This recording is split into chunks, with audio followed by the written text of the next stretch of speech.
Hey, what's up, guys? Well, let's continue where we left off with Outer Worlds 2. Be live. Let's go. Let's start where I left off. Hey, what's up, guys?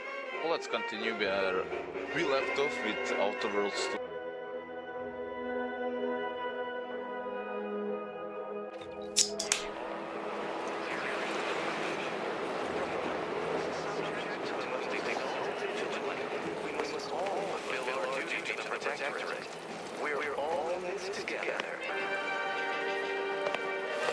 Okay, cannot trespass.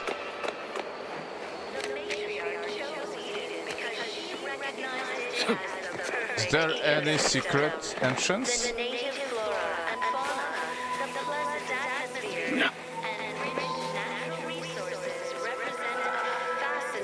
Complex ecological network to govern it. Oh, I can go here. Working with and through the sovereign, devised the paradigm, a meticulously designed Well, where if at least it's not shooting the water anymore. produces glorious bounty for all. Naturally, sometimes Visitors, huh?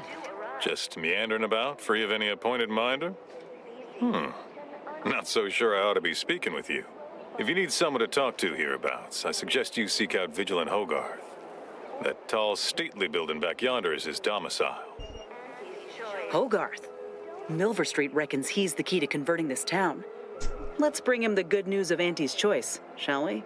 Do hate to come off impolite. If you're so inclined, we can pick this up later, after you two confabulate. keep informing on your neighbors. Anything I should know about this place that you can share that is? Word to the wise, despite what you might hear, we still consider ourselves part of the Protectorate. Anyone spots an outsider engaging in misdeeds might just open fire. Feeling distracted? Daydreaming on the job? Mental refreshment centers are there to help you. Don't risk falling prey to imperfect thoughts. Go now.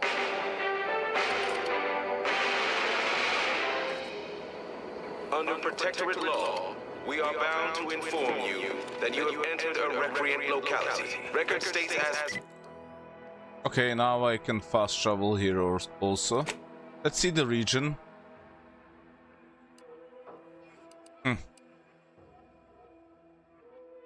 Let's go to this matriarch cave.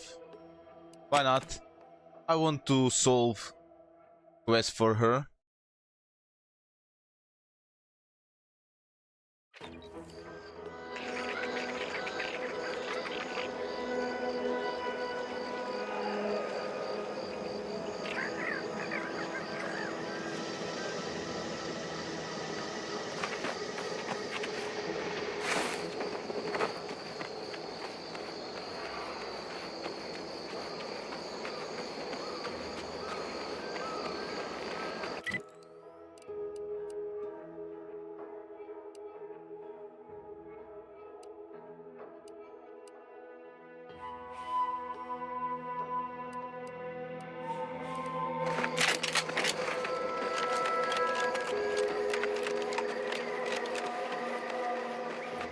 There should be a bridge somewhere in here.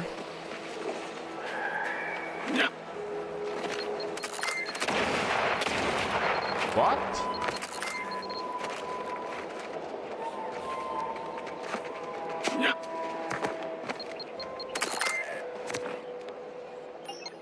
Ah.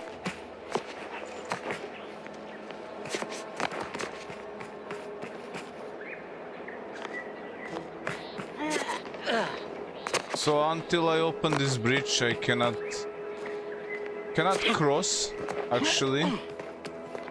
So let's go back to this quest, actually. This is what it is.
can take the heat off you, Commander. Just say when.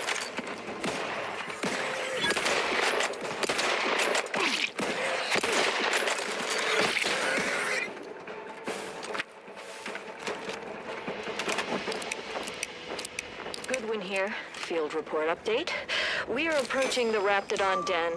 These beasts have exhibited excessive irritability as of late. We endeavor to determine why. Surely the red spores aren't to blame. Windborne spores lack the catalytic agent of our food additives. Only way to be certain is to gather a stool sample. Simple enough. A routine task for the Audacious Advances field team. Quiet now as we approach the rap's nest. Certainly the spirit already. No. Oh, okay. We need to run now!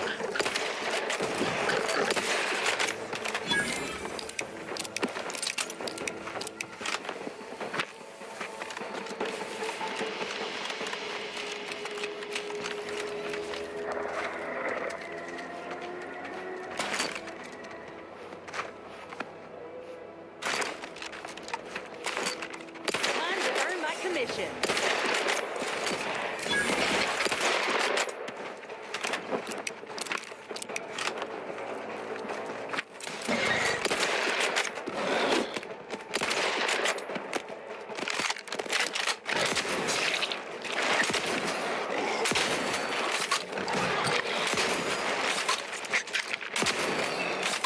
There we go.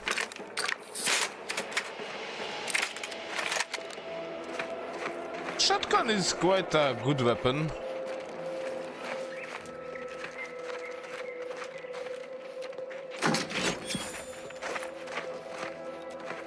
I've had my fill of wrangling spores.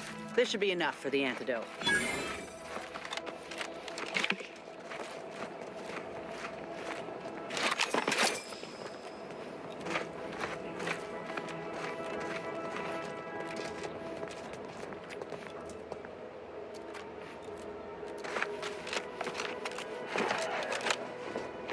Let me try something else. Let's see. Ah, cannot go there. Okay.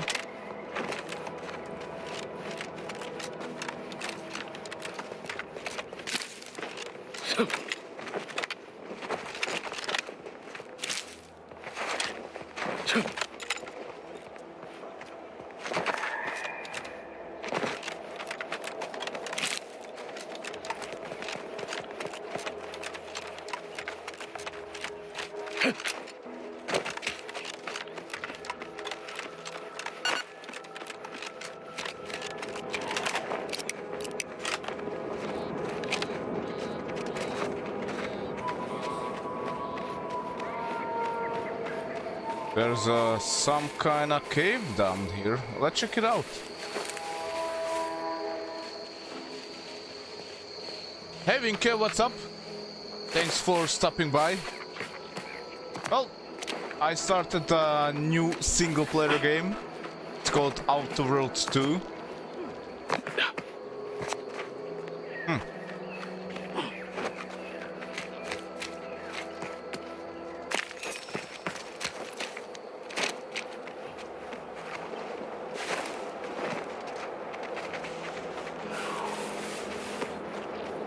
Let's see what we have down here.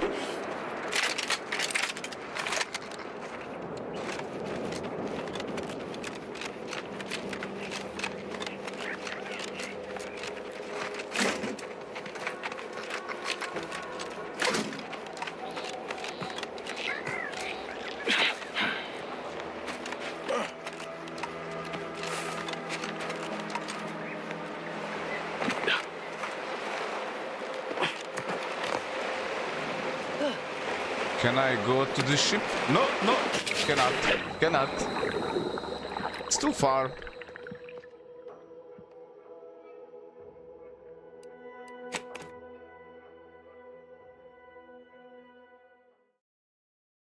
I thought I can jump there, but it's too far.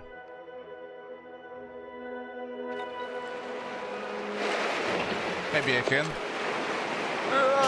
Almost.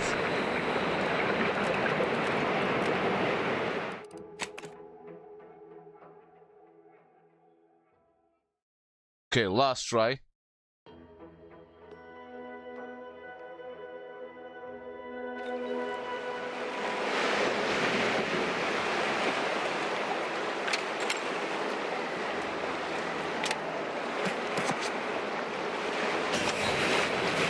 Cannot.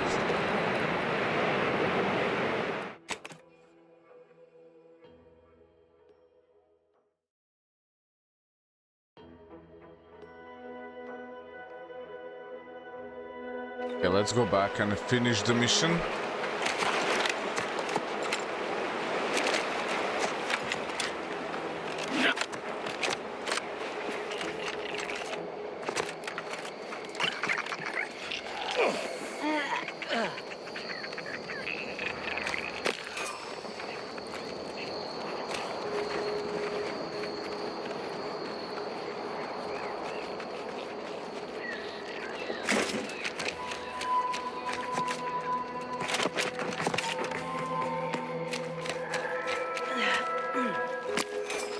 Place is quite huge.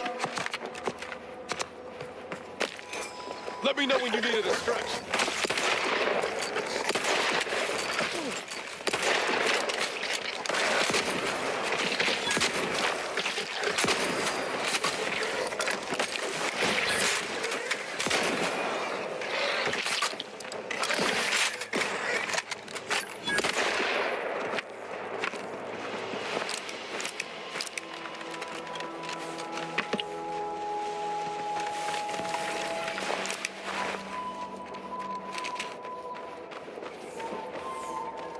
Let's see, nothing around here. Some kind of box in here still. Liquid.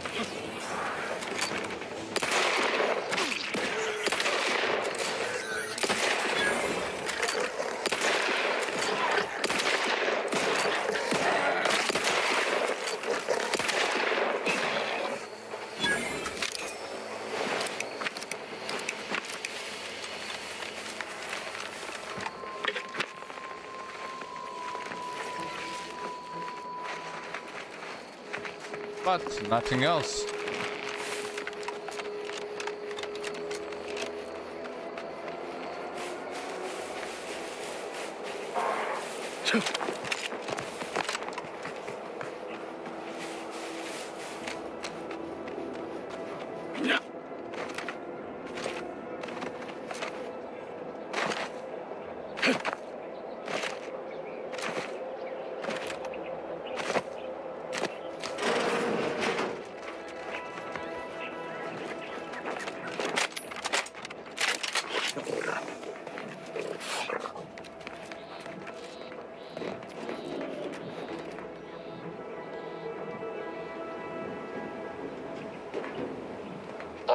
My most favorite, least homicidal subordinate. How's all our fieldwork progressing? I recovered fresh samples. Splendid. All you need to do now is get the research team's data off the terminal in the exterior lab. Hurry along, then. My kill-crazed comrades aren't simply going to cure themselves.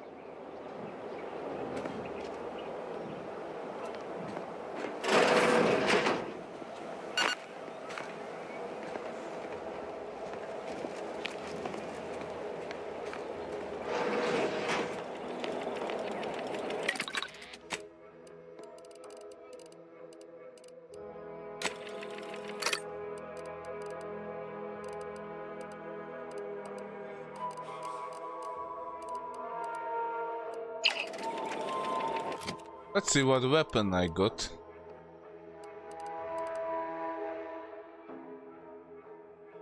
This is a shotgun.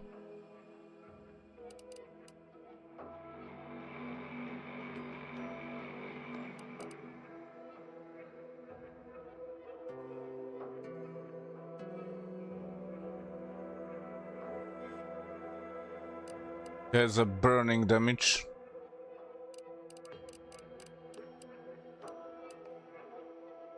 This is much better.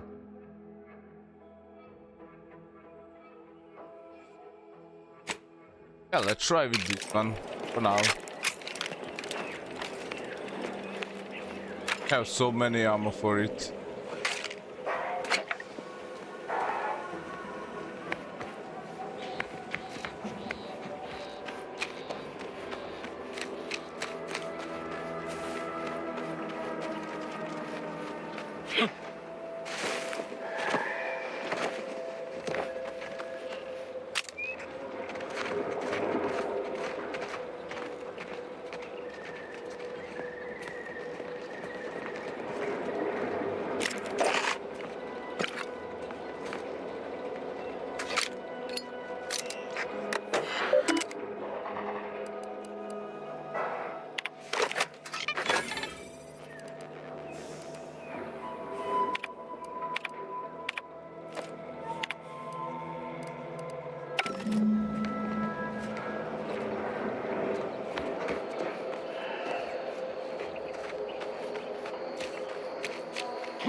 My most favorite, least homicidal subordinate.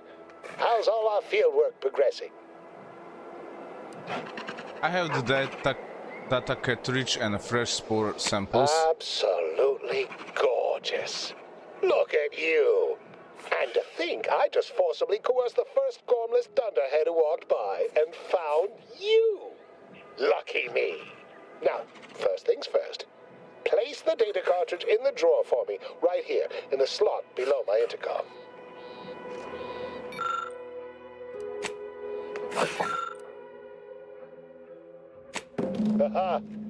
Allow me to give this a cursory eyeball, and... perfect! I'm sure we have the correct neutralizing agent here in the lab. I'll nose out the exact compound within our chemical reserves in 2 shakes of a rat's tail.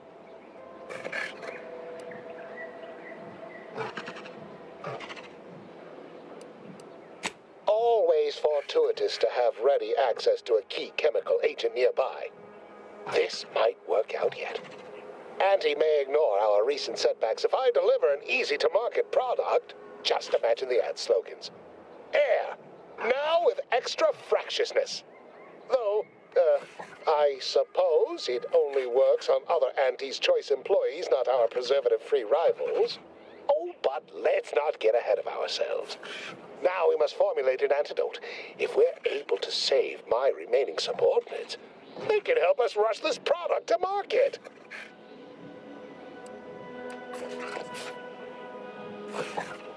How locating that counter-agent coming along? Normally, I'd say perfection can't be hurried, but... there. I have determined the ideal counter-agent. Here you are. Place it and the spore samples into that synthesizer. Enable the device, and it will begin a working antidote momentarily. Return with it directly as soon as it does, if you please.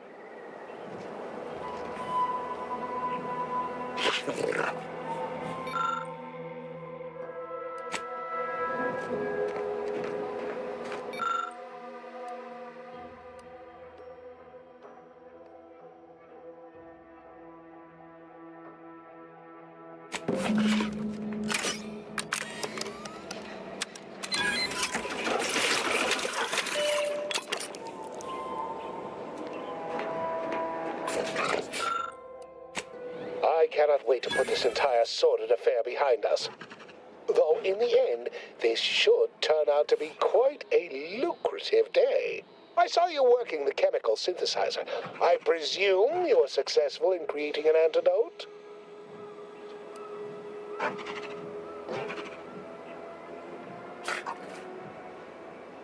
Good. Place the antidote into the slot here. I'll insert it into the air filtration system. That will cycle it throughout the area and cure all afflicted. When backup arrives and releases me, I'll run a tally of all here who survived. Not to boast, but I'd say this wildly dangerous experimental agent was quite effective. You can be sure that management and I will see it's put to good use. I may even get a promotion off this.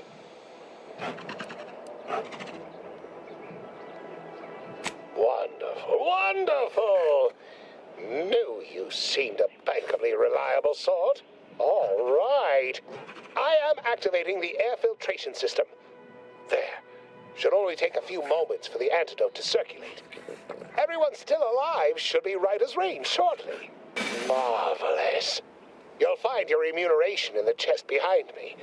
My supervisor will hear of your actions. Oh, and before I forget, I, Ahmed Ormsby, under the power granted me by the Loeffler Risk Intercession Act, hereby free you from impressed service to Auntie's Choice. Be seeing you. All right.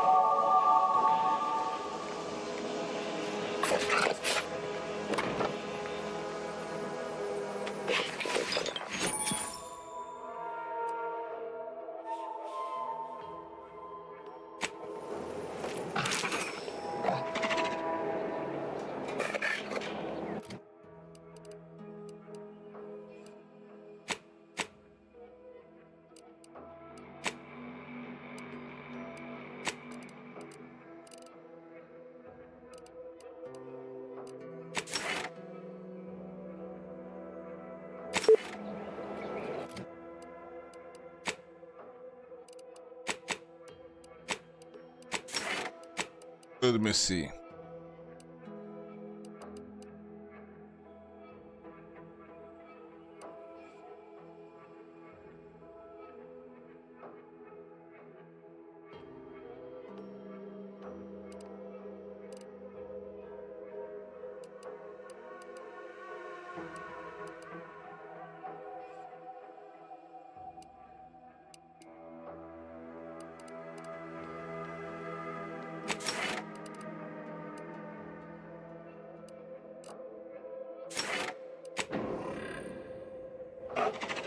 Okay, got new skills.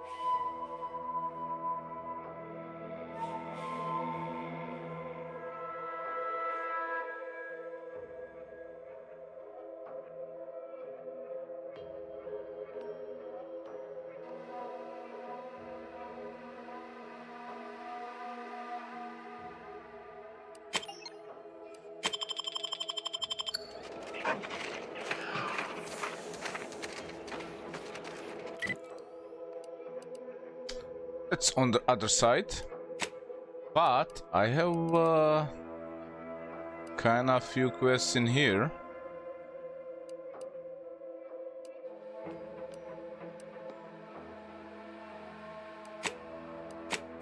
And I think in here.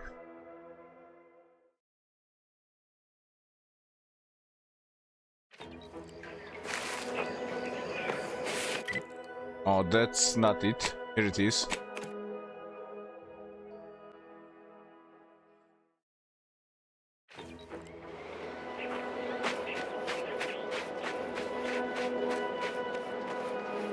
Behind here, there's this guy that need electricity. Let me see the skills. Engineering, okay. Enough.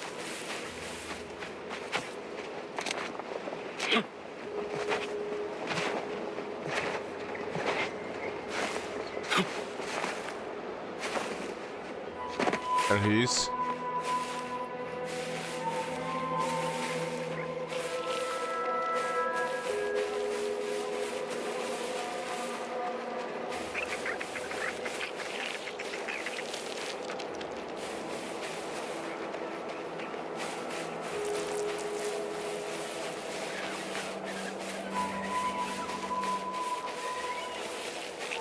There's the power plant.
Hello.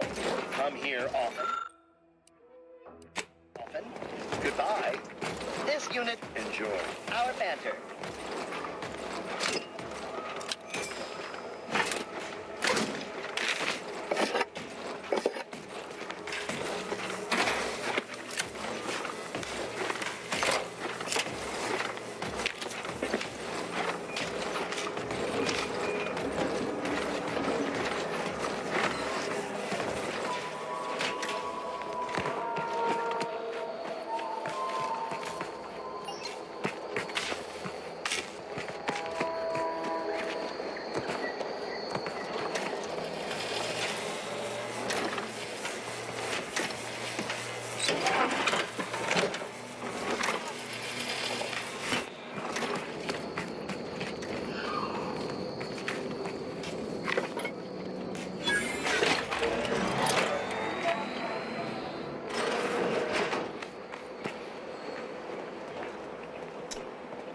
Wonderful.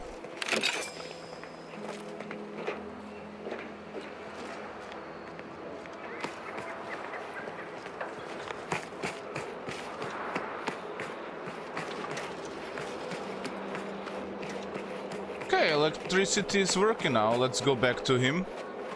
See what he has to say.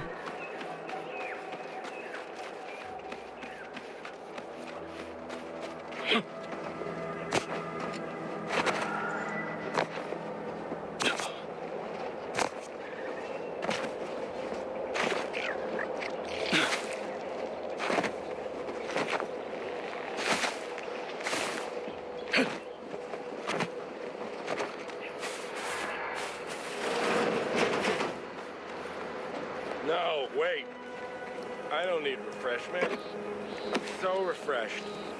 Yep, that's me. Refreshed like a really refreshed guy.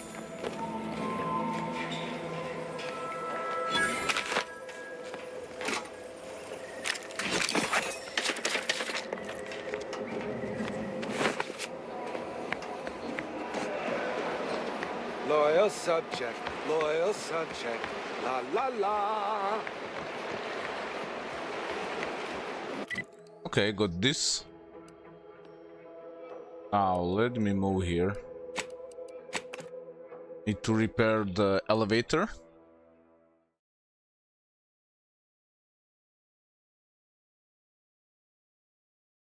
Purple Berry Crunch. Accept no imitations. The K lets you know it's authentic. Now with 110% of your daily chemicals and preservatives.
No, Jackson, don't! Don't fret. With these boots, I can fly! Oh, die on me, Jackson! You're too young to be a crater in the dirt!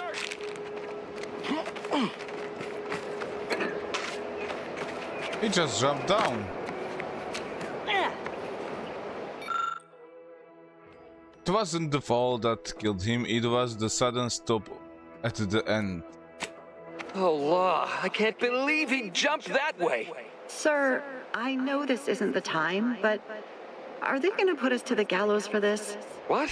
No! That ain't how we operate in Auntie's Choice, Liza.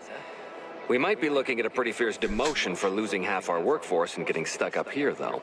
Demotion to fertilizer? No. Now cease your jawing. This ain't the time. Hey, you down there! Would you mind checking on our fellow? Might he have survived the fall?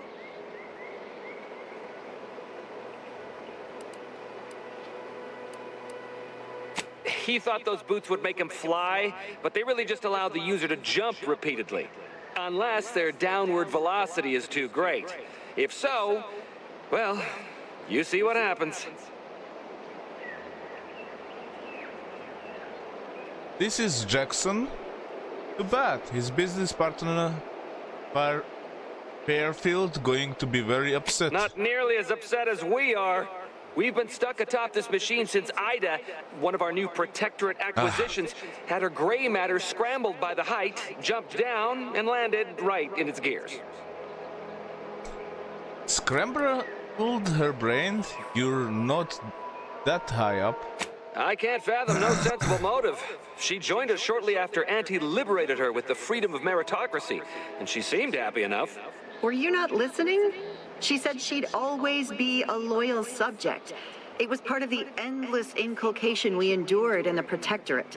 It can prove insurmountable for some. The notion that she'd sacrifice herself, even after seeing the vast possibilities in staying alive and climbing the corporate ladder, it's just impossible to cognize. If I were you, I'd do much more. If I were you, I'd be much more concerned with how you climbing down. There ain't no way off this platform besides jumping, and you've seen how that ends. But you being down there makes you uniquely qualified to help us. The reason Jackson tried using those plasma thruster boots was to gather a piece of machinery we'd spotted on a little table halfway up the spire. It's a drive overloader. If we install it, we can push the platform's arm hard enough to... well, to grind old Ida out of the gears. Though the power of that overloader will deluge the system and, well, overload the drive and burn it out all permanent-like. But desperate times and all that. So if you were to use them boots to bound up the spire and deliver the overloader to us, we'd avoid the tragic fate of our two former cohorts. So, take the boots, bounce up the spire, grab the gadget and bring it to you. Exactly! If it's on the spire, why did Jackson jump into the mid-air on this side? Because he had no idea how science works and thought the word thrusters meant he could fly. So when I told him to jump, he opted for open air instead of where I told him to go. They're experimental. We'd not laid eyes on them before, but the data we found with them says they were actually designed to let people hop their way up the spire. If you activate the plasma thrusters when you're already airbound, they can give you a fair bit of extra boost. It should let you turn a quick hop into a surprisingly grand vault.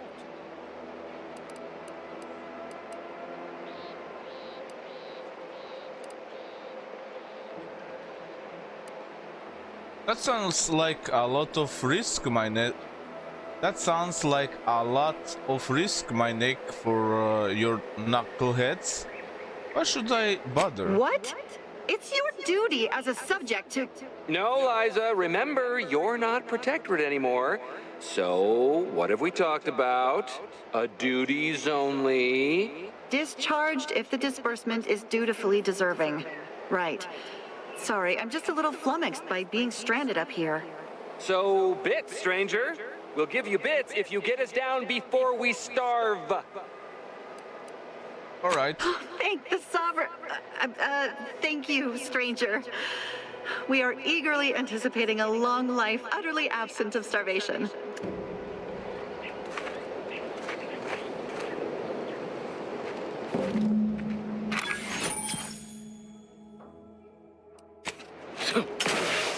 Ah, nice.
Nice boots.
Oh, you're by our crop of Brachythecium rutamulum. They're found in bandages and burn tinctures. If you don't have that drive overloader, ascending may be a waste.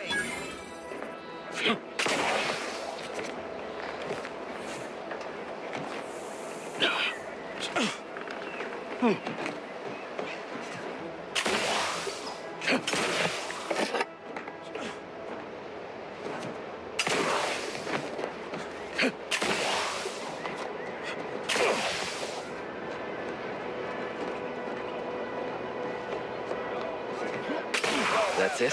It was that easy? Yep. That was some impressive climbing. Poor Jackson could have learned a thing or two from you. Starting with the right direction to jump, I suppose. Wonderful. Get us down, and I'll happily compensate you in accordance with standard Auntie's Choice urgently improvised extortive standards.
Oh, thank the law.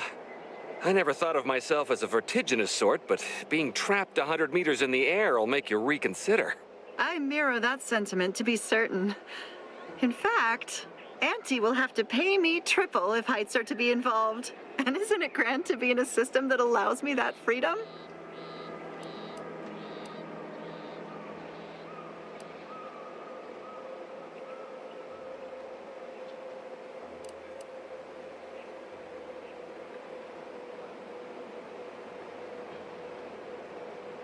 Glad you're happy, and as a bonus, I also adjusted the system so it didn't burn out. So the platform still works? That's amazing. Not that we'll be going up in it again. For that, you deserve a little extra on top of your urgently improvised extortive rate. Thank you again for all your help.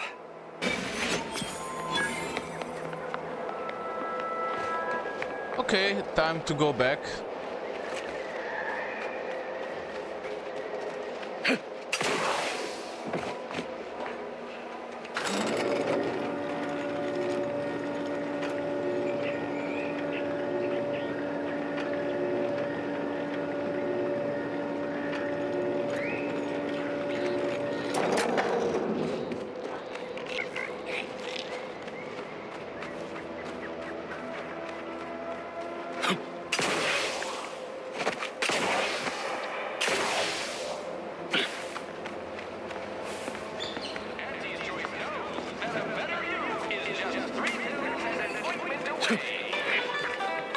Anytime I think I'm having a bad day, I just tell myself... I've been gone a while. How'd it go? Tell me you got good news.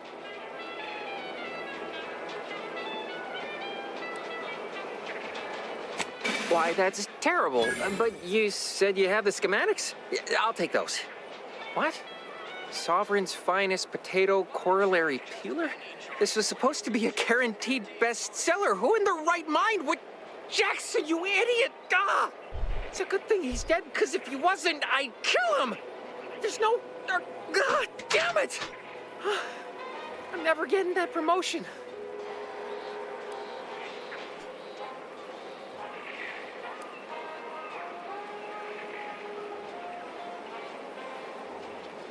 Thought you were all marketing genius who could sell anything. Good chance to prove it.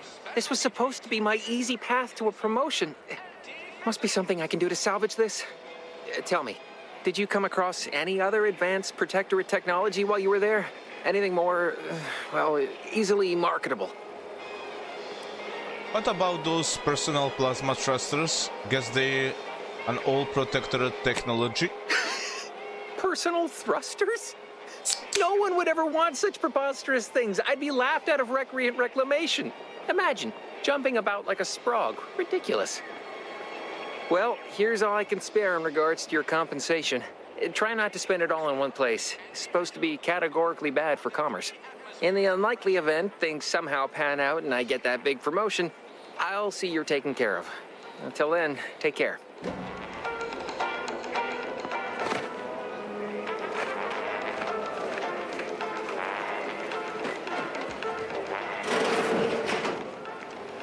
I'd say welcome back. If you're here for the dock, hope you ain't in any kind of hurry. Wait's still on the long side of short.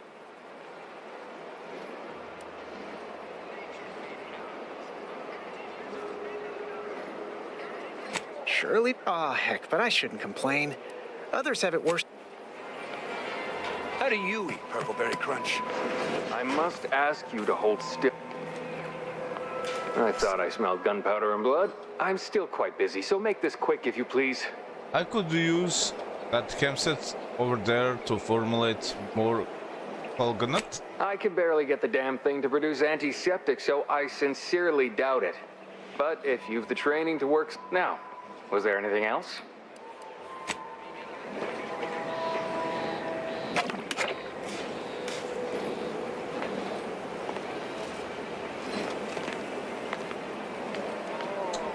Can I do it now? I'm still quite busy, so make this quick if you please. Here are my supplies.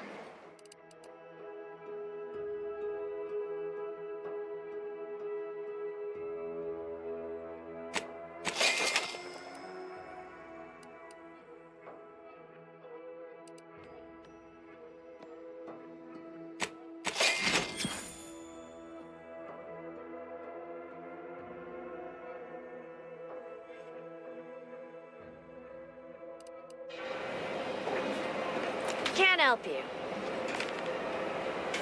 I'm still quite busy, so make this quick if you...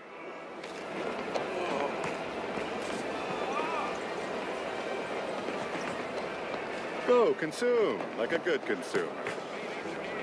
Don't believe the rumors. Our rates of sepsis are lower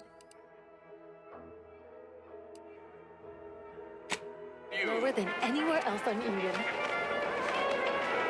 These riffs got me off. I didn't still solve this problem, so let's go here for now.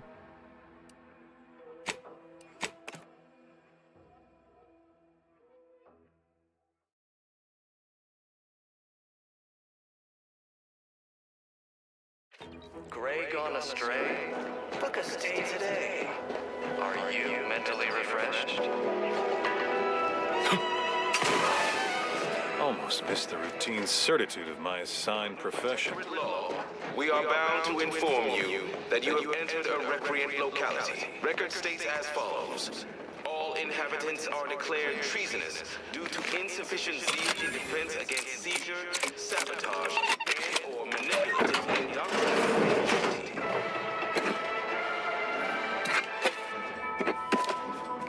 Our enemies envy our prosperity, disdain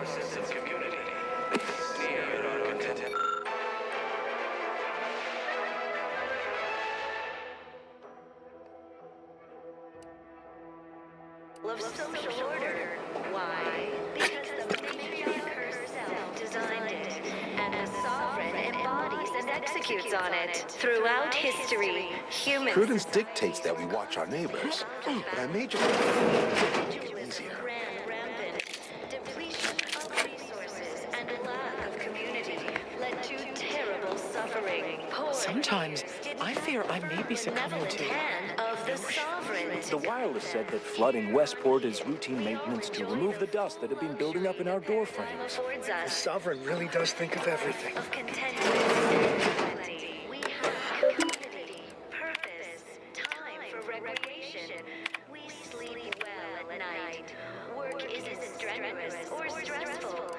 Food is nutritious and plentiful. We have everything we need. We take a moment to rightly appreciate it all and thank the sovereign.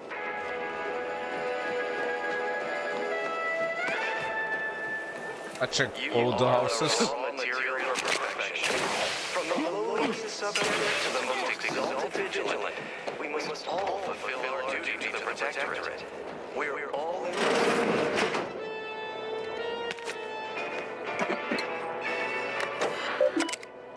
The matriarch chose Eden because she recognized it as the perfect ecosystem.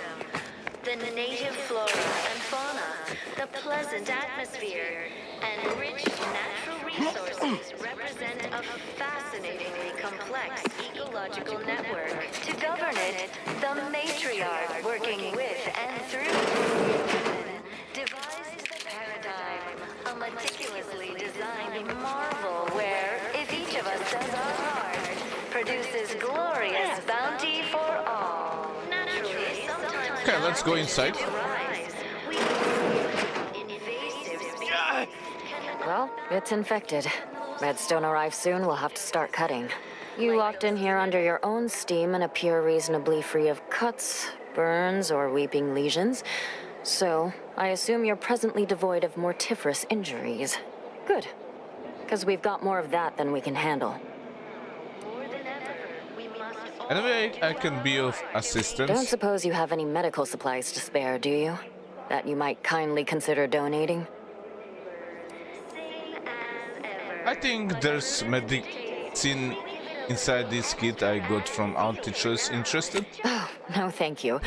Not looking for anything that does more harm than good. I have enough ailments to manage already.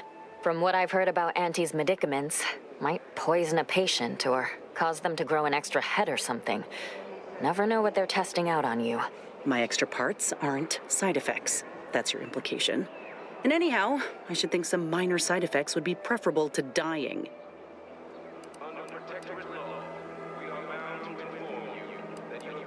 Fine.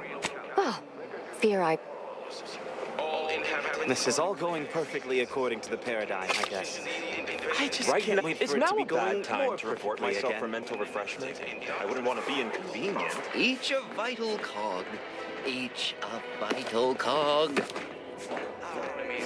Of course, it's part of the Sovereign's plan. Outsider?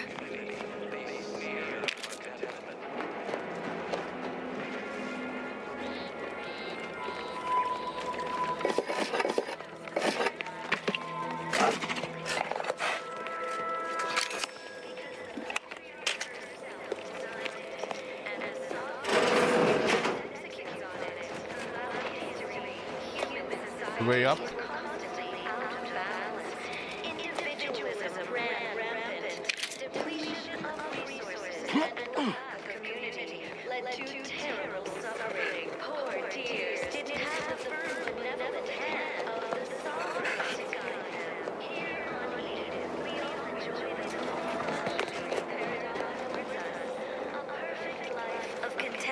Greetings. We have community. It is my esteemed pleasure to welcome you to Westport, once a shining testament to Protectorate excellence, now a picturesque example of the evils of corporatism. But where are my manners? We do not have much, but please let me offer you some victuals. Tut. I insist. Serving Unit 1. Something for the visitor at once? Confirmative. Perhaps you're wondering why I'd open my arms thusly for a stranger. Simple. As the guiding light for humankind, we always put our best foot forward, regardless of circumstance. Duty to the Protectorate. We're all in this together. Guiding lights looks to be fading here, but Fairfield is willing to take your people in. Pshaw! I've no desire to speak of the current state of Fairfield, no less the Auntie's Choice riffraff controlling it, or worse, any traitors who have flocked to their side. Why, I cannot fathom any of my people or I even contemplating defecting the Protectorate, let alone for that cesspool of inanity. You have people here who could use the help that Fairfield could provide. I have my own means of helping them, which you could aid me with if you so chose. What would it take for you to let your people leave Fairfield? Nobody needs go anywhere. Not when we can still save Westport. We of the Protectorate endure as one, regardless of any hardships we must face. It'd have to be catastrophically obvious this place was doomed, and incontrovertibly beyond my means to save it, before I'd even consider such a recourse. What do you imagine your subject think about your chances? When I look outside, I see people who are hardy and resilient, who trust the paradigm, who understand prosperity will return with time and group effort. I have the aid of key pillars of our community, several persons of note and good character who stand with and by me, and our town still functions. Our automechs are still running, mostly. We have a generator to power them, fresh water, the reassuring voice of everyone's neighbor Prudence wafts from our loudspeakers. Sounds like you trying to close a Hull Bridge with Spit and Spratt Heights. But if the things fall apart further, you leave everyone go? Mock me if you must, but the matriarch herself made greatness out of little. I have a brighter future in mind for Westport, one you can help with, in fact, rather than dwelling on dark maybes and scenarios of worst imagining. I believe something still can be done. This town can be saved, its people given a reprieve, were we to acquire the one thing vital to our existence: automech parts. What? Comestibles served. We of the Protectorate pride ourselves on our mech programming. Among the vigilant, it is even considered something of a sport. We are not miracle workers, however. Without parts to work with, we've no hope of remaking our mechs to do tasks beyond their initial functions. We need repair mechs, domestic mechs, not combat ones. Serving Unit 1 here is about as much as can be accomplished without replacement parts. It would only take a few variable gears and essential motivators to serve your purposes. We are of like minds. We lack not the skill to do so. Our wily chief mechanist can reprogram the mech, but not without parts. Unfortunately, we lack ready availability of said parts. Did you mention the exact reason you need reprieve? Oh, you failed to hear the loudspeakers on the way in? The announcement we're obliged to repeat incessantly. Well, allow me to paraphrase. Protectorate law finds us guilty of treason on account of letting Westport fall prey to Auntie's Choice saboteurs. The matriarch chose Eden because she recognized it as the perfect ecosystem. Precisely how is that punishable offense? Well, obviously, we've forsaken our duties as members of the Protectorate. It is incumbent upon us to fight to the death, yet we still live, as does our enemy. Now, either the Arbiters arrive to execute us, or this place falls under the vapid boot heel of Auntie's Choice. No matter who wins, we cannot sustain ourselves here for long. Bounty for all. Naturally, sometimes challenges do. So a judgment seems Such a judgment seems unnecessary, cruel. These fine and decent folk don't deserve having their lives thrown away on account of my failures. if I can return the settlement to a reasonable facsimile of its previous glory, sufficiently functioning by employing mechs reprogrammed to repair and rebuild, the Arbiters might see fit to penalize only me, commute the others' sentences, allow them to maintain things around here in the spirit of continuity and such. Half the town is presently underwater, no getting around that. Hence my use of the term reasonable facsimile.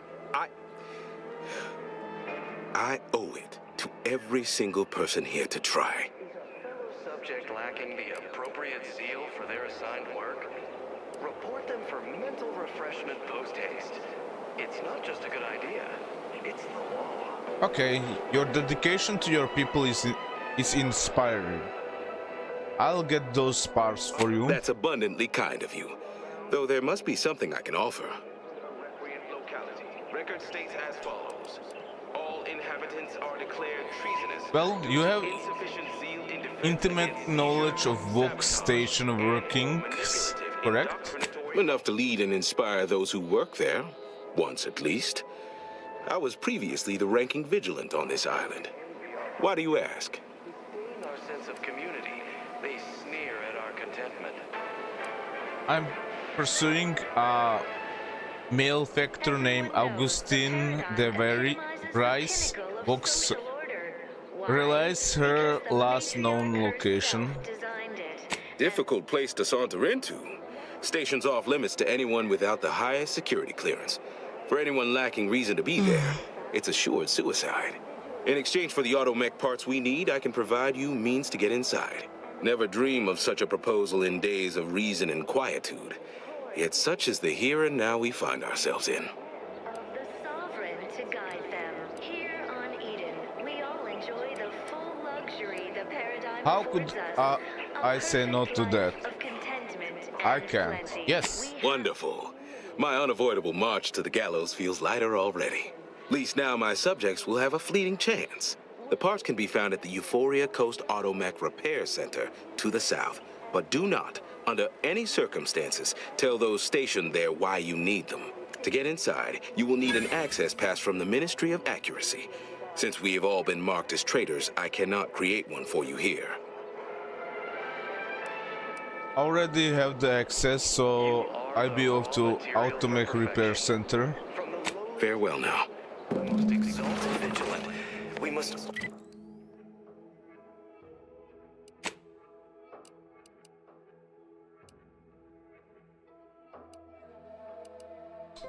Is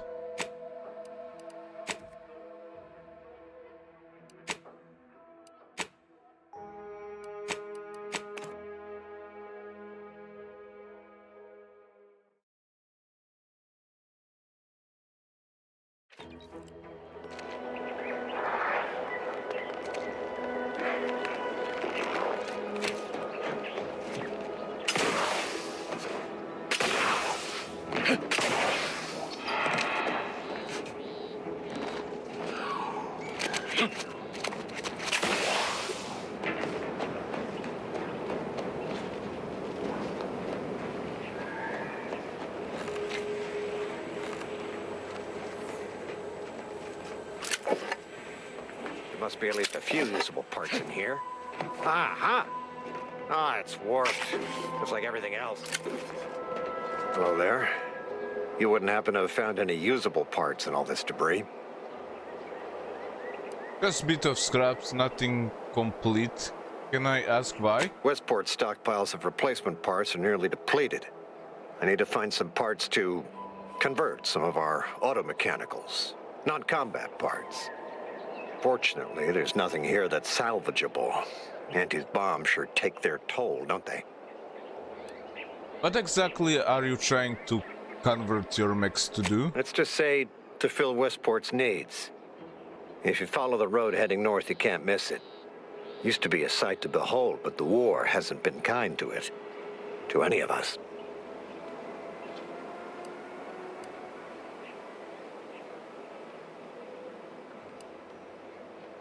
Better to learn to tighten your belt. It's not going to get easier anytime soon. True enough.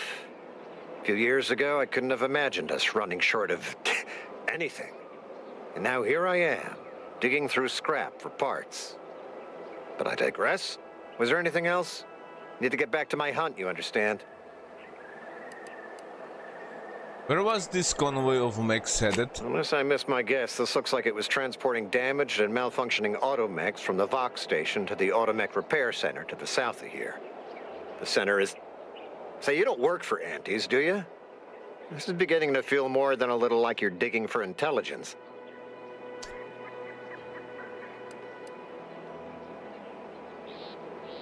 At this point, would it matter if I was? Fair enough. As I was saying, the Automech Repair Center is south of here. Regrettably, subjects of Westport no longer have access to the repair center, hence my need to scavenge. Were these all damaged by Auntie's attack? Yes and no. The bomb certainly took a fierce toll, but I suspect these were all in various states of disrepair even before Auntie's offensive, which has made sorting out where to begin my efforts here rather difficult. There should be a manifest somewhere, but it's nowhere to be found.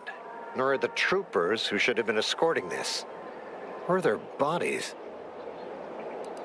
Perhaps the escorts turned traitor and set the bombs themselves? These were stalwart defenders of the Protectorate we're talking about here. Not the spineless stumblewits that comprise the forces of Auntie's choice. No. Some other unfortunate fate has befallen them. Could have been any manner of terror brought upon us by Antes. Been a pleasure, but I have to go. Likewise. And please inform me if you happen upon any usable parts.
Once we arrive at the Automech facility, we'll unload and begin cataloging the state of the various Automechs. Are you recording the drive?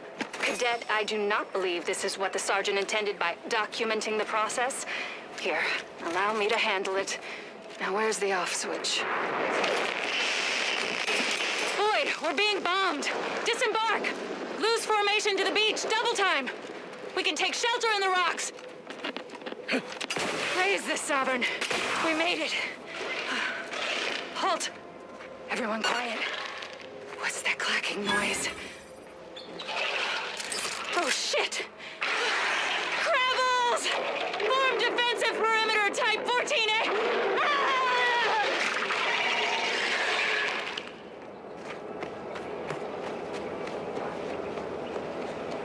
Who goes there? By orders of Marshal Donaldson, no one comes or goes to the Automech Repair Center without approval.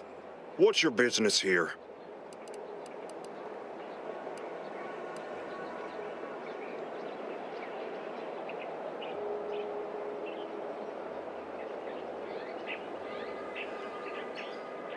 I just want to see what passes for auto mechanicals in these parts and help where I can. We could use the assistance, that's for sure. The gas leak has made our automechs a touch unreliable. Marshal Donaldson likes to greet new arrivals personally. We'll let him know you're inbound, so no one shoots on sight. Oh, and fair warning, watch out for Zeranium gas. We sprung a leak. Sounds serious. Everyone alright? Nothing too bad, aside from the headaches, nightmares, missing teeth, and headaches. One more thing. Don't cause any trouble around these parts. Donaldson runs a tight ship and has zero tolerance for lawbreakers. You're free to pass, stranger.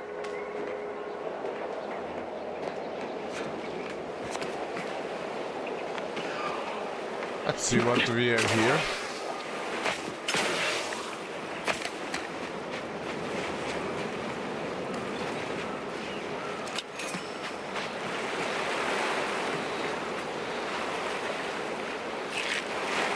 Some kind of hidden entrance or something.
Okay, let's go down from the other side.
How to heal Zarium?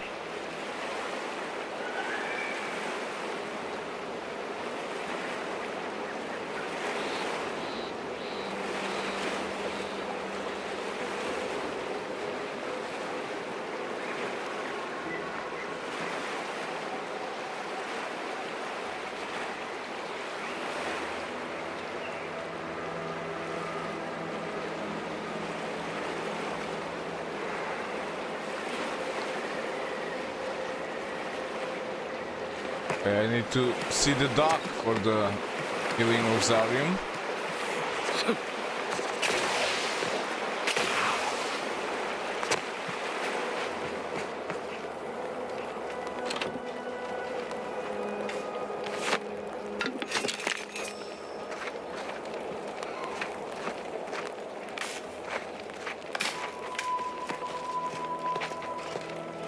Hey, Commander.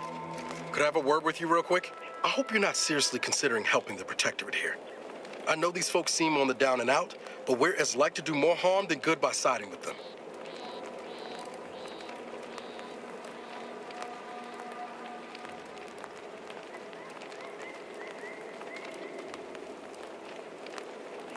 You rather helps Auntie's choice. That doesn't seem like I'm not you. in favor of one party over the other. It just worries me that we might be involving ourselves in something we have no business in.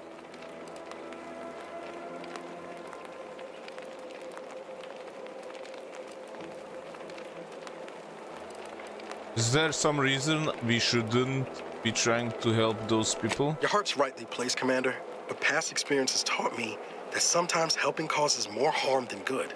That's all I'm getting at.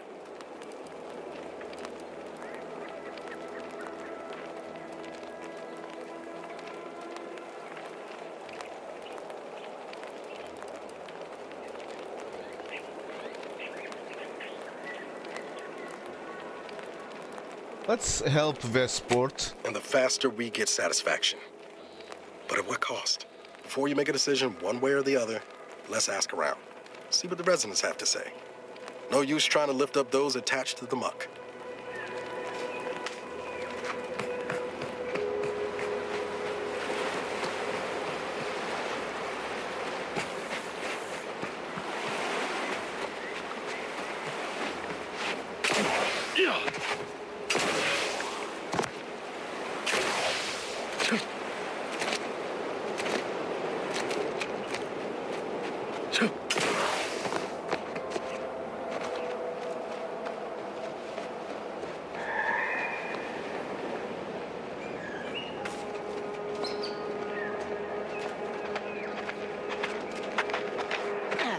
Prudence dictates we cherish what we have and defend it.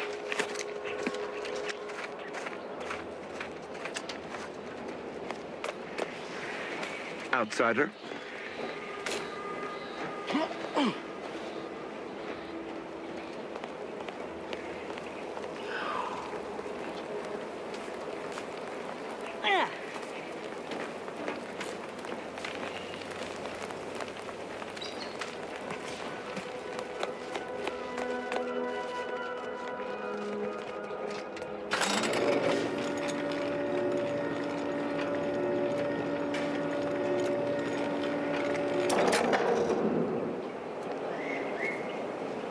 Did the authorities send you? Did my torrent of messages finally convince them of the vast crab-like dangers near at hand? What a relief. In here I thought myself dismissed as a loon. Hold on, what are you bubbling about? No one send me, I'm just passing through. Good, that it's not too late for you to turn back. You must have spied those nefarious crabbles, roiling, rippling, bubbling, and churning out in the water. No one at the facility believes me, but I've seen it with my own eyes. Crabble numbers have swelled as they gather to defy us. A consortium, nay, an army.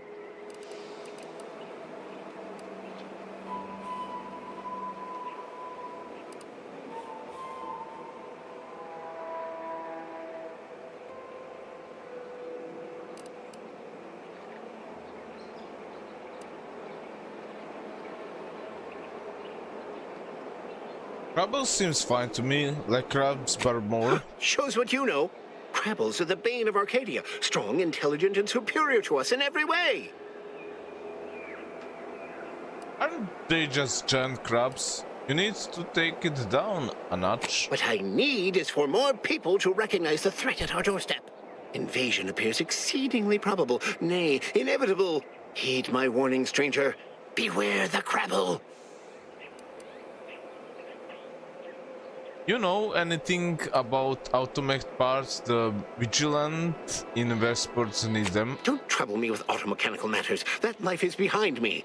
Ask the quartermaster at the repair facility, assuming she hasn't been devoured by Krabbles. How's your little Krabble problem? Do not mock me, naysayer. The Krabbles have all but won. They might as well mount my head on their banners.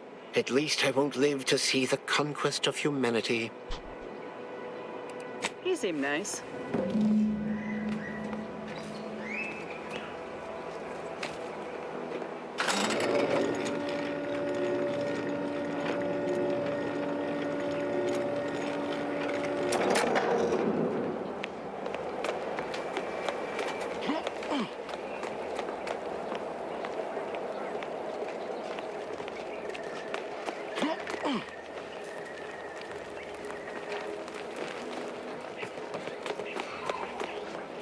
All that matters is getting these automechs to the Vox relay station. But Marshal, we must adhere to decontamination procedures. What in the name of the architect? Oh, right. My guards told me to expect a new arrival, right before our chief mechanist decided to harangue me with the latest on our catastrophe. Marshal, you're acting as though I'm not standing here auguring the impending doom of this facility. Woodrow, normally I would be obliged, nay, happy, to receive your senseless jawing, but not today. Perhaps this outsider can assist where you've failed. I hope you've come to help, because a crisis is bearing down on us, and I've a dearth of reliable hands with which to manage it. I'm looking for some mech parts. We may or may not have what you need. Speak with Hazel, our ever-reliable and ever-resourceful quartermaster. Like you, me and my consternated head technician are new arrivals, though we may not last long if we fail to repair the Zeranium leak. And you want someone to patch it up? Ideally someone disposable? I wouldn't have put it in those terms, but I appreciate someone who speaks their mind. The Vox relay station needs our automechs. But until that leak is fixed, this facility is a target for the sport of Auntie's armaments. Delphinia Bryant is working on a prototype Zeranium shield. Whoever uses it will be less disposable and more useful to the Protectorate.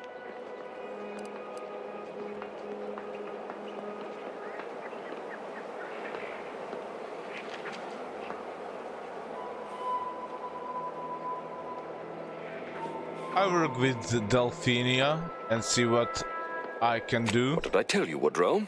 The situation's well in hand. Marshal, those automechs have been corrupted with Zeranium. I can't even cogitate on what they're capable of if we lack the time or resources to approach this rationally. Should they go berserk, we may well be turning the very subject you intend to resupply into their victims. We'd be branded as traitors. Then perhaps you had better explain to Brigadier Montelli why his defenses are grounded. And you can do so personally, in the comfort of his office. Montelli? I rescind my objection. May the delicate workings of the paradigm point us toward a better way. There's a good fellow. Cleave to your loyalty, and it will never steer you wrong.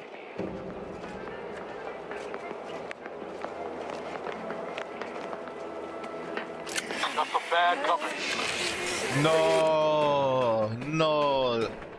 I thought we are friends now, all.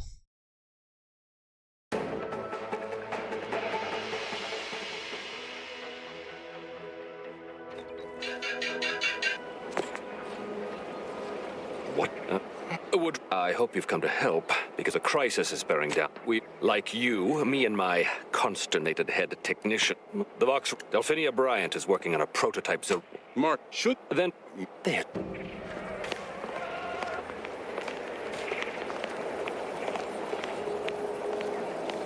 Ambient Zeranium levels are higher than average, but within acceptable ranges. State your business. Are you the shopkeeper? This unit was engineered to facilitate management of supply inventory at this installation. Oh, this is surely exciting. Someone is finally trying out my automechanical quartermaster. Show them what you got, Quartermech. Command not understood. Huh. I thought that would have put it into sales mode. Let's look into that later. Please, give it a try yourself. Let's see what you have All for sale. wares should be perfectly visible already. Sorry, it tends to take things too literally. Maybe try phrasing the request differently. Lull detected. Conversational status uncomfortable. Okay, initiate commerce. Does that one compute, big guy?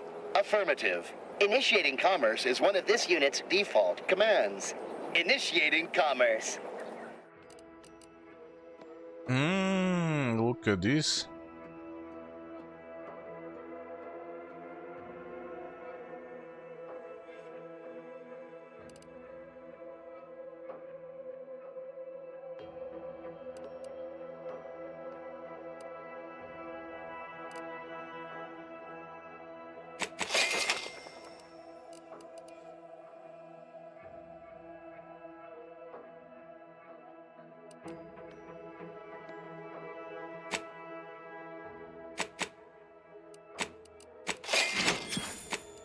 Okay, let's sell something.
Why not?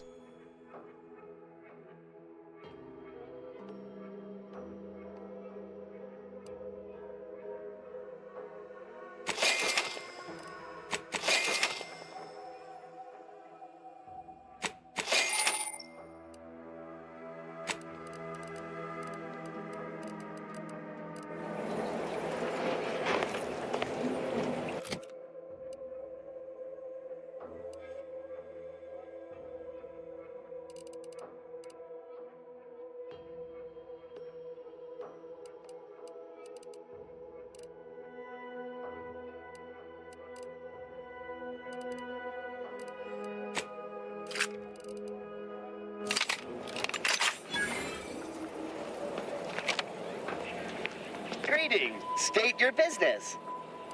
Initiate.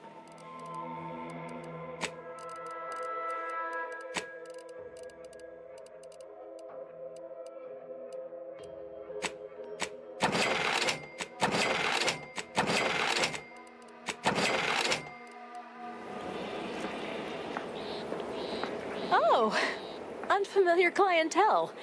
I was just lamenting the lack of new faces. Name's Hazel. I'm sort of the acting quartermaster around these parts. You need any supplies? Talk to my friend the quartermech here. I think something happened to the old quartermaster. Passed during the attack. Got his face melted clean off by this weird goo. And he was one of the lucky ones. Excuse the mess, by the way. Auntie gave us a pummeling a few weeks back. The old wardens paid the price. Where their courage faltered, a little mental refreshment should do just the trick. That's a rather brutal judgment of your former cohorts.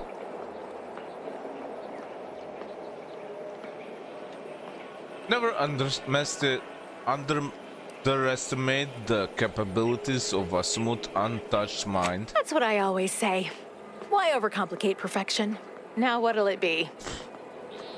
I'm looking for some parts to reprogram combat mechs. Have anything like that? You'd think that a fully stocked auto-mechanical repair center would have automech parts, and 9 times out of 10 you'd be spot on.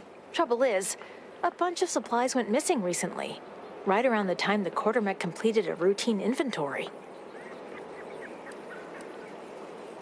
Has Quartermech been acting unusual lately? As a matter of fact, yes. Recently, when the crates by the wall got too high, it began stacking supplies on the catwalk above. I'd gather that their automech programming is just as rigid as the rest of their society. Meaning, this automech didn't misplace anything. Logic can be a funny thing, you understand.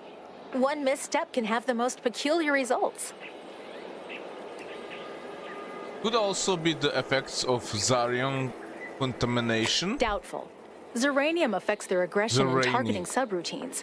Basic instructions would still be functional. The quartermech is my responsibility. Claim whatever parts you require from the missing supplies, and we'll call the matter settled. Delphinia's lab would be the place to search. We use it for storage, and our records indicate the supplies were present and accounted for. Standard Earth Directorate protocol calls for a thorough grid search of the premises, Commander. Those parts are bound to turn up somewhere. Are you acquainted with Delphinia? She's a scientist on loan from the Vox Relay, helping with the Zeranium leak and all. We haven't met, but sounds like I ought to fix that. Delphinia is not very nice. Or maybe she just doesn't like me personally. Anyway, she's very talented, and I'm glad she's helping out. And I'm never going within 10 feet of her again. Best of luck in your search. Let me know if I can be of assistance. Okay guys, be back in 2 minutes.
Alright, let's go.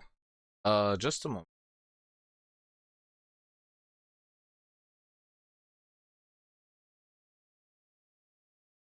Okay.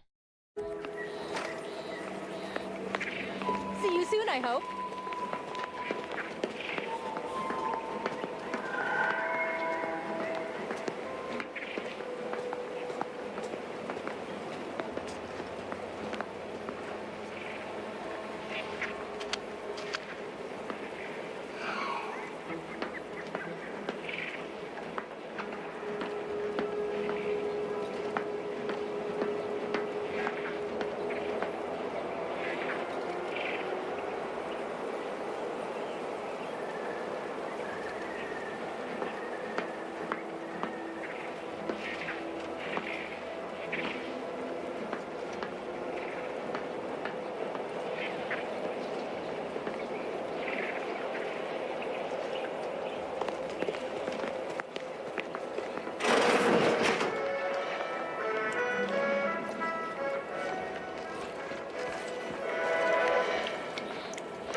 Might be wise to give that large gas cloud a wide berth. Don't think there's anything to gain by getting near it.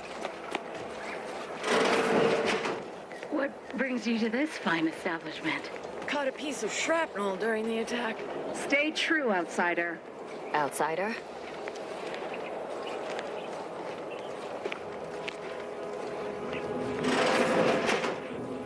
Oh, a new arrival. Oh, and what's this? You, I dare say, are exhibiting clear signs of Zeranium exposure, stranger. Definitely. Your symptoms are fairly pronounced, but over the course of my research, I have seen worse. If you'd indulge me, I have a few questions I'd like to ask for medical posterity, and so on and so forth. Go ahead. First question, can you describe the conditions in which you were exposed to the Zeranium? I wandered into a cloud of Zeranium gas. Not sure exactly where. I'll mark it down as haphazard meandering then. All too common these days. More dangerous than one might think. All right, next question. How are you feeling? For instance, do your bones seem noticeably softer somehow? Have you observed any sterility on your way in? Or aching in your thyroid or spleen?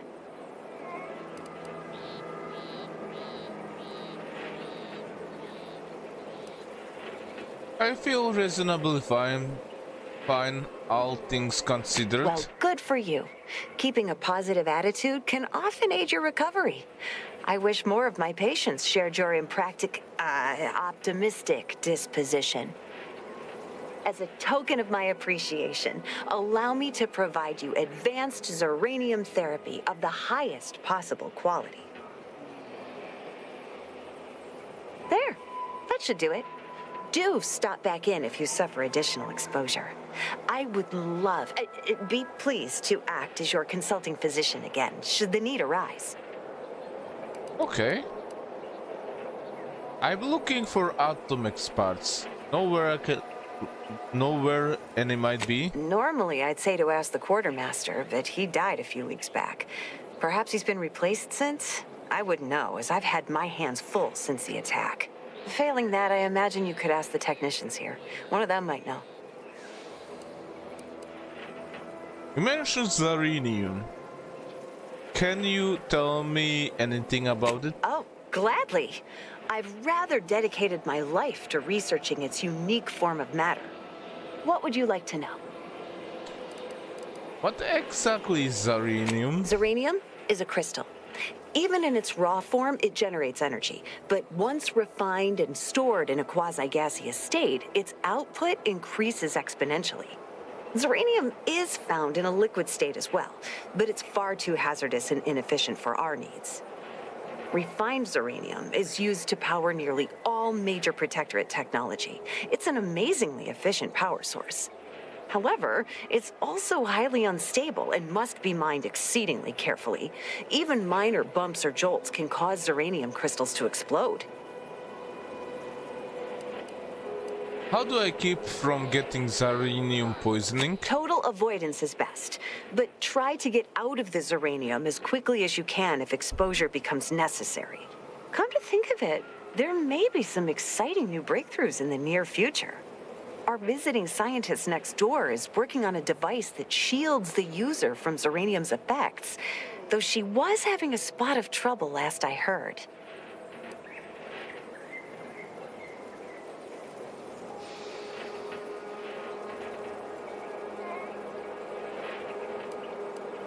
Tell me about its dangers. Zeranium in its default crystalline state poses two risks. First, it's extremely volatile, exploding with an immense burst of energy if upset in any way. Second, Zeranium crystals produce a small amount of gas, which we think helps stabilize its crystalline lattice, but that's just a theory. In this gaseous state, Zeranium is quite hazardous, breaking down organic matter through a mechanism we still don't quite understand. How long could someone survive in a cloud of Zeranium gas? The concentration of the gas is a critical factor. A person could remain in a light haze for several minutes, whereas a dense cloud can kill near instantly. Anyhow, I could talk about this all day if I let myself. Hope I haven't bored you unduly. Was there anything else I could help you with? Okay. Don't have much to spare.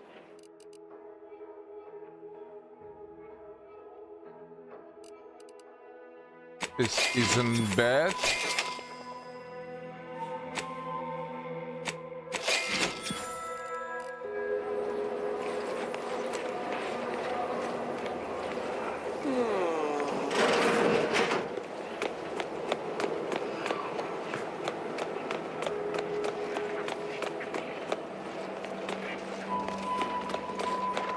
Look at you, big guy.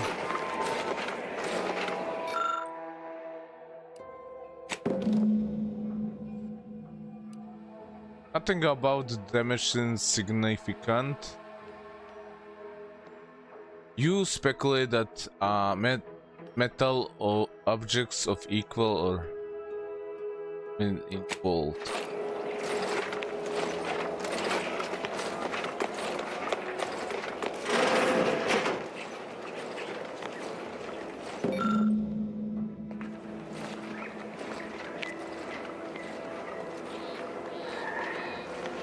Okay, there she is.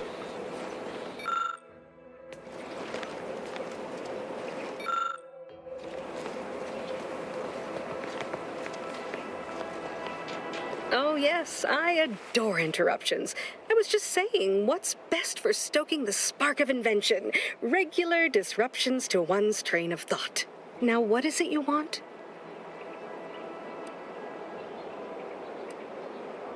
You must be the scientist the Marshal mentioned, the one working on a shield device. Our good Marshal sent you, did he?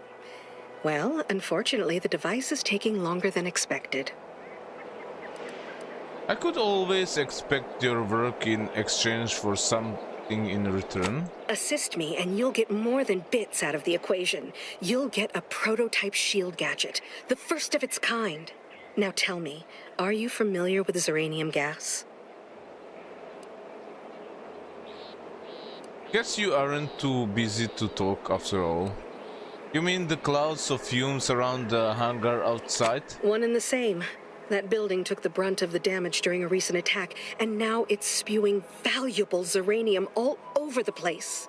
I could speak at length about Zeranium's many captivating intrinsic qualities, but suffice it to say, in its gaseous state, it's rather deadly. So what am I endeavoring to create? A protective device that shields its wearer from Zeranium's remarkably unsavory effects, as well as other forms of harm.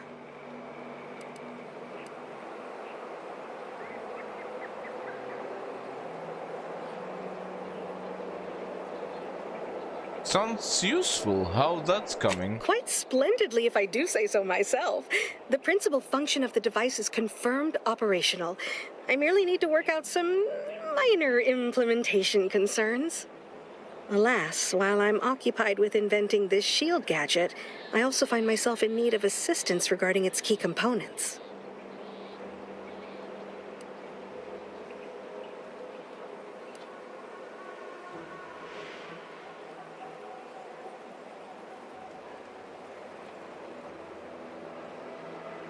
Make it worth my while and I can be of assistance. Bits? Is that what this is about? Assist me in bringing the device to completion, and I should have enough material to fashion an additional prototype for you. I imagine a protective field that screens all manner of environmental hazards, not to mention bullets, blades, and other injurious miscellanea, might be of use in one's travels. But if you're unmoved or apathetic for some witless, unsensical reason, I'm sure I can find a way to make it all work eventually. Your shield does sounds pretty handy, I mean... Now here, you'll need this apparatus. It's for collecting stray Zeranium effluvium. Gas, that is. My supply is running low from all the iterative testing I've been performing. Merely activate the device once it's inside a Zeranium cloud, the one around the main hangar specifically. Try to avoid any fields of dense Zeranium, or death is all but assured. Any questions? Does the guard need to be from the Does the gas need to be from the hangar? Wouldn't any Zarian gas do? Normally, yes, but on the off chance that environmental exposure has altered the gas here in any way, I'll want to work with local samples. Ideally, the resulting shielding will protect against any gas, but since it's of utmost importance that it work on the gas here, I'll be calibrating against that. So, this is dangerous. I'm in danger? Well, of course, obviously. To that end, I'd suggest choosing a cloud of lesser density for your collection efforts. Lower chance of near-instant death that way. If you suffer prolonged exposure, assuming you survive, see our local medical officer next door. She is highly preoccupied by the treatment of Zeranium-related maladies. I believe that covers all the necessary education for this particular assignment. Oh, so exhilarating to have a new subordinate. I look forward to thoroughly scrutinizing your work. Now, shoo-shoo! Off with you now! Gather those samples! Shoo!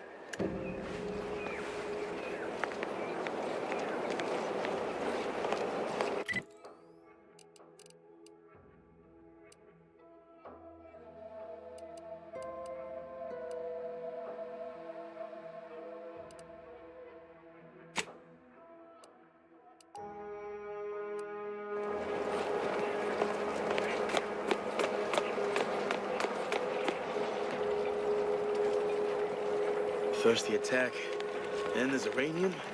Stay At this rate, true, we're never outsider. getting caught up. Give me a sec. Almost done with this work list. Another sealant failure, amplifier requisition, and 2 more cases of Zeranium exposure. We're a mite bit busy these days. You and Marshall Donelson don't seem on the best of terms. The Marshal is under a lot of pressure to deliver automechs to the Vox relay station. But I'm responsible for their quality control. If even a single automech steps out of line, it will be the end of me. What's the worst that could happen? Zeranium-corrupted automechs open fire on Protectorate soldiers, and I end up in the darkest bowels of mental refreshment. You never know, mental refreshment could be good for you. Cleansing. Ha! You never know, mental refreshment could be good for your cleansing. I'd rather not find that out the hard way. The Marshal is a good man, but he values speed while I value accuracy. Neither of us is wrong, but in this case, we both can't be right. I'm looking for some automech parts. Any idea where they can be? Hazel should get you sorted right quick, assuming she has the parts. She's right between the barracks and the main gate. Can't miss her.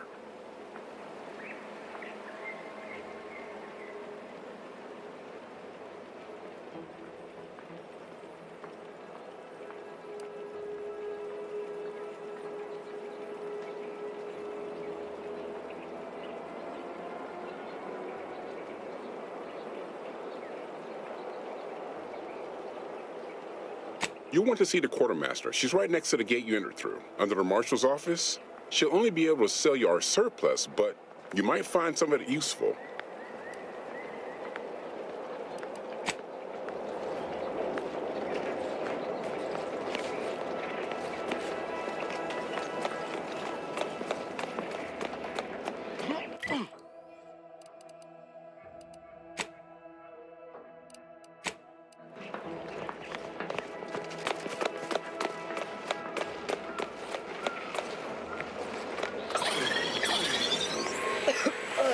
Commander, I think this stuff is eating my lungs from the inside.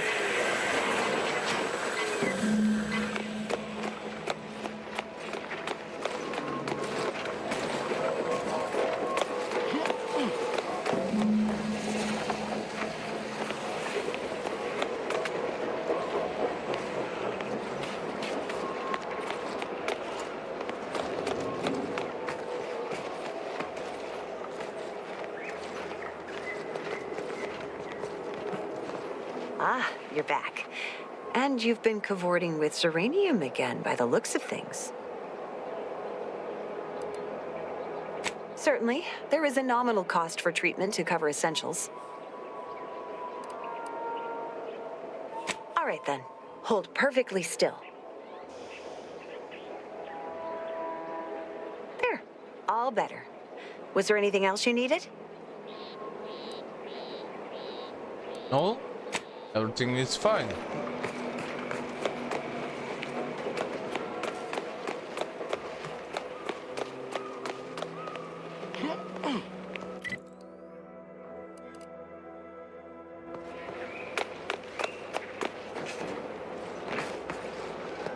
My little minion. I trust you've made progress in your tasks? Well, I have some... I'm looking for some... I collected a Xyranium sample as requested. What did I tell you? Perfectly safe. Either that or you tolerate Xyranium poisoning like a champ. Good for you. Should you suffer from any lingering symptoms of contamination, visit the medical center and they'll get you squared away. Now, on to business. The device already generates a field exactly as specified, albeit on a very small scale. Still, progress is progress. What's needed now is something to help extend and shape the field around the user.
Alright guys, let's continue.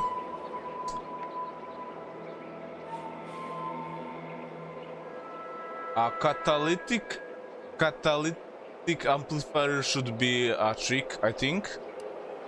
Capital deduction! Where have you been all my career? You'll be pleased to learn there's one right here at the facility, in the Dragoon that's patrolling just outside. I'm guessing the locals weren't keen on parting with the rare. You guessed correctly. Our chief mechanist was rather hostile to the idea. So you may have trouble getting your hands on the catalytic amplifier.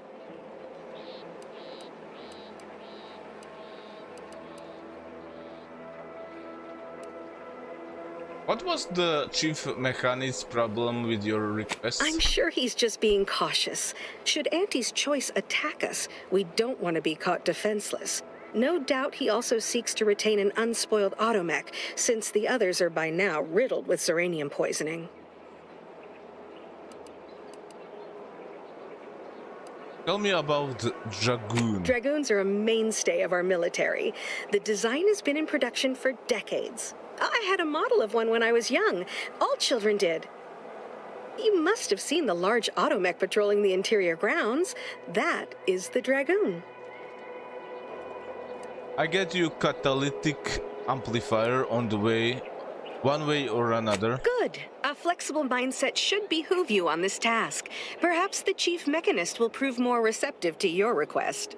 Failing that, be prepared to exercise creativity if needed. One last thing. The Dragoon must not be harmed. Not only would the amplifier likely be damaged, but we'd both be summarily executed, assuming we survive the firefight that ensued. Well, off you go. Shoo. Okay.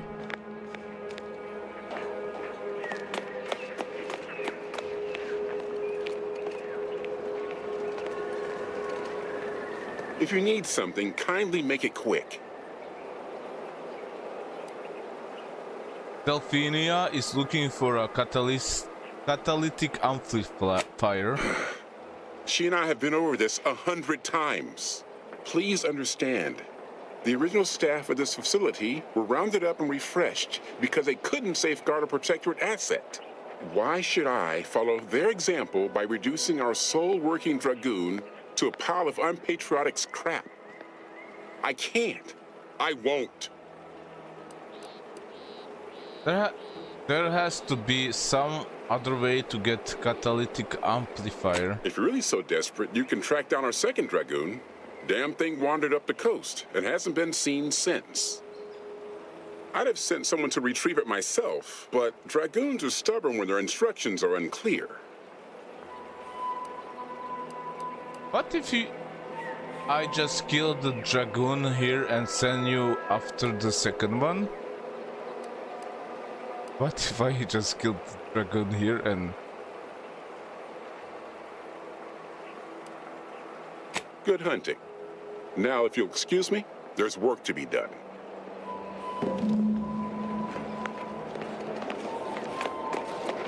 This is Dragoon. So one is outside. Outer chassis sealant test number 14 is confirmed a failure. Uranium exposure rate appears to be unaffected. Test model displayed standard overload-induced paralysis that became atypically aggressive.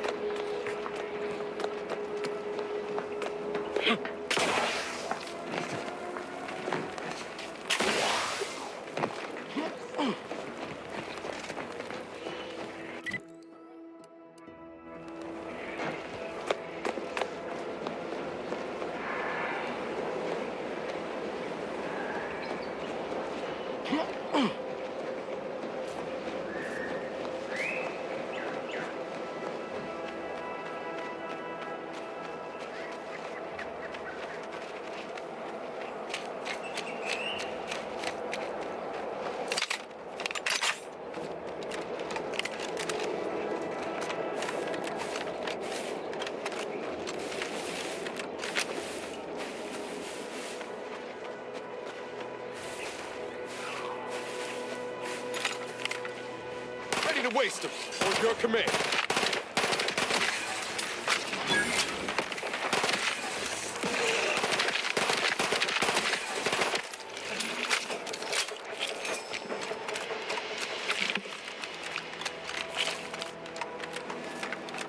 it is.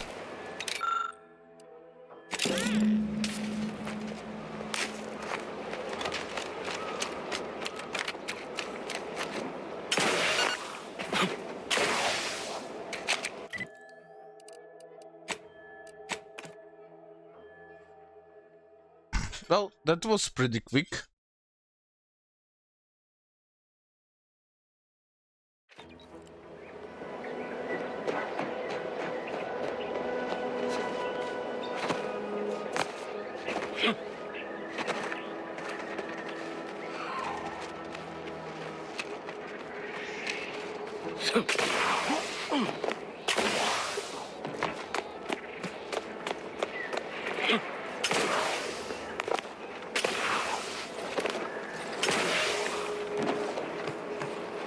Well, any closer to obtaining the catalytic amplifier?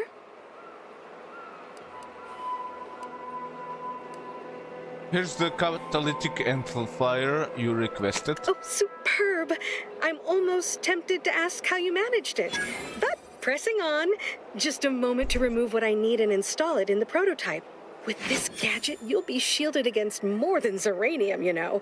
Damn near everything, as long as it's charged.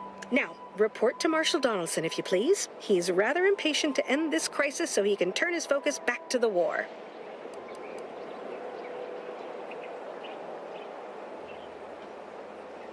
I let him know as soon as possible.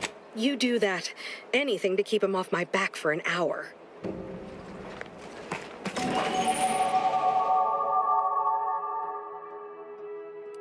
Okay.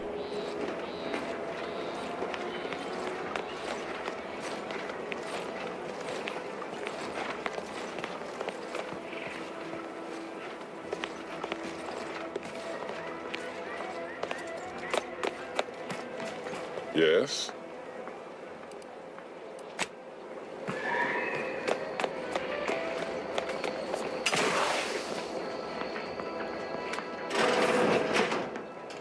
I'm glad that spectacle didn't scare you off. Between the recent attacks and the gas leak, you find us on the razor's edge between reason and panic. Whether or not you're able to help us, I'm grateful to have an extra set of eyes on the problem. Zeranium is hardly my area of expertise, but it falls to me to find a solution, lest I follow my predecessors to their untimely fate. Delphinia finished her device. I got a working prototype right here. I knew Dr. Bryant would come through for us, that she'd prove her worth as surely as any subject of the Protectorate would. Seeing as you're the only one trained in the use of that gadget, what say you put it through its paces? Make your way inside the repair hangar and find the control terminal to purge the Zeranium. And be careful with that terminal. We don't want the situation getting any worse. Your chief mechanist was concerned about Zeranium corruption to the automechs? Don't worry about Woodrow. Smart fellow, but his cautious nature gets in the way. Yes, there is some risk that exposure to Zeranium will corrupt our automechs, to use his colorful language.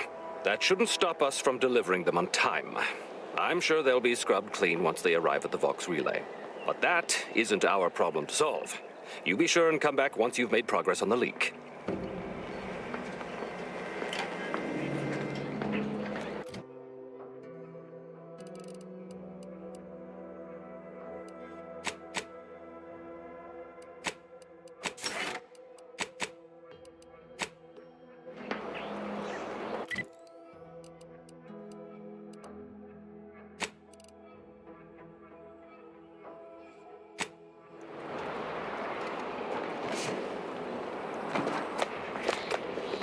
Need to go whole way up there.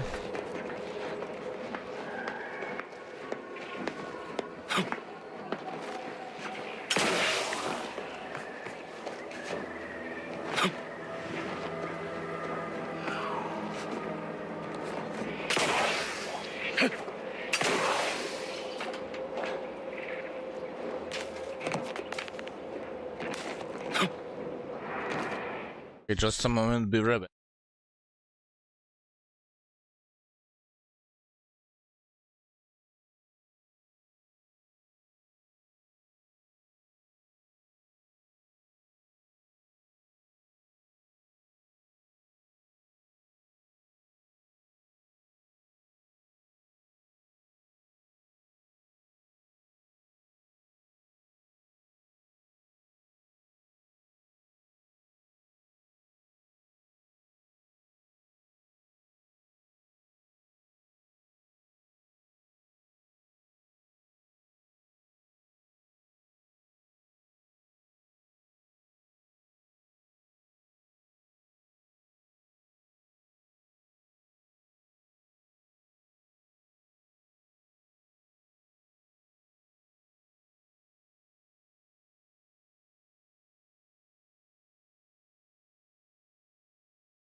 Yeah.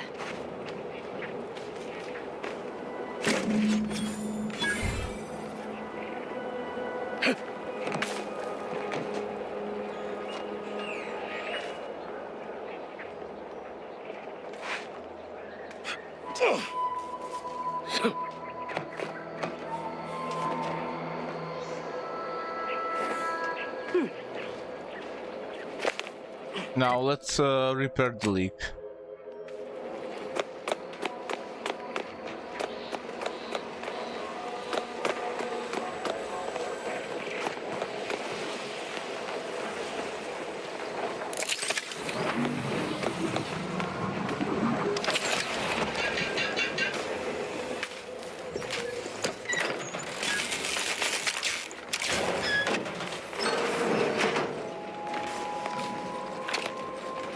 Let me know when you need a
Oh, the shield just came to stop when I mostly need it.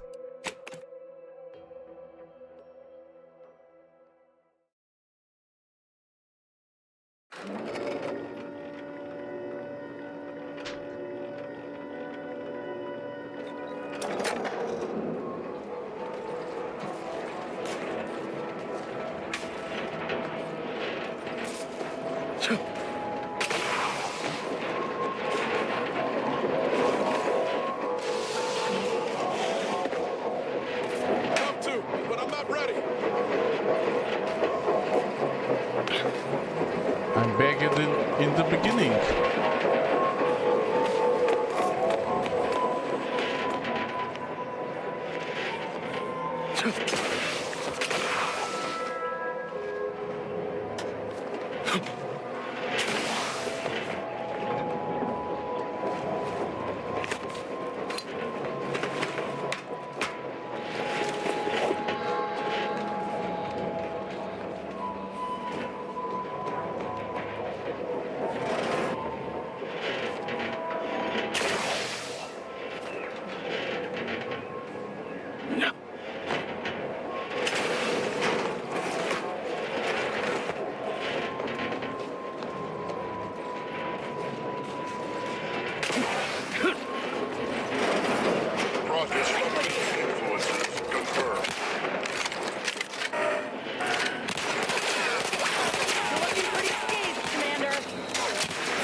Just give the signal.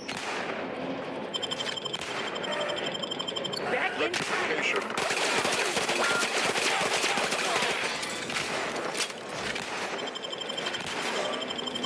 Back in business. Little pick-me-up for you.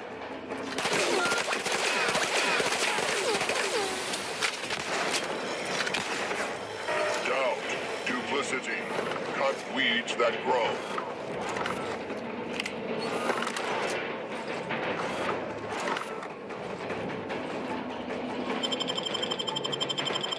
Back in business. Lay low, Commander. Next order. I'm the one you need to worry about. I'm at.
Ah, you're back. And certainly, there is a nominal cost for... There.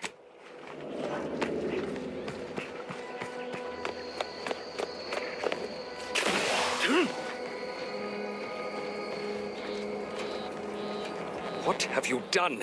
The Zeranium now spews from the hangar more thickly than ever.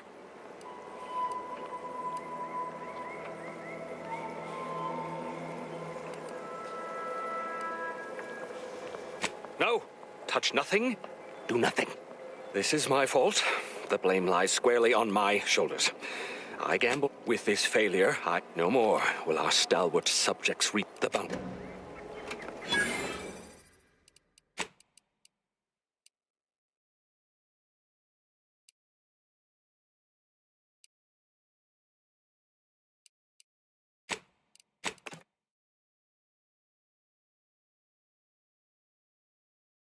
Okay, let's try again. Didn't know wanted to destroy the facility.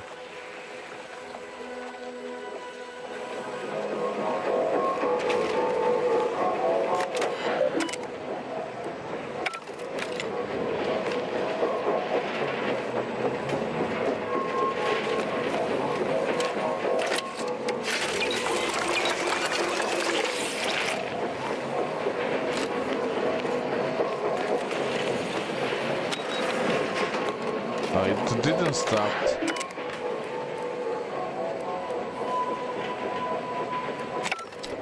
I destroyed. Let's go with the last one. I need just to stop it, nothing else.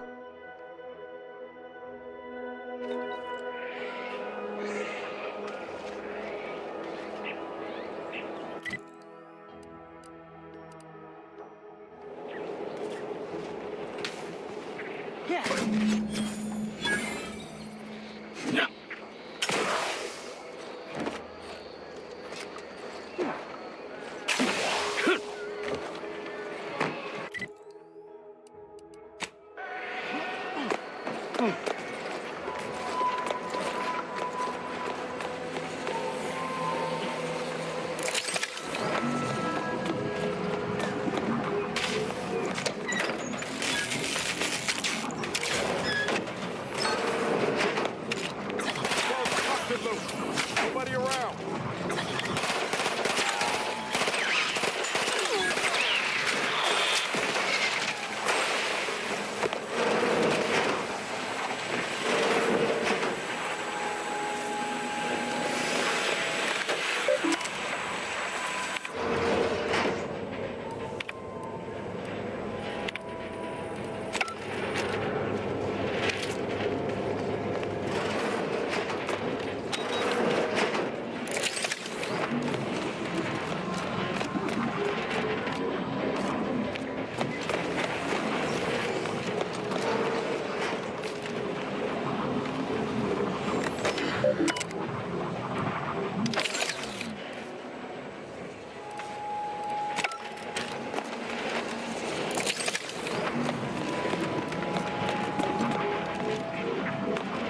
How? I already done it, didn't I?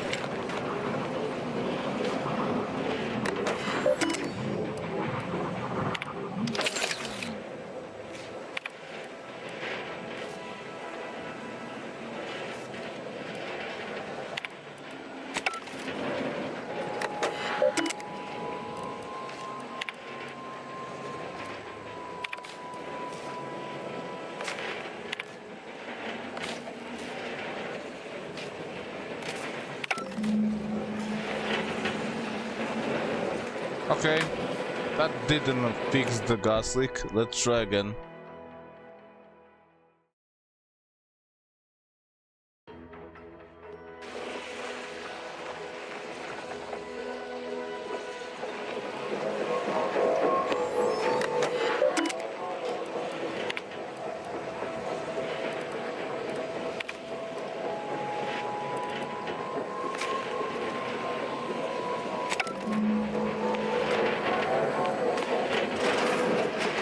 Suspicious data.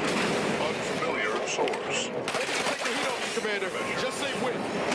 Come soon, but I'm not ready. I'm the one you need to worry about.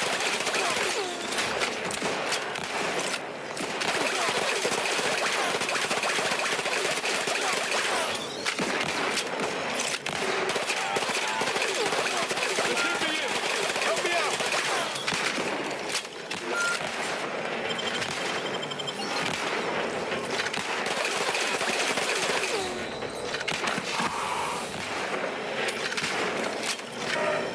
All right.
Okay, one is in here.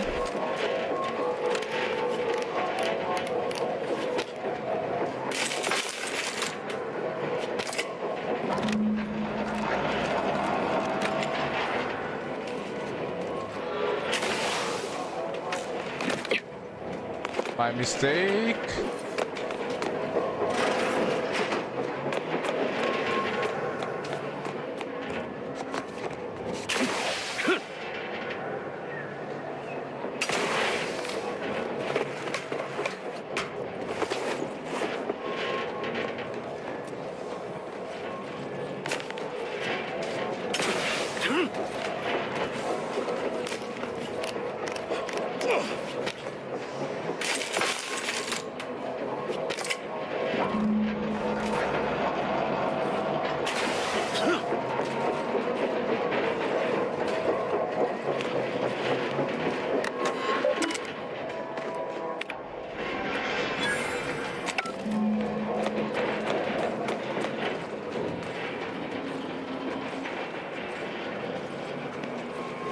And what do we have here?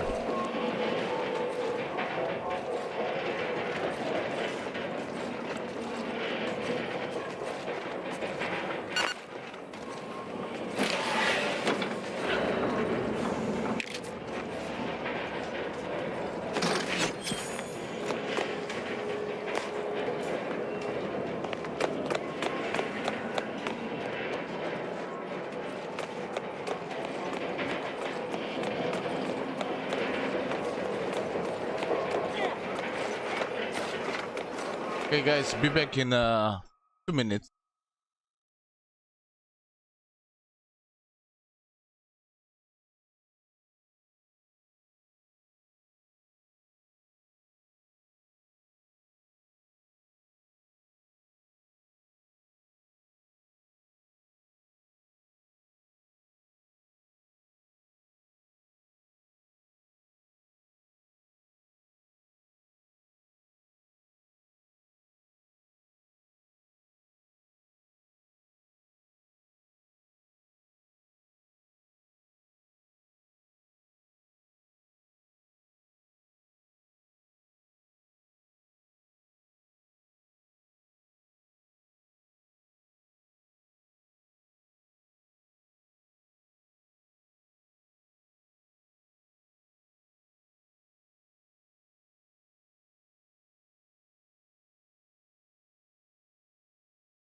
Right, guys, let's finish the mission.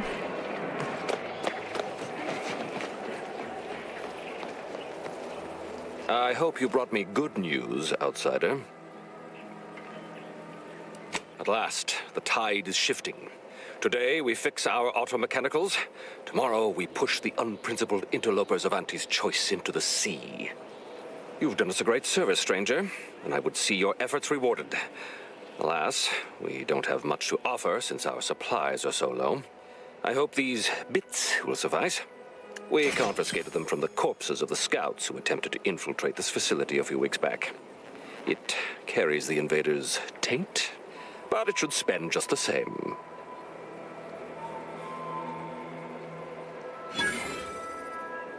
I think I deserve something extra for being overqualified and underappreciated. Perhaps you're right.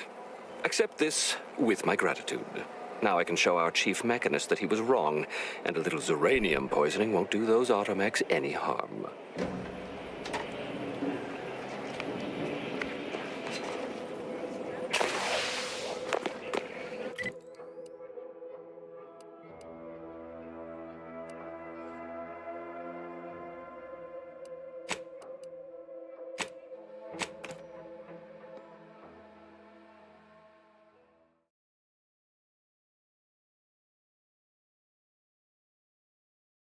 Gray gone astray?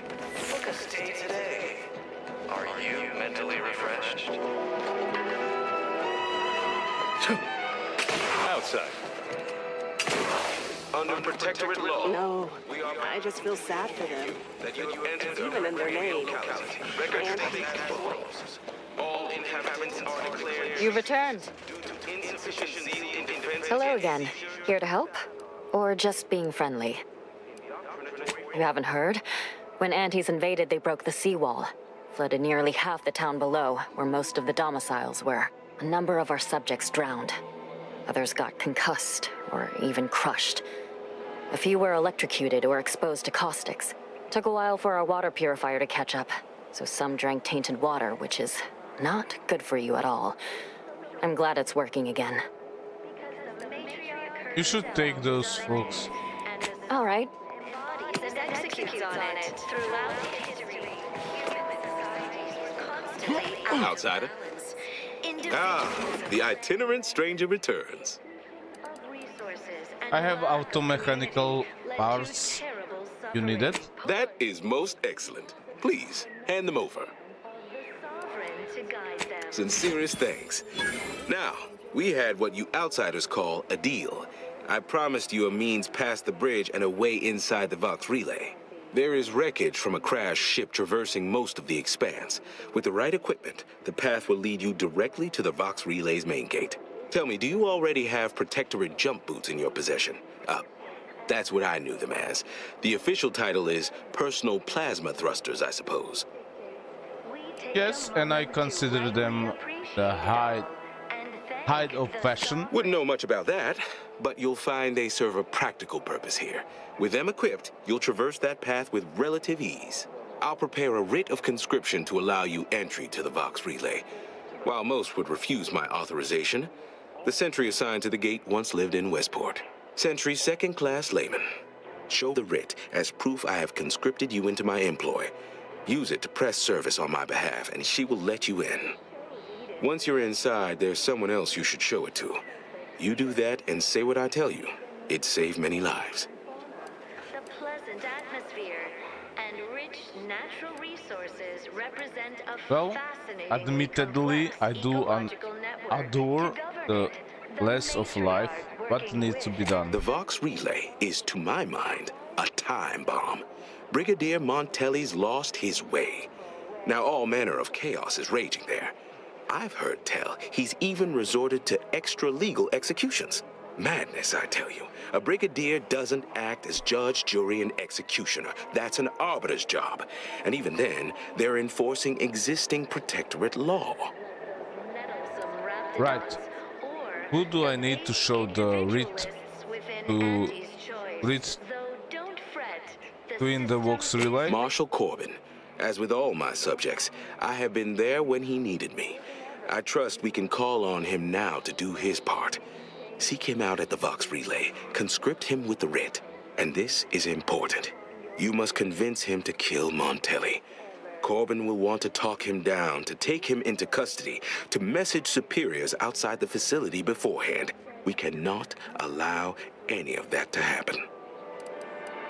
Why does Corbin have to kill Montelli? If Corbin becomes the highest-ranking officer alive, no one will be able to contradict his accounting of events. The Protectorate execute connivers and schemers. Corbin must appear forced to take down Montelli in the moment. It cannot feel like a plotted coup. Good, good. Here is the writ. I may not survive to see what occurs, but I trust you to follow your conscience. Farewell now. Promise you'll return here if you can, to check in on my people and see how they fare. Or manipulative, indoctrinatory falsity. Our enemies envy our prosperity, disdain our success. Oh, I don't doubt your abilities, but the prospects remain exceedingly poor. The facility is exceptionally well guarded, and forces there are the pinnacle of Protectorate training. Even if you succeed, it's only a matter of time before the Arbiter arrives to administer my sentence. Any chances of me avoiding my fate are quite slim, I fear. Farewell now. Human societies were constantly out of balance.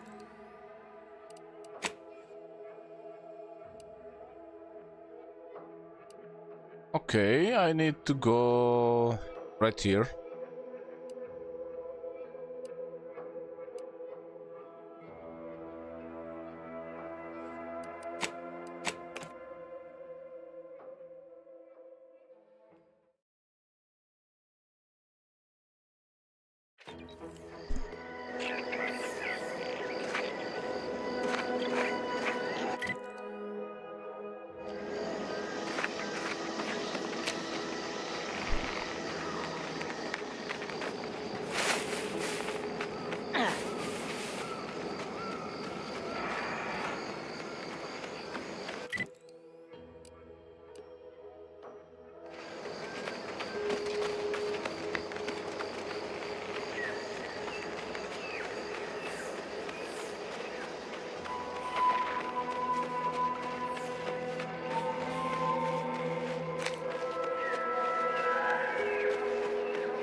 No time to conversate.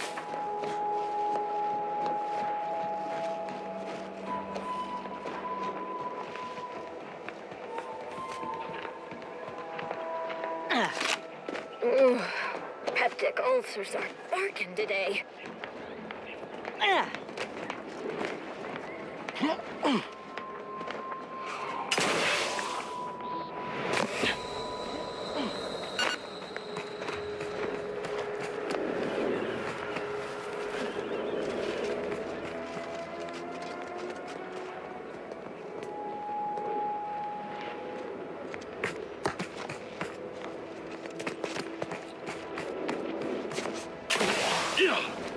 Another rift. Rather not get up close and personal like, if it's all the same to you.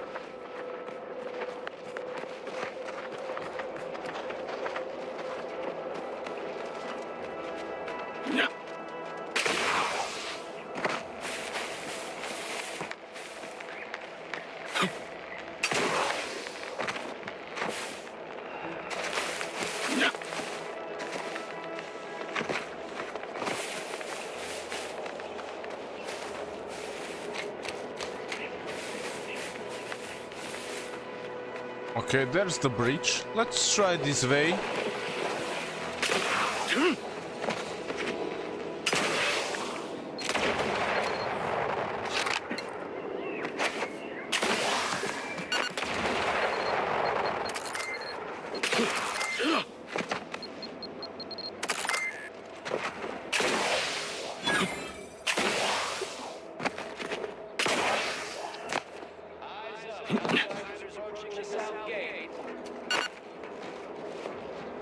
You there.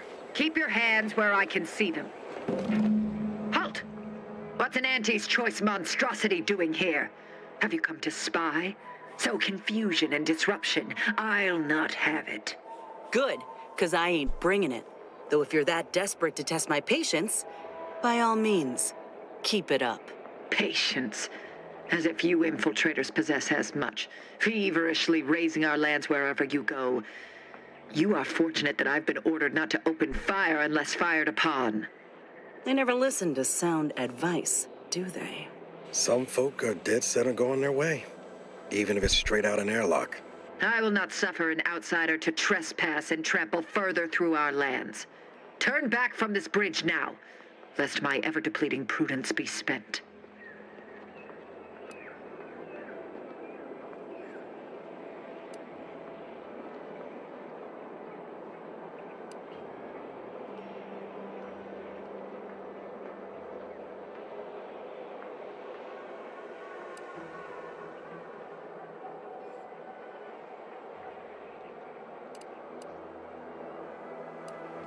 Not gonna trample. I promise. Just want to have a look around. If you are not a loyal Protectorate subject, you will not cross this bridge. Be grateful I do not judge with such haste as my superior to the north, Brigadier Montelli. He's been fervent of late, looking for any Protectorate subjects who have displayed disloyalty in his estimation.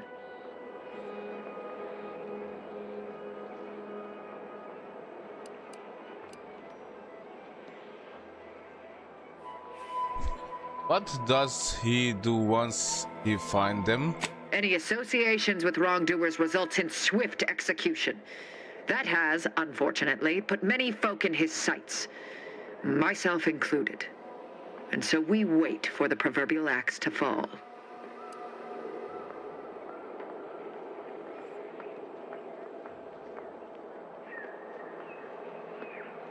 Sounds like he ought to be set straight, and I just happen to be heading to the Vox.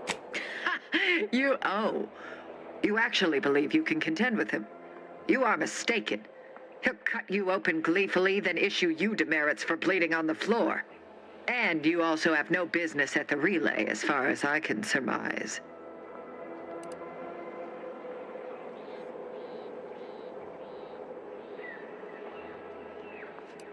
I'm not a threat, I just trying to help folk here however I can. Ah, so you are sympathetic to the Protectorate cause and wish to rid our people of this scum at our doorstep. Wonderful.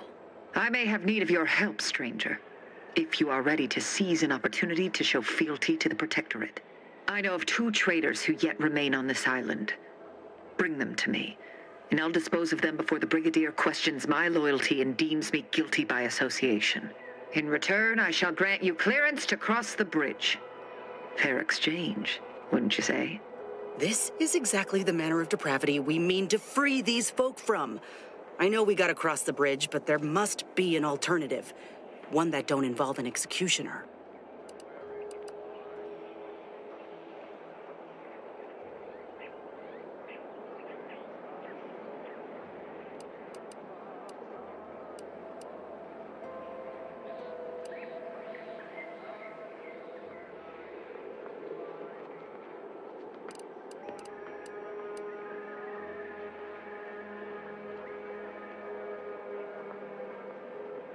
Justice? Come on, you're only killing these people to save your skin. No, I am ridding us of 2 dangerous traitors who will inevitably take good subjects down with them. Am I one of those good subjects? Of course. My point, our forces on the island are dwindling rapidly. Not just from the fighting, but from treachery. Or from seeing treachery where there is none. I am seeking to preserve our forces by punishing the true wrongdoers. After all, it is rather impossible to uphold one's sovereign-given duties if one is deceased. Now, will you accept my offer, or will you finally get out of my sight? You're out of your mind. I'm not sending strangers to their death. Even if said strangers deserve to be brought to justice? Allow me to offer another solution. Hand over your companion here. A grafted soldier on display would surely make an impression on Montelli. And us all? You're out of your mind. You ain't gonna use me to solve your problem. You're just dragging out the inevitable. Tell her, Commander. Not a chance in the void. See? So how about you take that suggestion and shove it right up your... Yes, you've made your point. Now, can we come to some other agreement, or will you stand here wasting my time?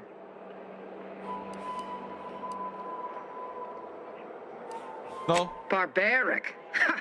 And who is the one standing here in soiled armor and in the midst of monsters? If you wish to cross, this is the only way. So unless you change your mind, be gone. Okay.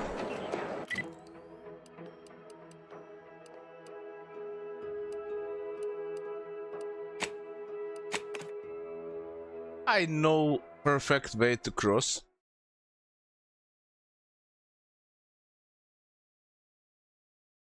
You are the raw material for perfection.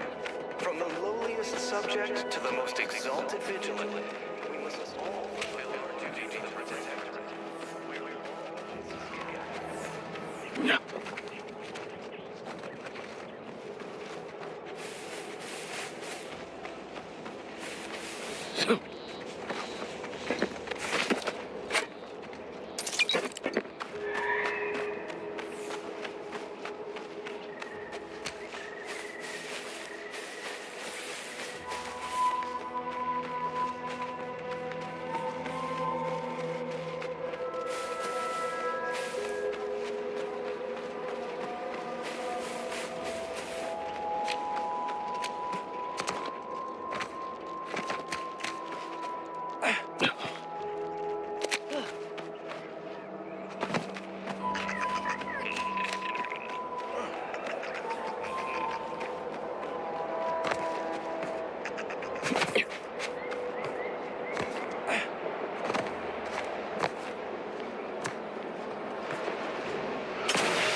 We pulled a good harvest. Doc Tinsley's going to be pleased. But if we could hunt for the other beast before bringing this specimen back to her, I'd be much obliged. Anyhow, was there something you needed, Commander?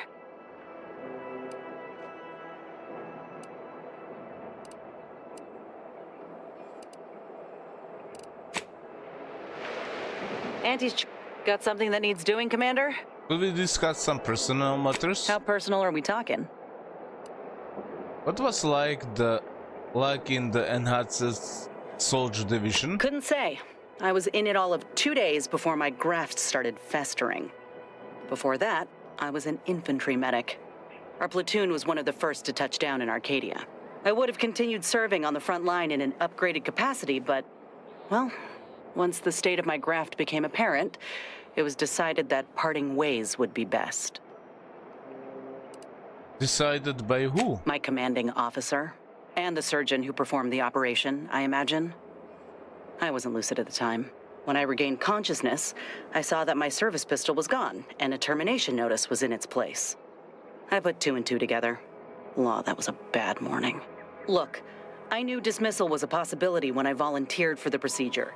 A successful graft is a boon, a failed one is a colossal liability. I'm a walking lesson in breakage.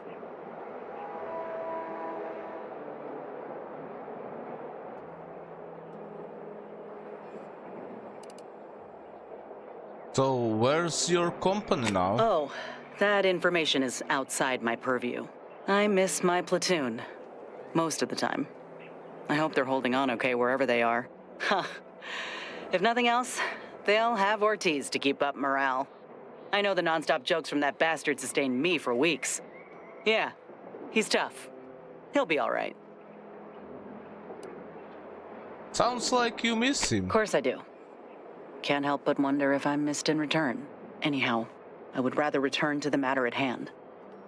No use dwelling on those out of sight and out of mind. Right. Been thinking about your graft, but if Doc Tinsley expertise isn't enough? Then I keep pushing forward till I can't anymore. You didn't see me when I first got out of surgery and came to Paradise Island. The fact that you and I met at all is a testament to Doc's skill. But suppose if her treatment doesn't stick, then maybe it's my time to go. You can only cheat death so many times. You know that as well as I do. What about the doctor who gave you that first graft? Oh, I couldn't even tell you who that doctor was or where they're stationed. Grafting was a procedure in its infancy, see? So corporate like to keep things hush-hush. Can't say I like the thought of it. Could have been cut open in the middle of a cave for all I know. I'd rather not dwell on those moments, if it's all the same to you. What matters is the here and now. Has something else I wanted to talk about? Fine by me. Wanted to know more about your old unit and your friend Ortiz. Well, like I said, we were both in the same unit. Me as a combat medic, him as a machine gunner. Everyone in my unit was from Tau Ceti, so we already had that in common. And we served on the front lines, which made us look out for one another that much more. See, most of us were laborers, and we just got our first real shot at something greater. We wanted to make a name for ourselves, and what better way to do that than become a hero? Our onboarders promised that if we demonstrated exceptionalism, showed initiative, that we'd get promoted quick. And our days of living in squalor would be far behind us. You don't think it's odd that Anti-Choice put their newest employees on the front line? It ain't like they forced us to join up. We did that on our own. And it said in our contract that they could send us wherever we were needed. Can't complain if where we're needed is in a trench staring down the barrels of a minigun. They took over Tau Ceti, your home, and then treated you as expendable. That shouldn't bother you? I reckon that's a difference in perspective. How do you and Ortiz first meet? We spent a week crouched in the same foxhole under aerial bombardment. Shared water one sip at a time by the end of it. Anyone would have been friends after that. I don't know if I would have made it out alive without him. Maybe I'll tell him that over a beer one day. Praise him in front of the whole saloon. Law knows he's got a thing for heroics. I'm glad you two survived. How did the rest of your unit fare? Better than I'd feared. Only had to bury 2 troopers and amputate 5 limbs. I'm thankful every day that the Protectorate can't aim for shit.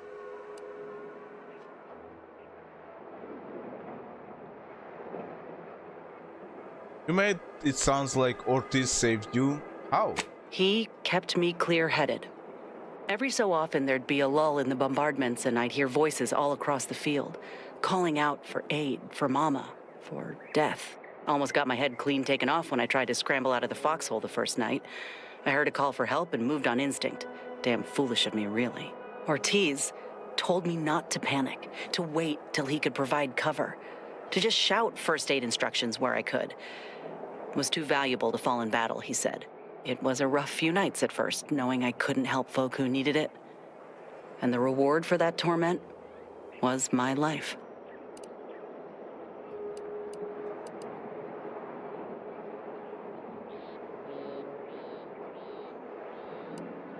Well, I'm glad he looked out for you. I can imagine you not being in my crew. I appreciate that, Commander. In any case, I'm only standing here because of a damn fine soldier who became my friend. I'll carry that knowledge always.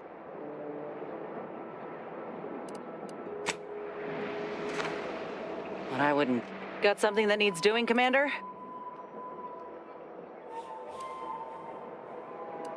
How personal are we talking? Did you like working under Auntie's Choice? Like ain't the word I'd use, even before I was itching to tear up my contract and set it aflame. Auntie gave me autonomy, gave me the choice to do more than just struggle to survive. They treated me better than my last employers did, and despite recent events, I believe in their mission. We can give folk here in Arcadia a better life. Last employers? I thought you were always one of Auntie. What, did you think I was born into it? How else do you grow a corporation to this size without doing outside recruiting? Take a look at what most systems offer and what Auntie's Choice provides. Do the math. I'm just one of many who welcomed the chance to enlist with open arms. Was it difficult adjusting to life under new management? Of course. Going from a life lived in squalor to one that rewards you on merit, it would send anyone's mind spinning. Now, do I got qualms with Auntie? Sure. But I'll tell you what, when she overthrew those Spacer's Choice bastards in Tau Ceti, my home system, that takeover was the best thing that ever happened to us, even if it took time to see it. But I reckon that's a tale for another day. That all you wanted to discuss, or... But I wouldn't give... Got something that needs doing, Commander? How personal are we talking? You mentioned you were from Tau Ceti. What was it like there? Not great. It was a mining colony under Spacer's Choice. Didn't have much, but my parents worked hard to ensure we had shelter and a warm meal every day. They're good folk. I love them. But I don't think they ever quite grasped how bad things were before Auntie's Choice came. They warned me not to join up, you know. Said we'd all get burned if we put too much stock in the promises of this foreign corporation. But I'd rather take a risk on them than be resigned to how things were. Maybe Spacer's Choice made the same promise to them? Maybe. Though what I've seen from Auntie's Choice should put my folks' doubts to rest. Right away, I got the offer to enlist and the bonus paid at signing. Just how bad was life under Spacer's Choice? Our colony was isolated, which meant our Spacer's Choice overlords could do as they saw fit. Everyone lived in squalor, save for a select few. We were little more than workhorses. Those of us at the bottom only found joy with our families, our friends. But love alone can't get you through the toughest, darkest winters. It must be difficult leaving everything behind. Come here. I miss the sunsets and my folks, though I know they're well taken care of nowadays. But that's about it. Most of my friends joined up when I did, so we took our community with us. Leaving my hometown itself, it was an eager farewell. Though there is one person I keep thinking of, the grandpa who lived next door, Vincent. He used to draw posters and ads for Spacer's Choice. He had style. Of course, that didn't last. Age caught up and his hands started failing him. Couldn't draw, couldn't lift heavy objects, could hardly walk without exerting himself. And in Tau Ceti, if you couldn't work, you didn't get ration cards. We shared what we could with him, of course, but what we got already wasn't much. What happened to him? Last day I saw him, he refused the half Saltuna can I tried to give him. Said it was him lending me his strength. He was gone the next day. We searched all over, then realized he must have wandered off into the wilderness, not wanting to be a burden. We never found him. Can't hardly open a tin without thinking about him now. So if you're wondering why I still hold a candle for Auntie's Choice, after everything, it's because I know had Auntie arrived just 4 months earlier, Vincent might still be alive.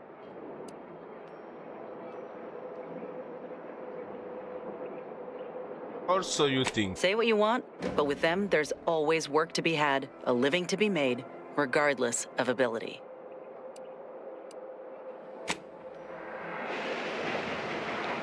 Auntie's Choice. Got something that needs doing, Commander? Back in a minute.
Alright guys, let's go.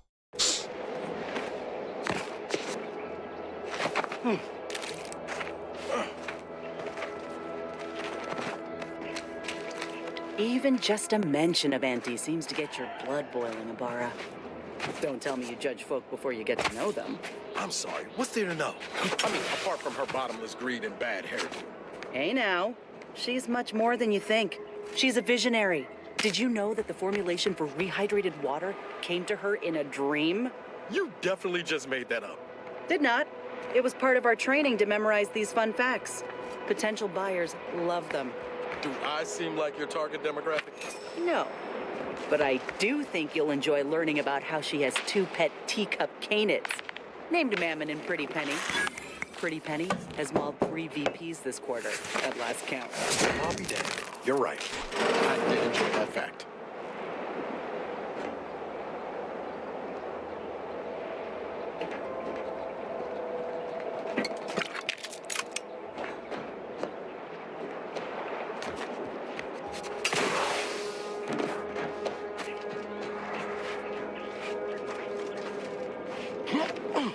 Yeah, let's present the bit.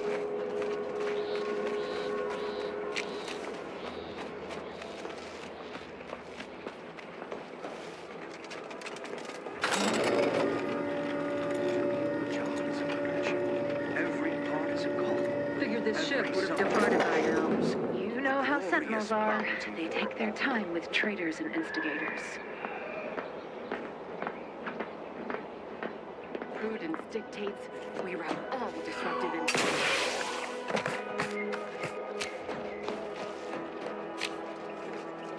They're stringing up their own people. Sick bastards. Oh, these damned bodies. Why can't we just bury the lot of them? Oh. Theoretically, it shall take me 4 hours to hang 8 bodies. But Montelli killed 6 more yesterday, and my shift only goes for 3 more hours. Sovereign's mercy. I fear hanging all these corpses is beyond my capabilities, and I certainly need no distractions. What is it you want? Is that you there? Why do you have an Auntie's Choice abomination in tow? Careful now. You're speaking to a soldier who could put one between your eyes at 100 paces back. Lucky for you, I'm here in good faith. Bah, no matter. I cannot afford to worry over you. I have a grave number of bodies to hang and not enough time to hang them. Now, what is it that you want?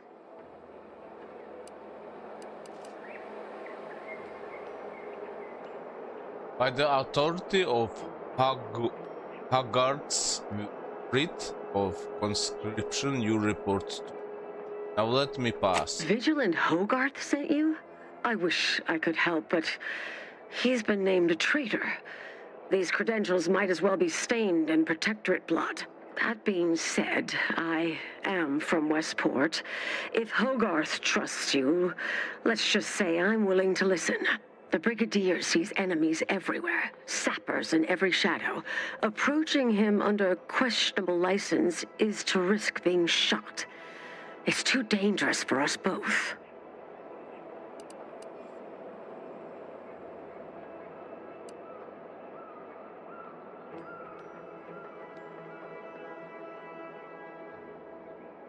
Then you both disappoint Haggard and lose any ally in resolving your corpse issue. And how, pray tell, would you help me with that?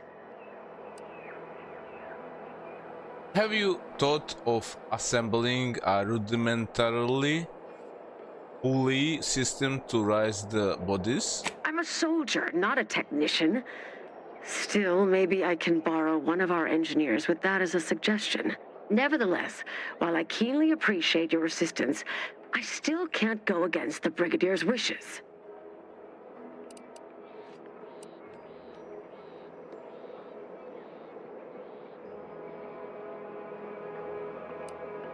But my orders are crucial. I'd be riskier to send me away than let me in.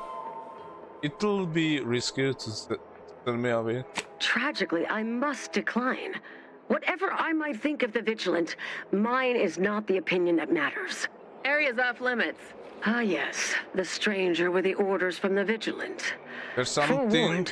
There I'm must in be no something more position to help you now can than I do was to help before. me. Tragically, I must decline. Whatever I might think of the Vigilant, mine is not the opinion that matters. You are approaching a restricted estate.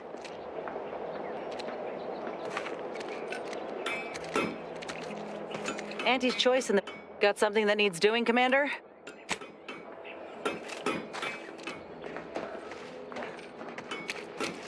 Area's off limits. Come on. Ah, yes. The stranger with the orders from the Vigilant. Forewarned, I'm in tragically... You are approaching a restricted estate. What's here?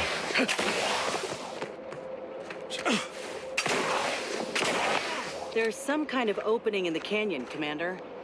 Bet we could find our... Guess the Protectorate ain't so good at watching their own backs after all.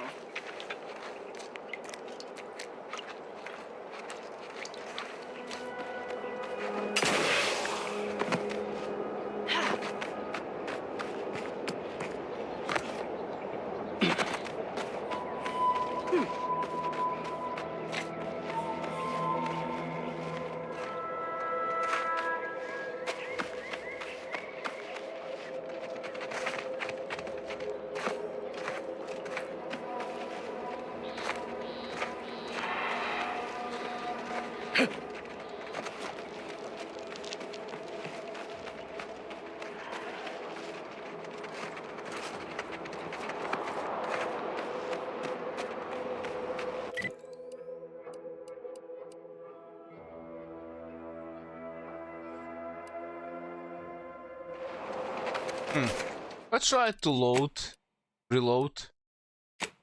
See if I can make her let me in. Some other conversation choices.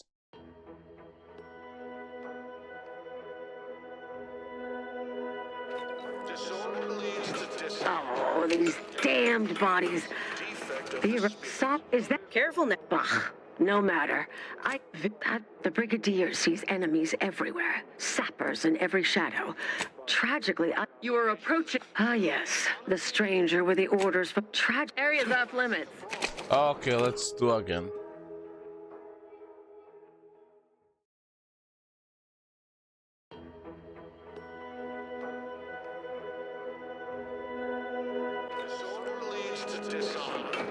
Oh, these damned bodies. Theoretical. Is... Careful. Ugh, no matter. The Brigadier sees enemies everywhere. And how, pray tell, would you help me with that? I must, nevertheless, while I keenly appreciate your assistance, I still can't go against the Brigadier's wishes. Tragically, Area's off limits. Okay. Let's try. Well, she'll decline me nevertheless. There's some kind of opening in the canyon, Commander. Bet we could find our way closer to the Vox if we stay out of sight.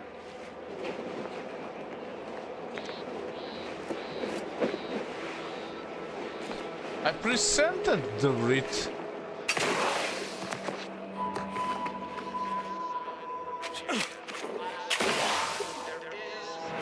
Okay, let's do again. I presented the writ.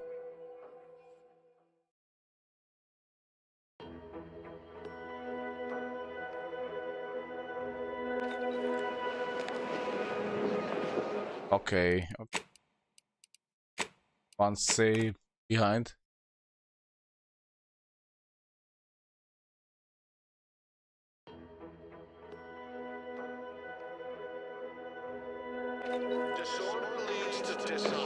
Oh, these damned bodies. Why can't we just bury the lot of them? Theoretical. Is that? Careful now. Ugh, no matter. I cannot afford to worry. Vigilant. That being, the Brigadier sees enemies everywhere. Sappers in every shadow. Approaching him under questionable license is to risk being shot. And how, pray tell, would you help me with that? You've a strong... Nevertheless, while I keenly appreciate your assistance, I still can't go again. Tragic. You are approaching a restricted estate. Any soldier found in Okay, possession cannot. of enemy rations.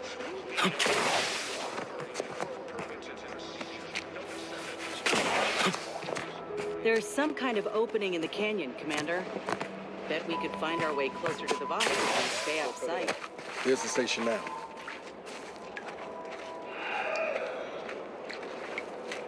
Let's go just through here.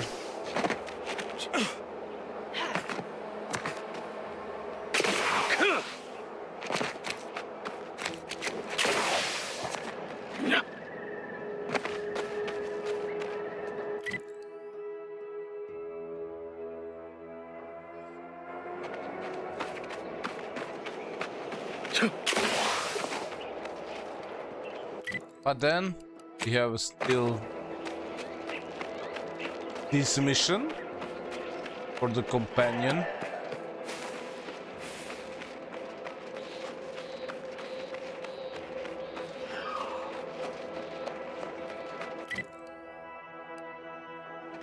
Ah, wrong way.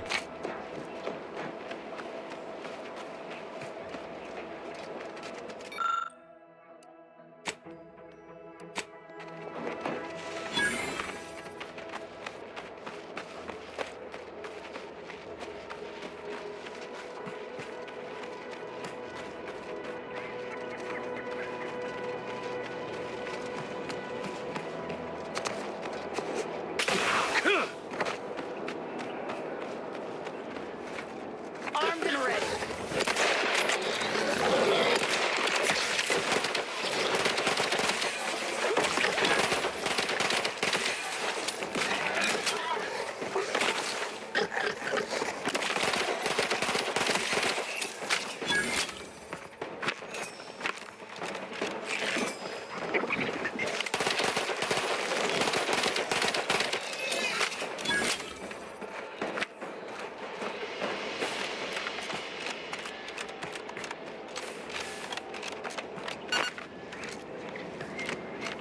And there's this cave.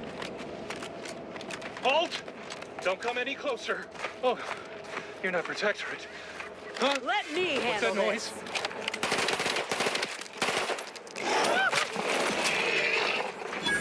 That was a close one. Thank the Sovereign.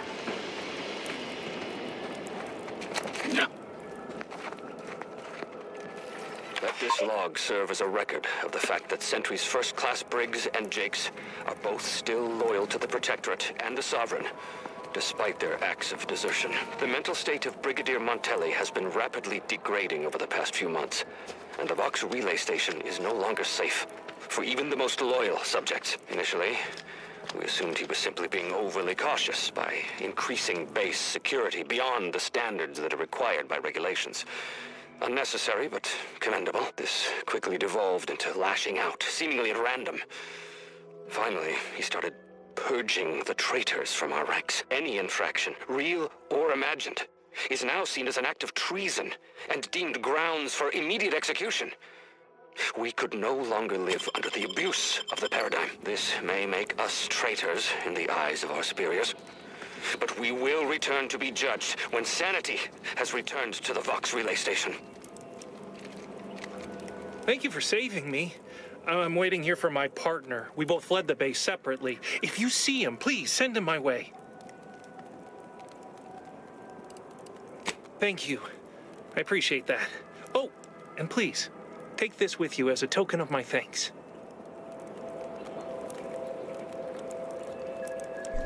Okay, let's go down.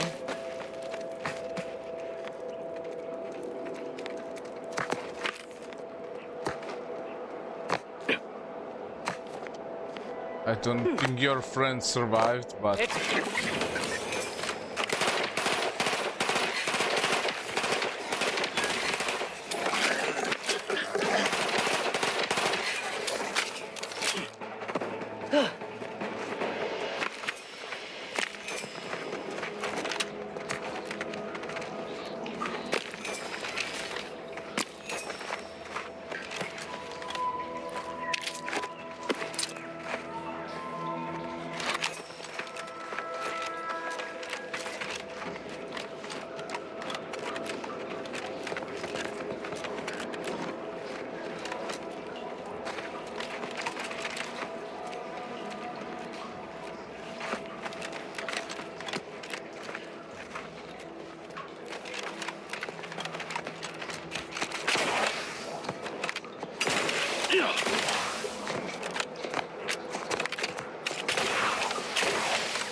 Must be somewhere behind.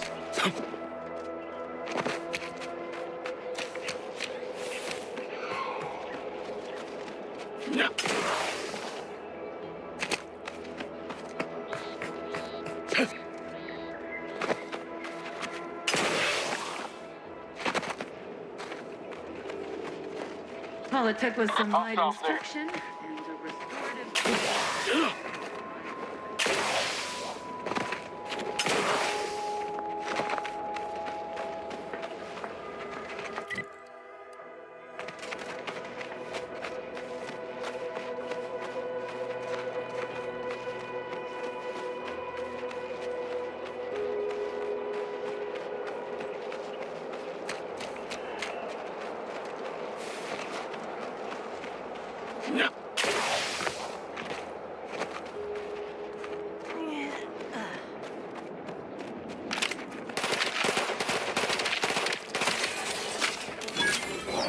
To distract.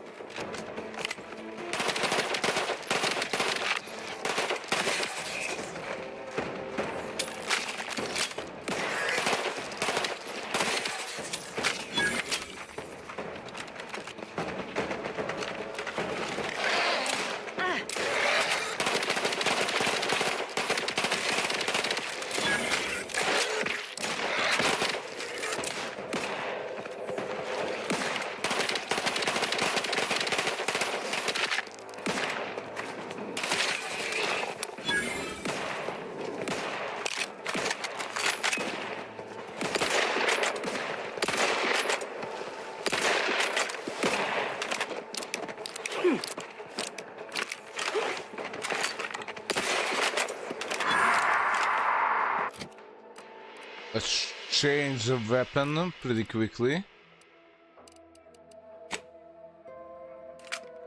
Hear that? It's challenging us.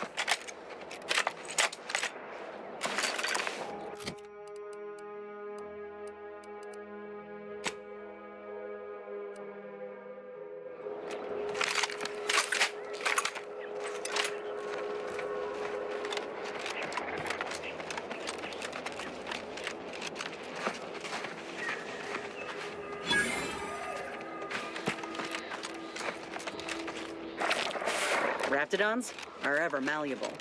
Eden doesn't want them around and they don't belong here. Liquidate them!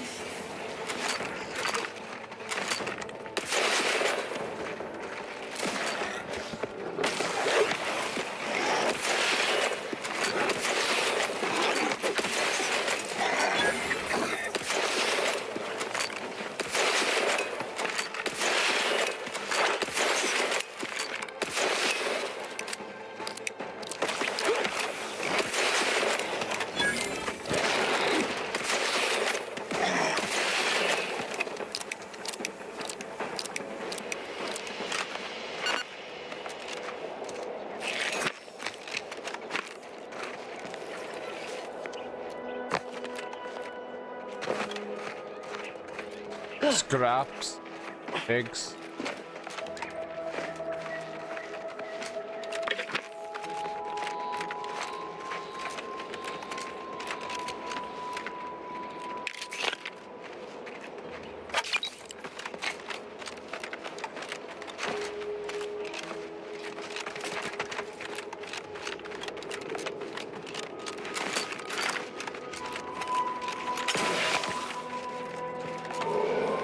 Keep howling.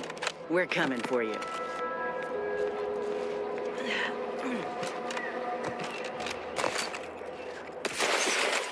Looks like a fight.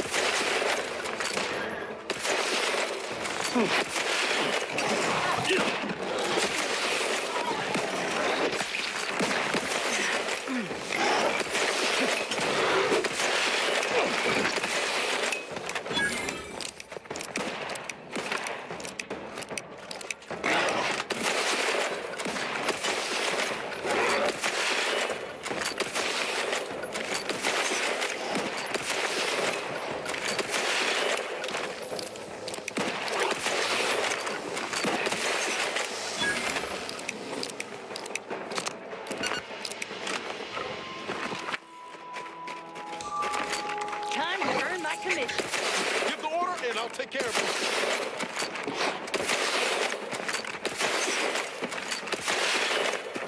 Yep. Matriarch's here, all right. Let's put our heads together. See these half-eaten remains? They're a sign. Matriarchs lose their appetite when they're on the verge of going into a state of torpor. She'll have retreated into hiding to conserve her energy. But I got one way to get her attention. I'm listening. You know how Doc mentioned pheromones? Well, just so happened that I procured some Raptidon glandular extract in my travels. Should do the trick. A matriarch with 3 full stomachs ain't coming out of hibernation unless she senses a threat to her authority. She hates rivals.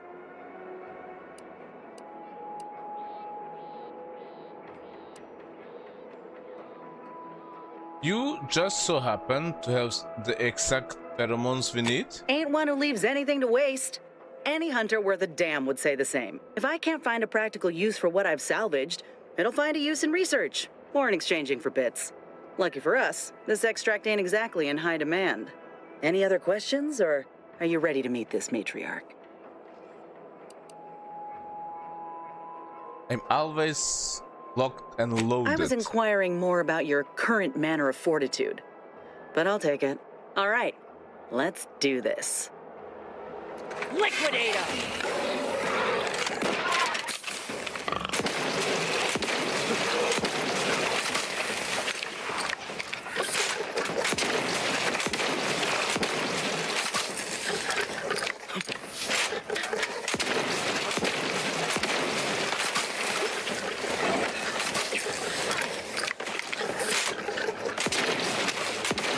Commander, you're bleeding!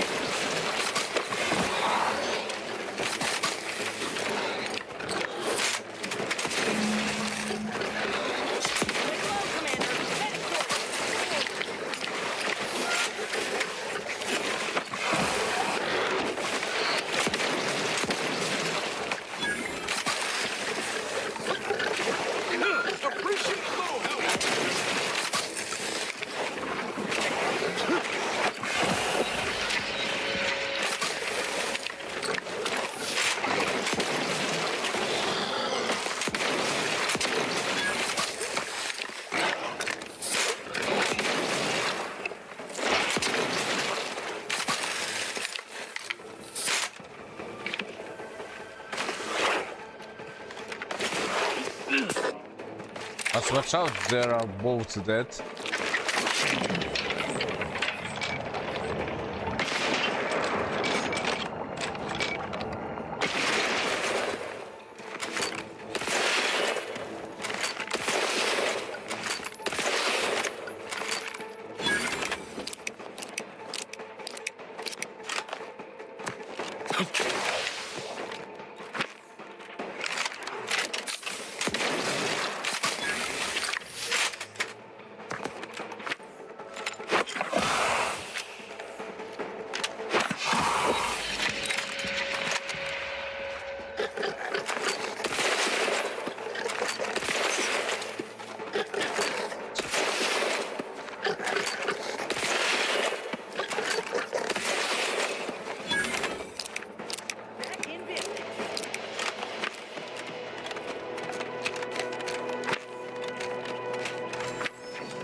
That's the limb.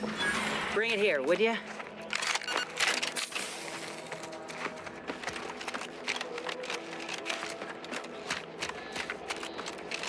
Okay, let's check around. We got both grafting parts in hand, Commander. Can I get your read on something? Just a moment.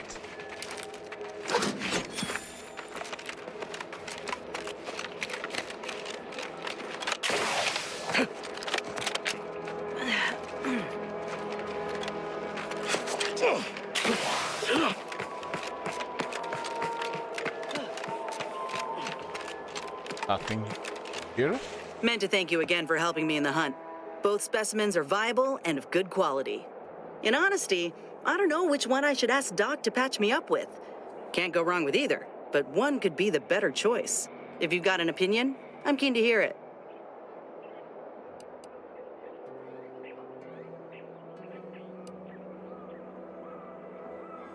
This is your life, Inez. It's your decision. I know that. I just find value in a second opinion when it's given freely. But I reckon I can figure it out when we get to Doc's lab. Ready to head there when you are.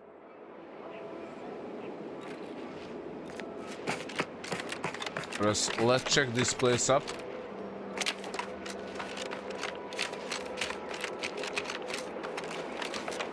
Huh. That drainage pipe must be coming right from the Vox relay. They're lucky the Raps ain't chewed their way through yet.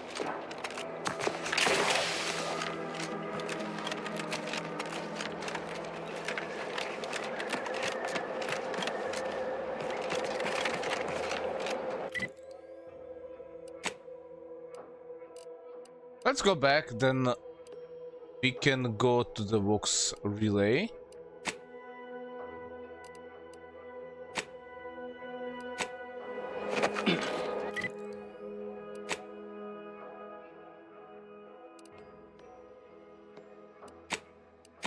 Hey guys, be back in a minute.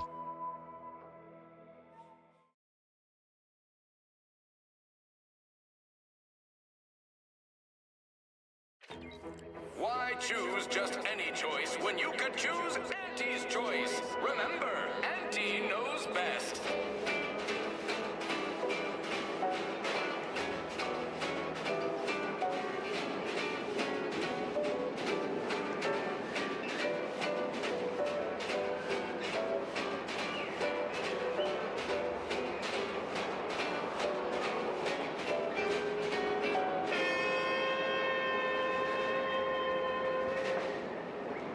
Auntie's Choice is the proud maker of Spacer's Chaw, Zero G Brew, and antibiotics. Everything you need to get through your day.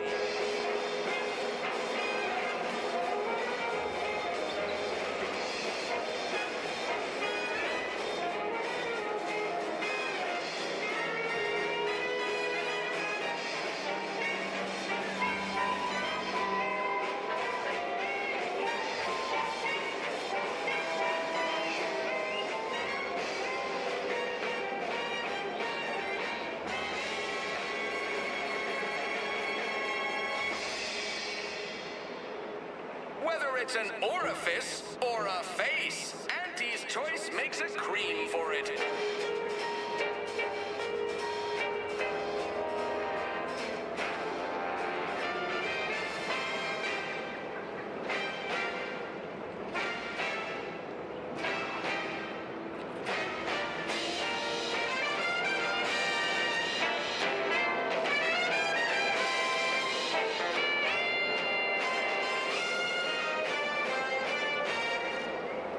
You want freedom of choice. You want Auntie's Choice.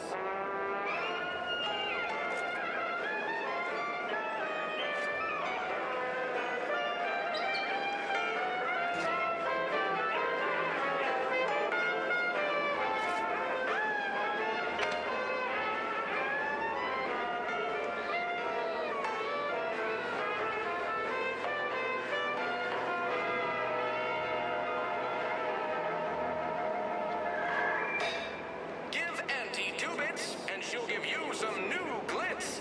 Give Auntie 5 bits, and she'll give you a facial spritz.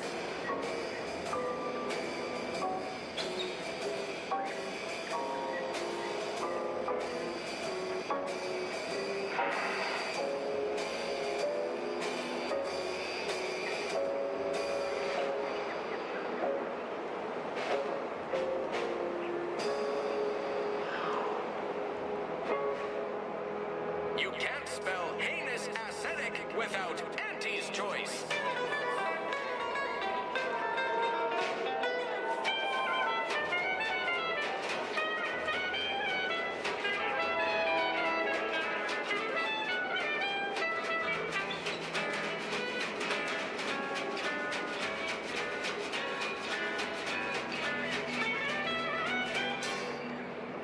Auntie's Choice knows that a better you is just 3 pills and an ointment away.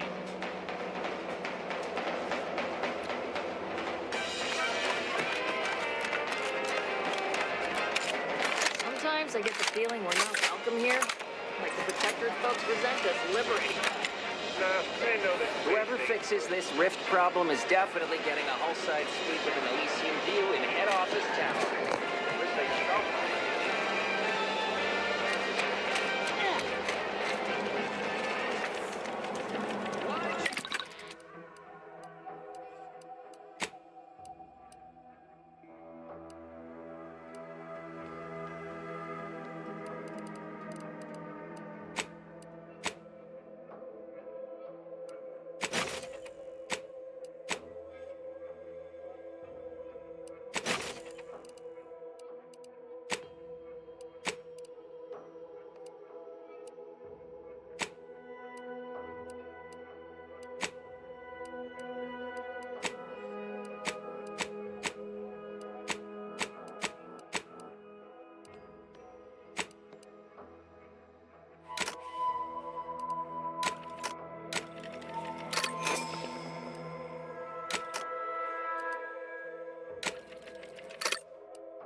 Okay, let's finish this quest first. Back again? I hope the hunting has gone well. It has. Can you install our new graphs now? Certainly, if you've procured the right materials. I've been fine-tuning the procedure in the meantime. I do believe it'll be as smooth as Crabble butter. I'm gonna assume Crabble Butter's especially smooth, because I'm ready to feel like myself again. The material we harvested from the skeleton Crabble could allow me to fire off scalding shell shards. They'd pierce through armor easily, I imagine. And the part from the Raptidon Matriarch should let me camouflage myself at will, like other Raps can. I'd be able to close the distance and heal you up without the enemy noticing. I believe either option would suit me fine. Care to share your thoughts?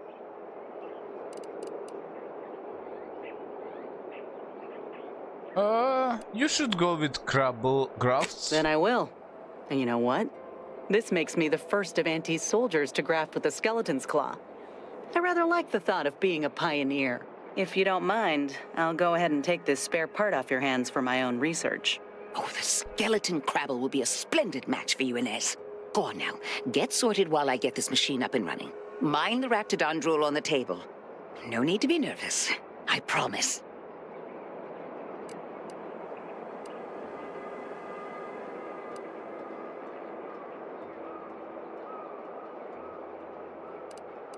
Take the breath. Take the deep breaths, Inez. Think happy thoughts. Thank you for the bedside manner, Commander. As you can tell, I've got a nervous temperament and jump at the sight of my own shadow. Enough distractions, please. I need the utmost focus for my work.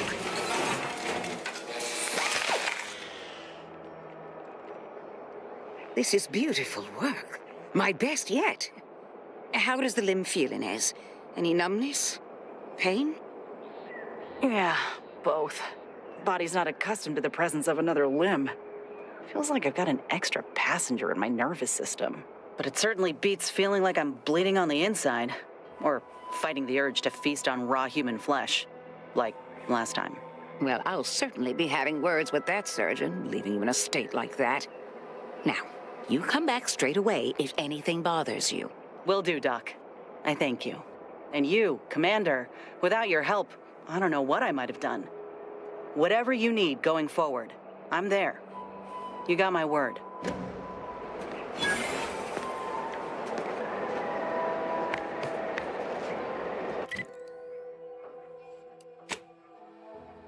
Let's see. Let's go down this road.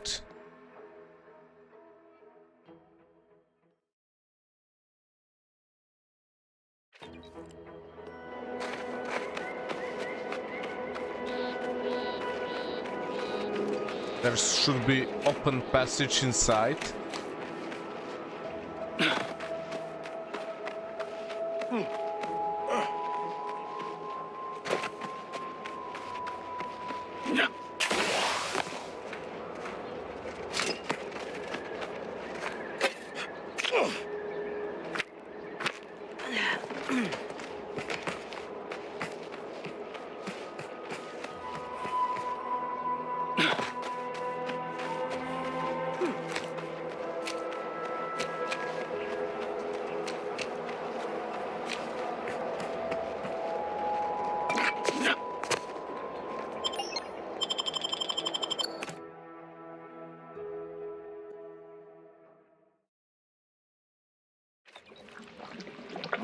Damned if I stay, damned if I go. Can I remain unsullied under the command of a rambling, nonsensical persecutor? Oh, hello there. You seem to have caught me at a most inopportune time. Was just, patrolling the sewers, monitoring for suspicious activity. Now, I must kindly ask that you vacate the vicinity. Your presence here is proving distracting, to put it mildly.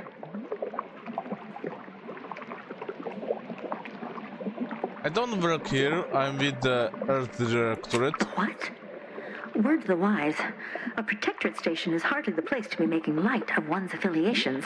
Brigadier Montelli would be ecstatic to hear you spout such humorous quips.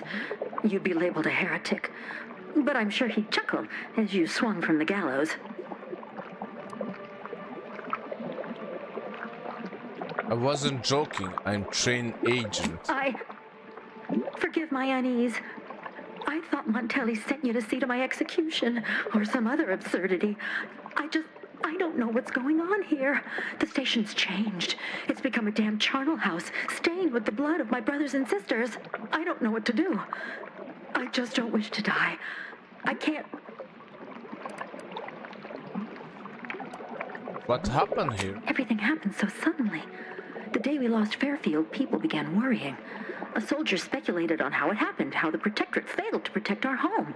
Next day, they were strung up, which was understandable, even though they should have just been refreshed. But then another went, and another, until bodies littered the base. All the while, Montelli has acted as if nothing is amiss. I couldn't stand the bloodshed anymore. I ran to the sewers to hide, and have been here ever since, scavenging what I can.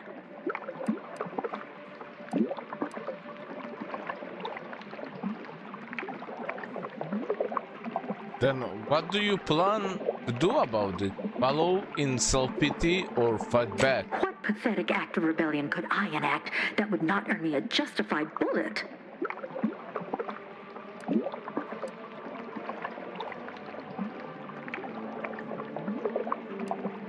Remain on the station. The Protectorate only has your best interest in mind. You're in the tough spot. Wish I could help you, but I... Of course. You're right. The Protectorate have never led me astray, and Montelli must have his reasons. I shall return as soon as I am able. Thank you for your assistance. I wish you the best in your endeavors. May we cross paths again someday.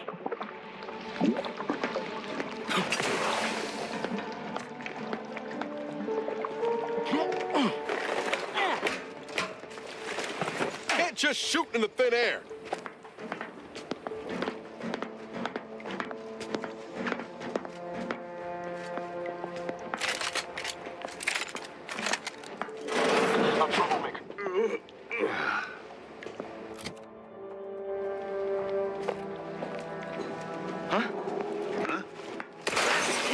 Ready to waste them. On your command.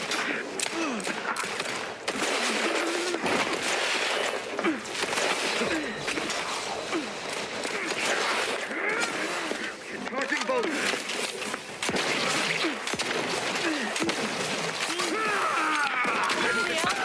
I go for you. Hit what into where now?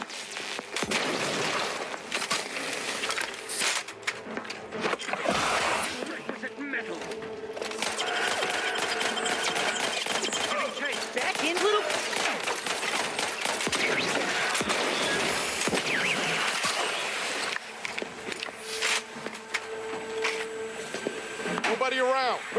the heat off you, Commander.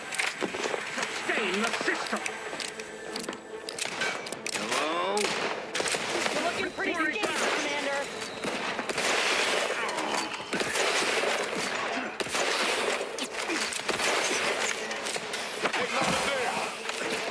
Refilling my weapon. Shall button.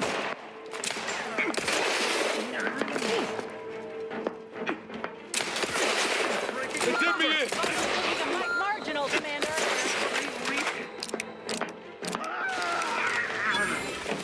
I'm a little busy bleeding out if you haven't noticed. Gotta fix me up first.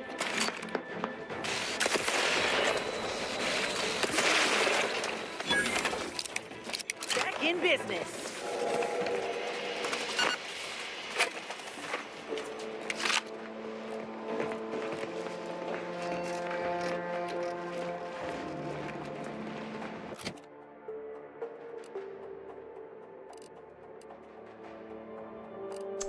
Yeah.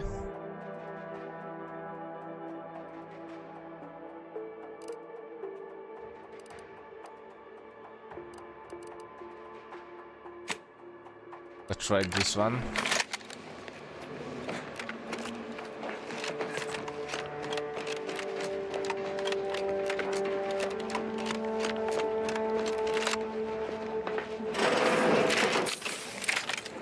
Talking about armed and ready. Raring to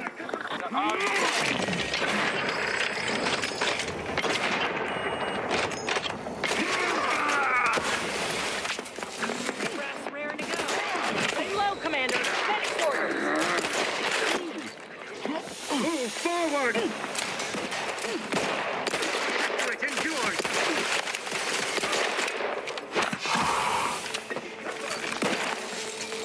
I'm the one you need to worry about. You lot couldn't hit the broadside of a freighter. Not walking this off. Stand me back up.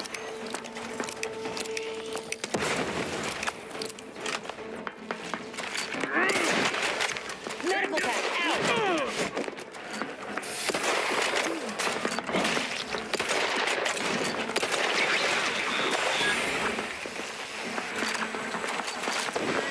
Away! No!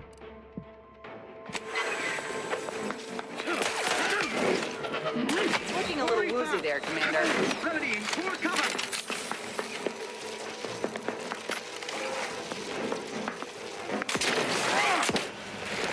No, really? Let's try again.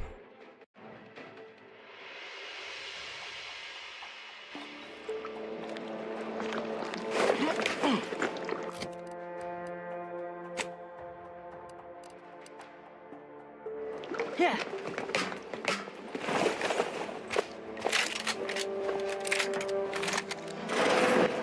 Enter your belt. Lock to stock.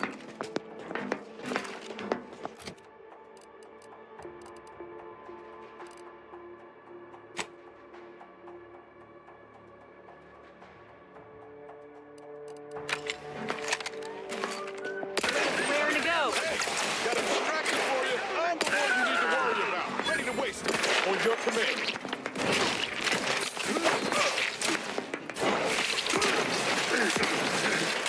They did me in. Help me out. Steady eye.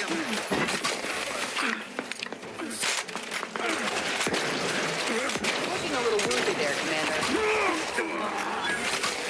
Help me end this fight on my feet.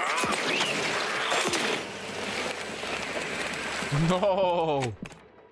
Okay, let's try again.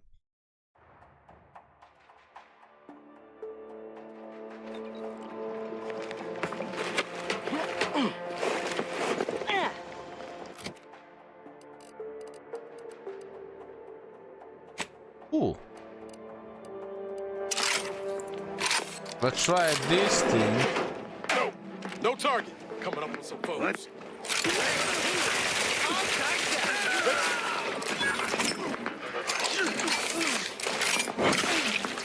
Advance!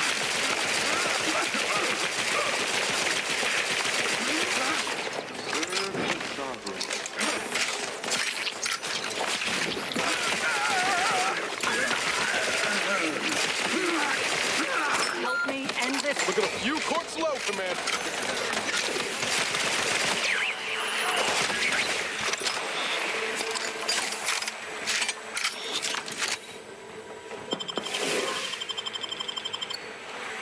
Back in business.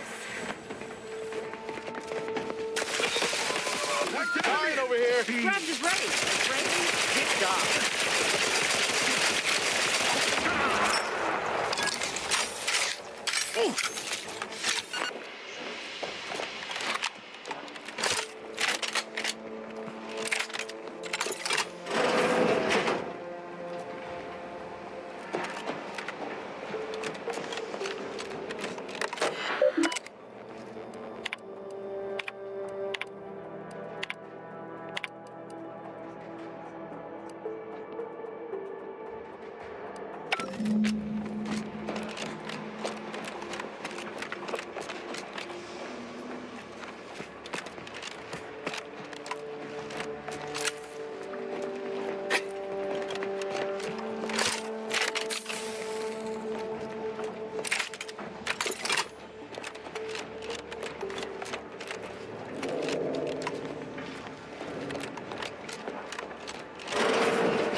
And I'll take care of him, Commander.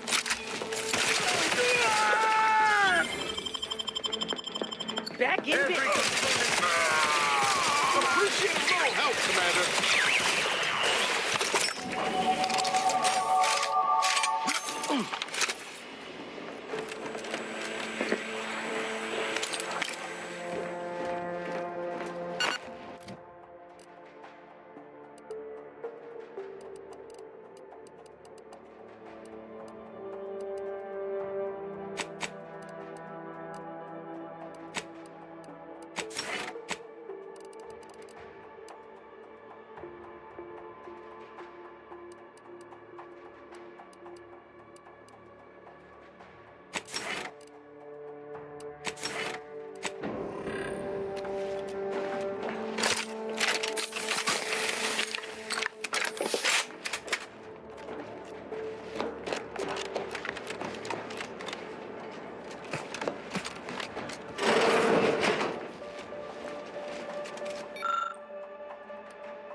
Come, quickly.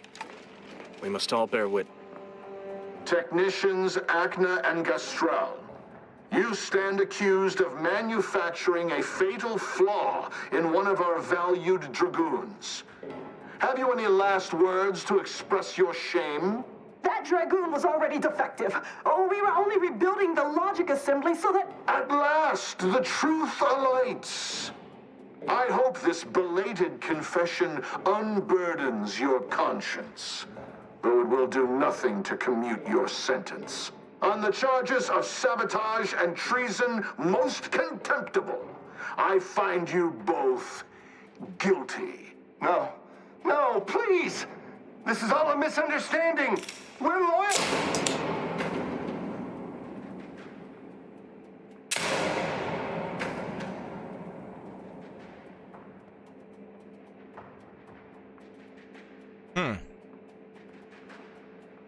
More loyal subjects executed. And valued technicians, no less. I cannot see how reducing our own manpower guides us down a path to victory. Wait, I recognize you. From Horizon Point. Yes, just outside the Skip Labs, before the incident. Didn't I set security on you? How are you here? Alive? You got security called on you outside the Skip Labs?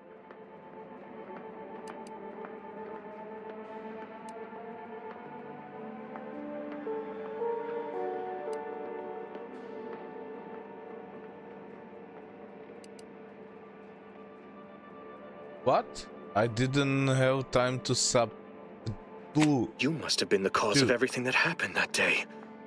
And to think I could have stopped you. Perhaps I would have, if I'd not been so vexed over mere demerits. Okay, be back in a minute.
Welcome, by the way. I was the only one who cleared your...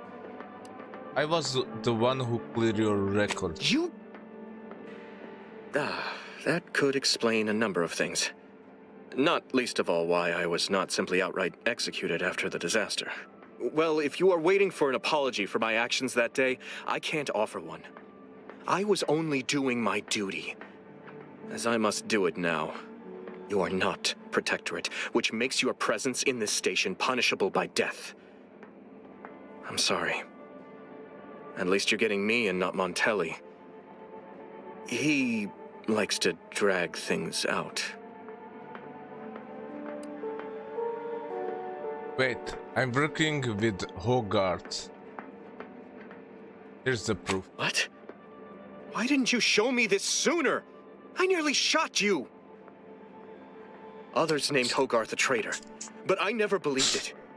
If anything, Montelli is inflicting more injury to the Protectorate right now than the whole of what Hogarth is accused of. In any case, the writ all but obliges me to aid you. Perhaps now we can put an end to all of this lunacy. If I can just speak with Montelli, maybe I can persuade him to stand down. Go to his terminal. Search for any information on it that may be deployed against him. Also, while you're there, notify High Command that I'm taking control of the station. Hogwarts warned me you'd want to try that. He thinks it's a bad idea. I'll admit there's some risk in having my actions misinterpreted. I could be named a traitor, as Vigilant Hogarth was, or sent to mental refreshment. No.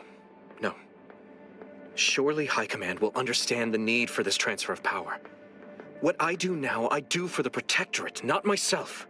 Besides, Montelli is not merely my superior. He's also an old friend.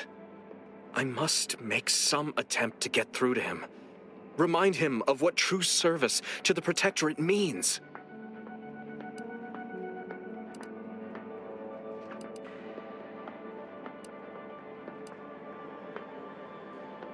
You will need your own access card to get upstairs.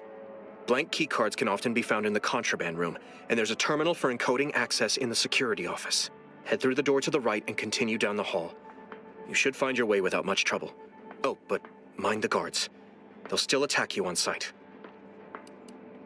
I hope you're right about talking down on Mantelli. We might not live long if you're not. My commitment to the Protectorate is unwavering. Obviously, I wouldn't be attempting something so foolhardy if I was not devoted to protecting cause above self. Remember, our success hinges on sending my notice and gathering any information you can from Mantelli's terminal. Don't fail me in this, or it will be both our graves. I will join you as soon as you go to confront Mantelli. In the meantime, I'll gather what weapons and allies I can, just in case things go poorly.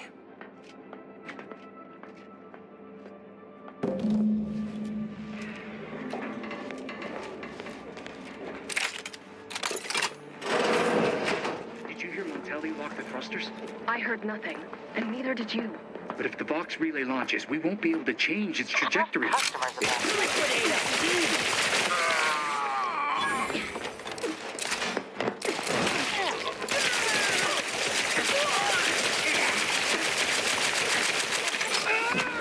Let us reconvene.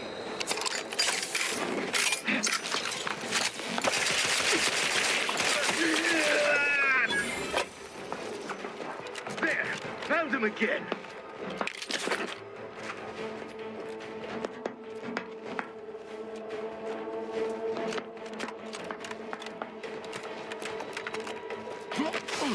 That cover spot looks much better.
That somebody?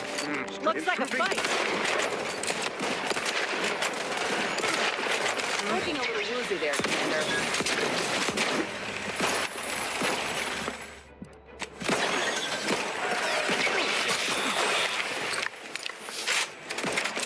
Hastening to come.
Have enough skill.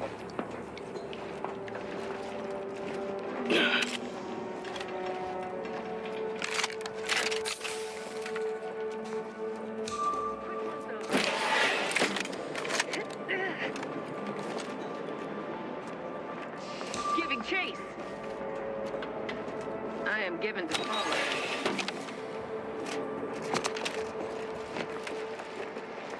Better take a gander.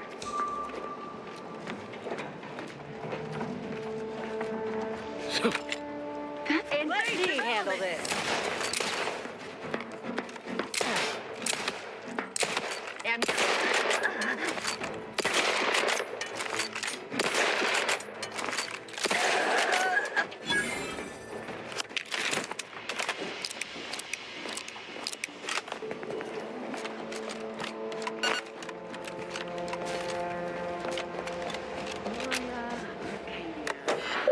to be outshone. Our colony, Arcadia, our home.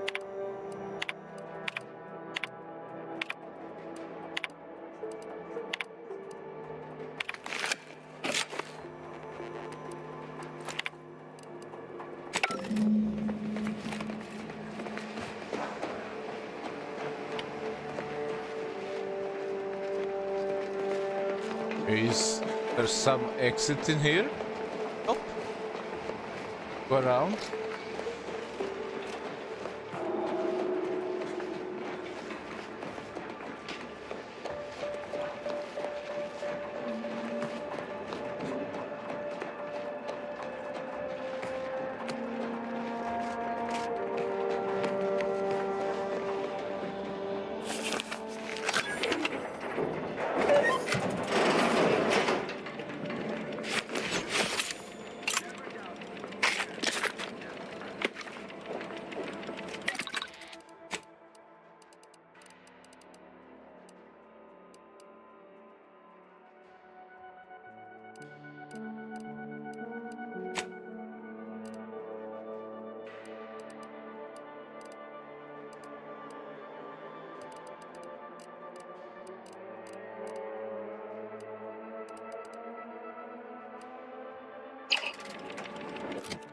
Can I scrap something?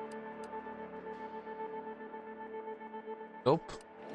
Nothing here.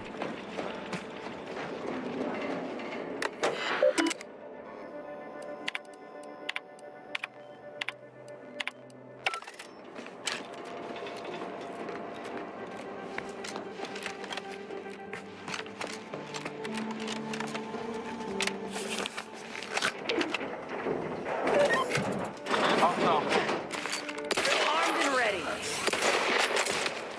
Grenade! Away! Lay low, Commander. Sensibly, I must reload. Come on, bro. I died.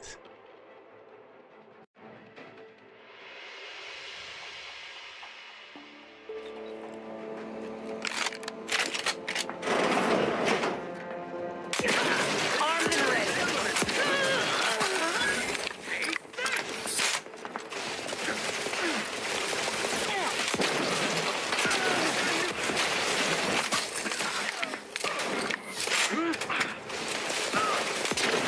Lay low, Commander. Heading for Protectorate craftsmanship! Ready to waste them. On your command.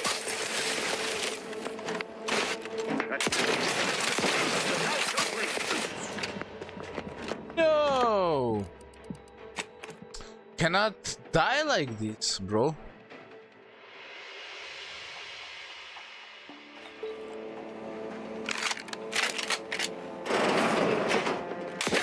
Looks like a fight. Explosion imminent!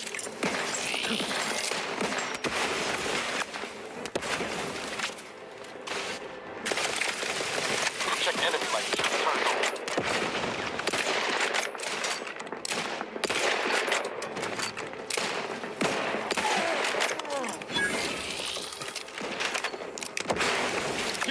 in. I'll take care of him, Commander.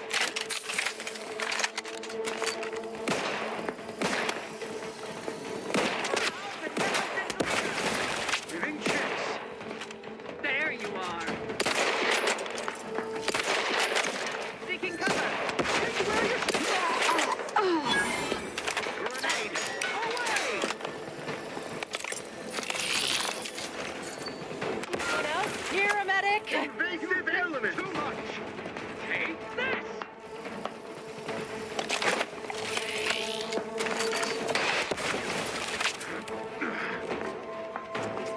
Allocating explosive. Ready to waste him. On your command. Back in business.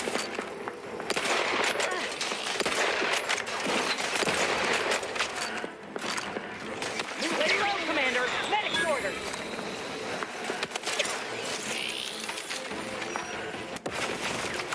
Not walking this off. Stand me back up.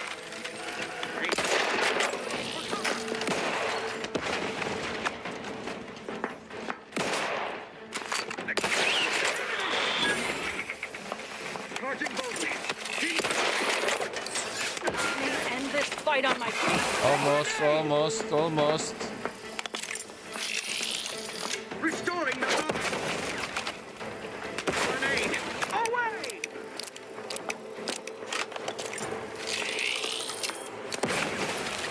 Take this!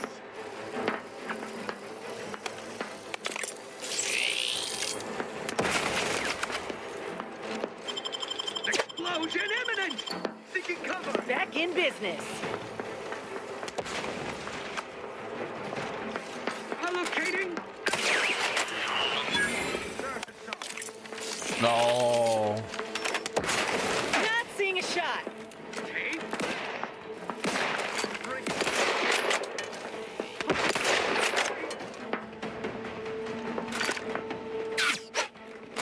Explosion imminent!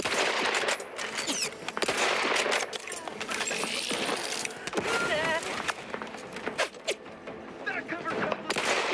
Relinquishing grenade!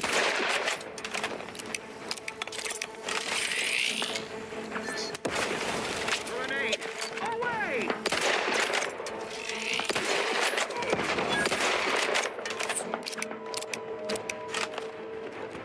Allocating explosive!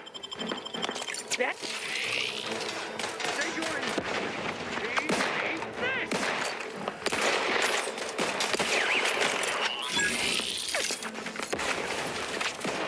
Ouch. brass raring to go. Practicing for battle. Grenade! Away! Can't fight contentment!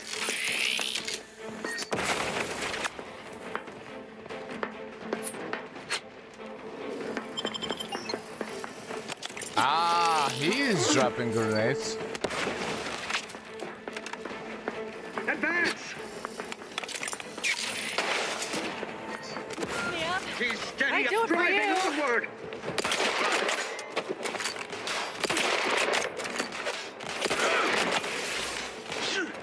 Moving in close. Moving to safety! Explosion imminent!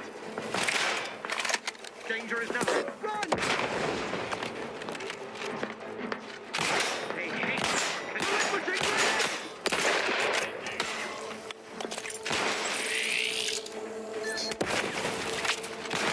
Allocating. How many grenades they have? This is quite a hard.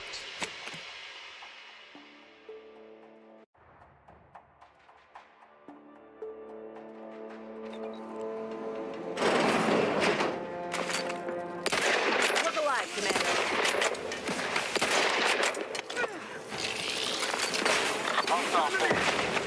Grenade! Away! Seeking. You think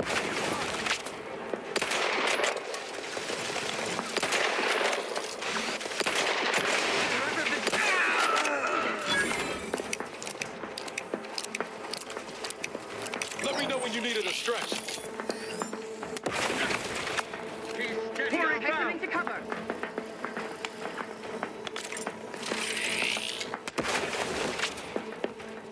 No party shall dither. Hither and yon. Marita, Take this!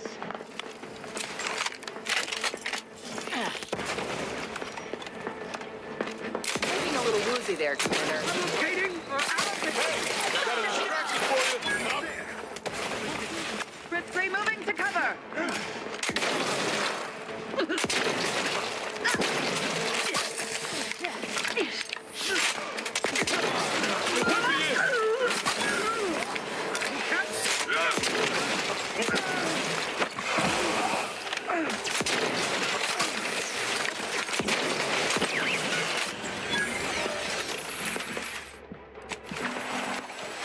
This thing's back in business.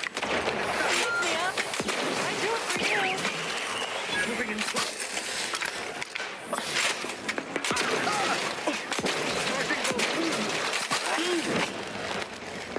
No. This guy is destroying us. Need to kill him first.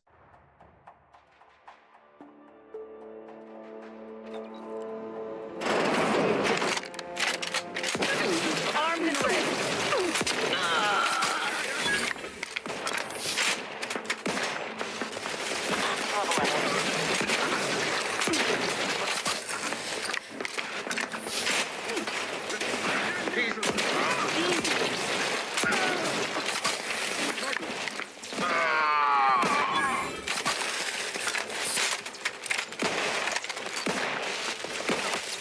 Ready to take the heat off you, Commander. Just say when. Let's reload!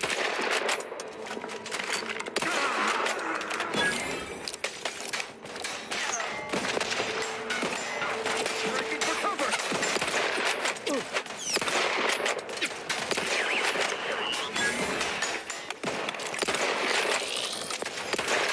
Low, Commander. Headquarters.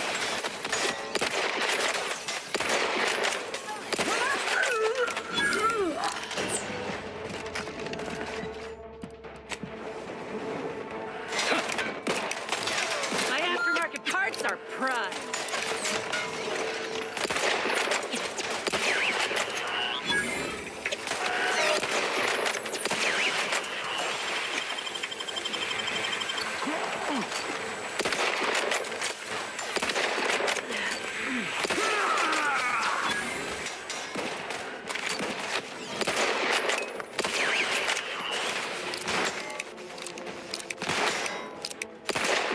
I couldn't hit the broadside of the sprayer. I'm the one you need to worry about.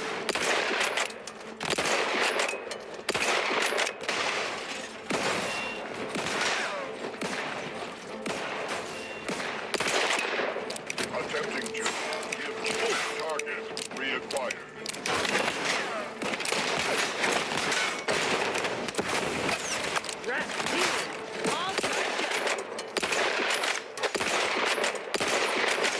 Woozy there, Commander.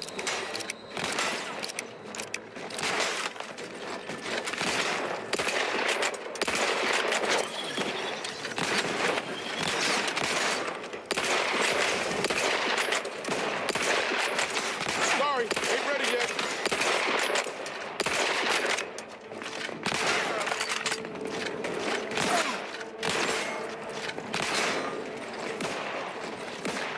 Give the order and I'll take care of him, Commander.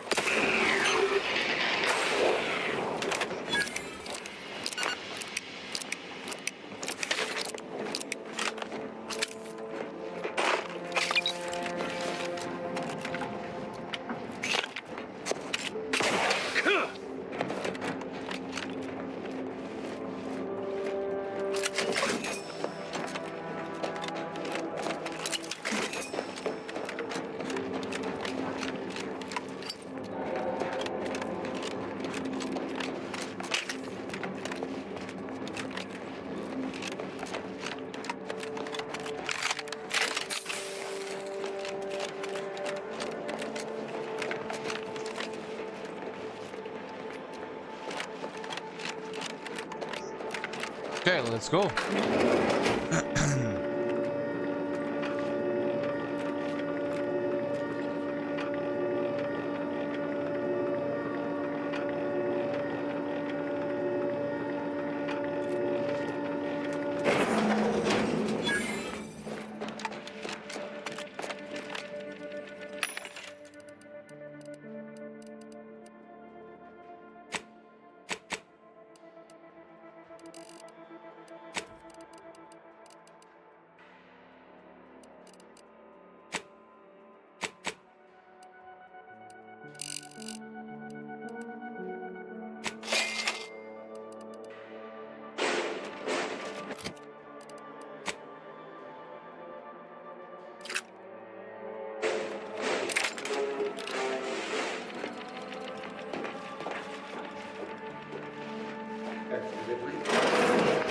Now, an intruder. Of course. I was warned the Paradigm would test me, and here you have arrived. And Corbin. By your presence, am I to understand that you've turned renegade as well? Of all the serpents writhing beneath my boot, you were the last I expected to strike at me. My intentions are as they've always been. Honorable. I only wish to talk. Talk? With a gun in hand and an enemy in your shadow? Do you mistake me for a fool? Turn your gaze outward, Umberto. Look at everything you've done. Can you honestly tell me this is for the good of the Protectorate? I'm killing traitors. Seditionists. I am purging our prized garden of chokeweed and all manner of slithering things. My methods may seem callous, but a swift response to treason is necessary to prevent this crisis from worsening.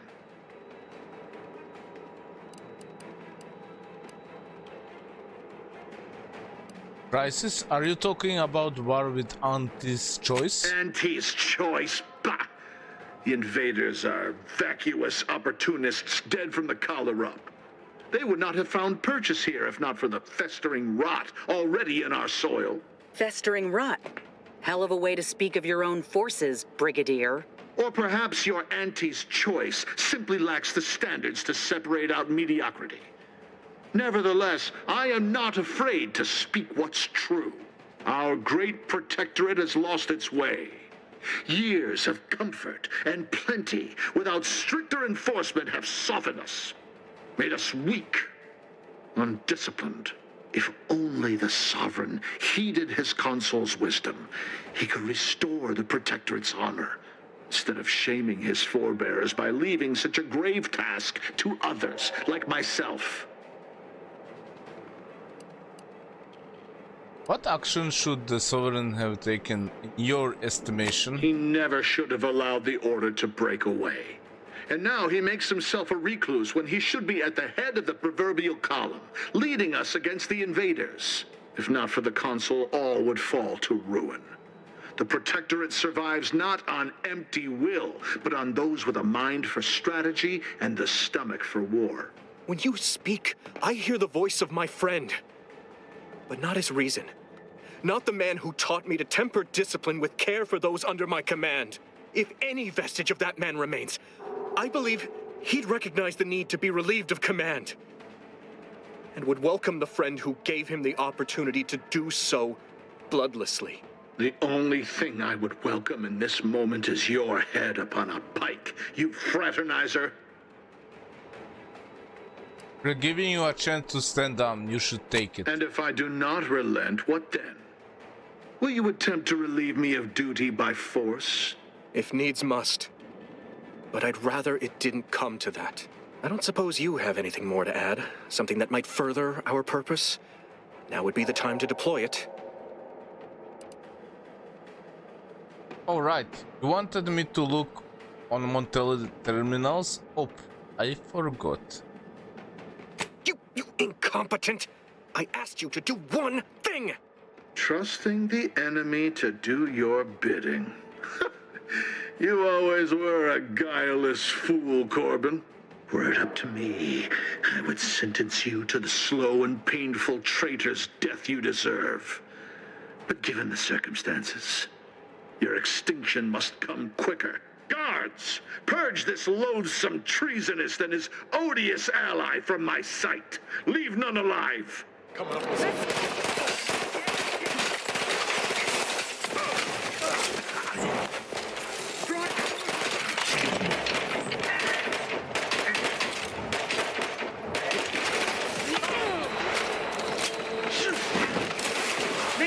Replenishing my firearm.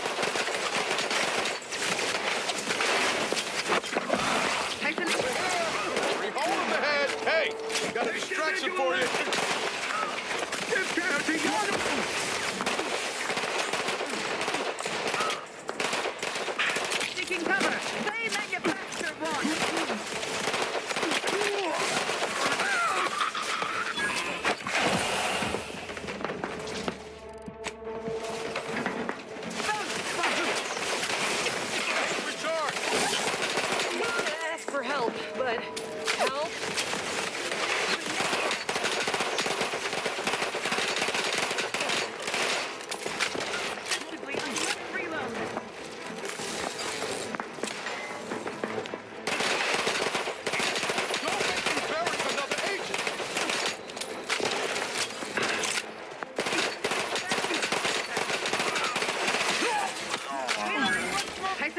over.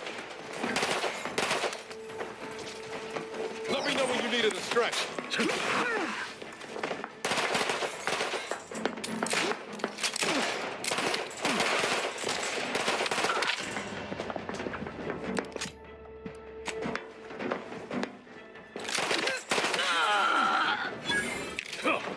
Back in business. That was your last attempt at getting Montelli to surrender? I should shudder at what your worst would have looked like. So, yelling at me, I tried my best. Well, it wasn't enough. Neither of our best was enough. Clearly, if you'd have told me all those years ago that this is where my future would lead, standing over Montelli's corpse, I'm not sure I would have wished to survive that disaster. What's done is done. I only hope my superiors will understand my actions here today, and that the Vox will be strengthened under new leadership. For a record, you got half bad in a fight. After I've summoned janitorial services, give the station the news. There'll be much that needs explaining. I suppose I should thank you for your assistance. But for both our sakes, I do hope we never meet again.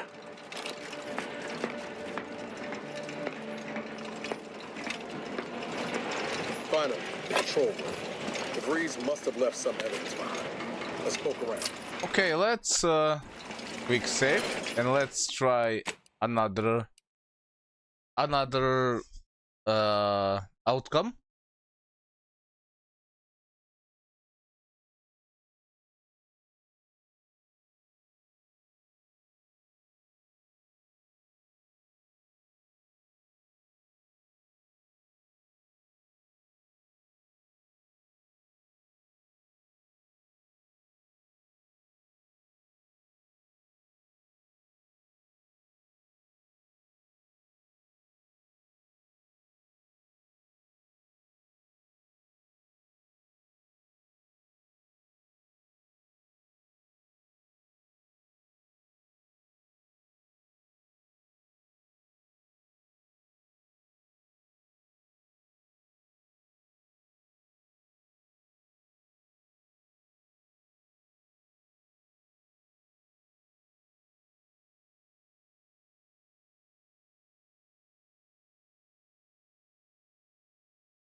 Give the order and I'll take care of him.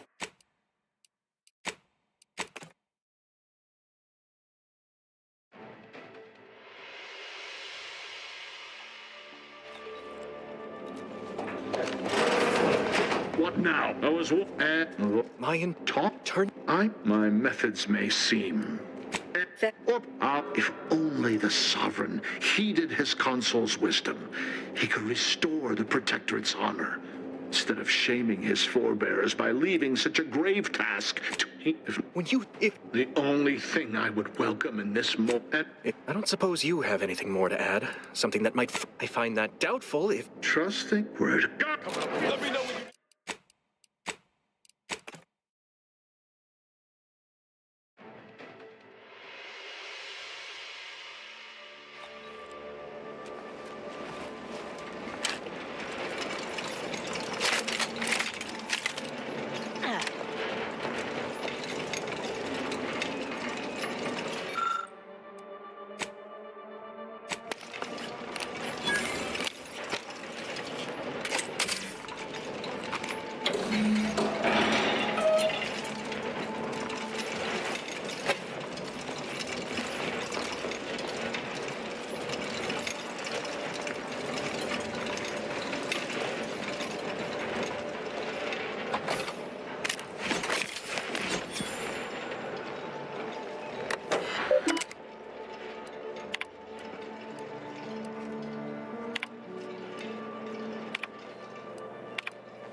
I don't know who you are or how you accessed my private terminal, but it won't do for prying eyes to have evidence of my activities.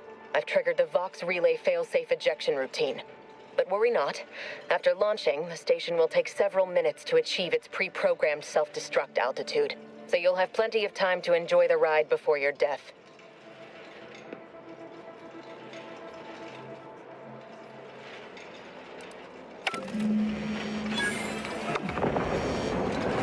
We gotta do something. If the Vox crashes into Fairfield, it'll kill a whole lot of my people and innocent civilians. Use the control panel. Do the right thing.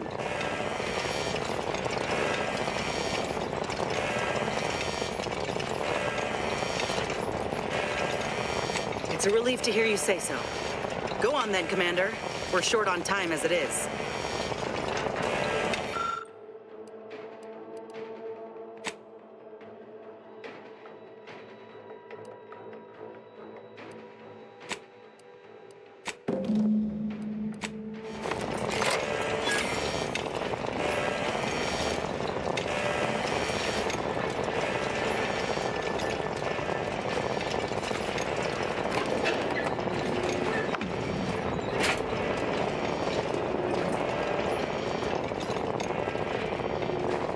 Cutting it close here.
What? Suppose agitator! Ready to wait. On your command. Walk on over. Got a distraction for you.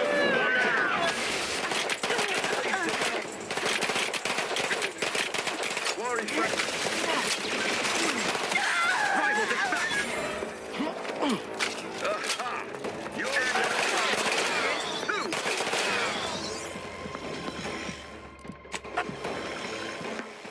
Sorry, you ain't ready yet.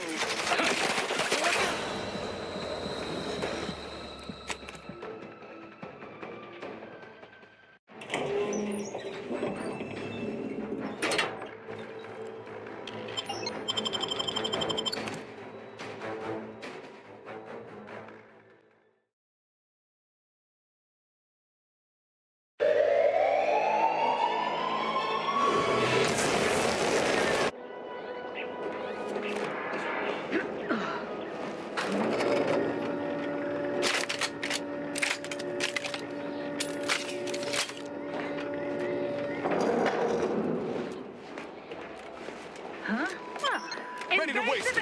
On your command. Moving to safety!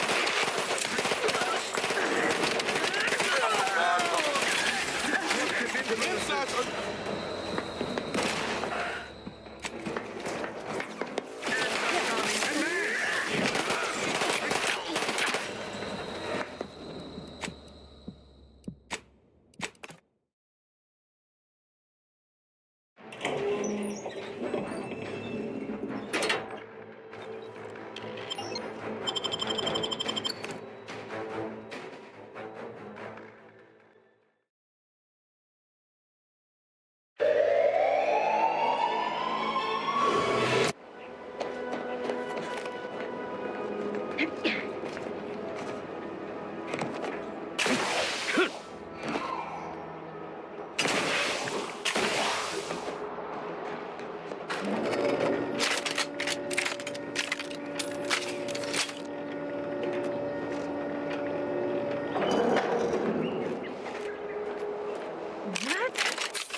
suppose some... Give the order, and I'll take care of him, Commander.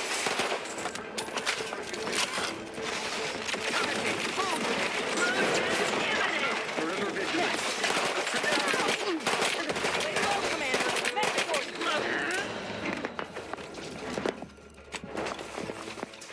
Loading anew!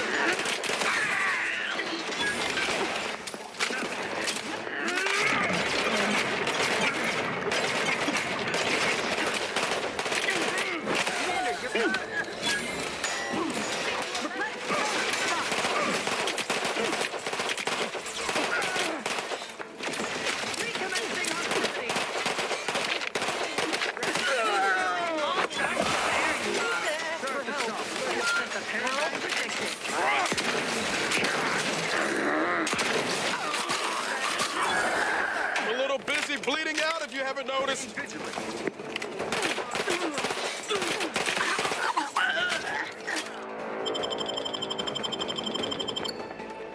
Knew you had my back. Let us reconvene.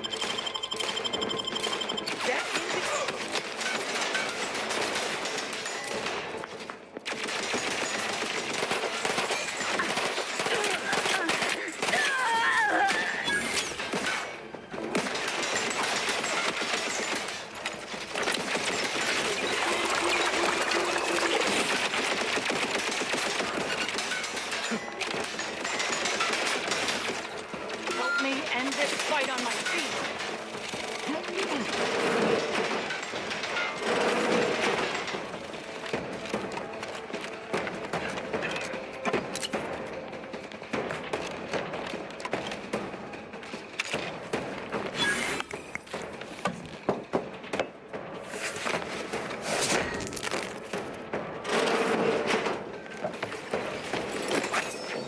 Back in business.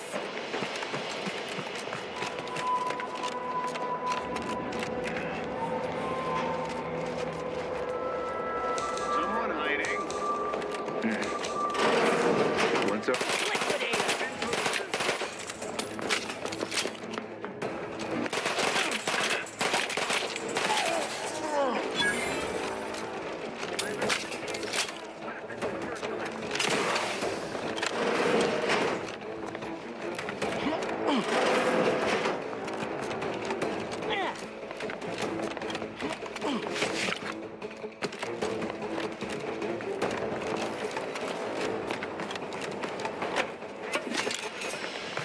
Can't be too far, I bet.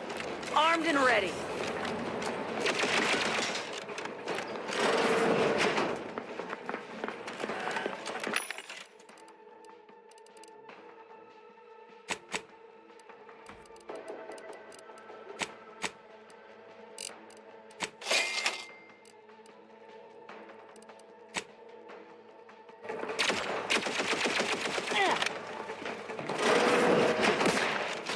Parasite identified. Grenade, away!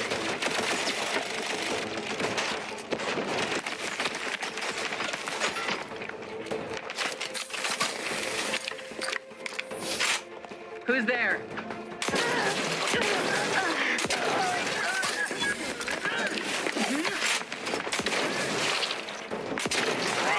Looking a little woozy there, Commander.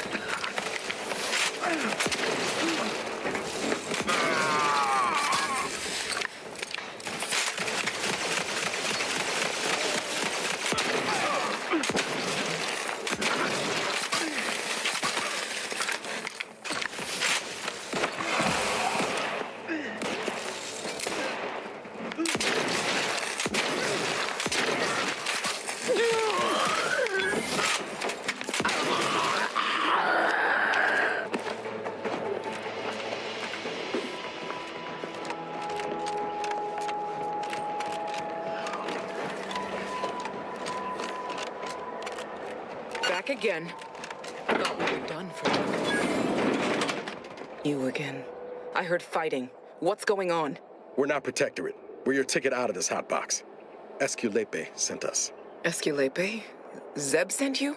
Wait, you're Niles, aren't you? Count on Zeb to go as far as raising the dead to help. But it's too late. I gather you haven't noticed the bodies in the pen here. Oh. The others don't look like they suffered easy deaths. What happened? Void-damned protectorate brutality, that's what. The Consul sent a sentinel to conduct a preliminary interrogation. But it was more like exploratory surgery. She tortured us for information. The others didn't survive her enthusiasm for the work. I'm only here because the Consul wants someone brought back to him, alive. Lucky me.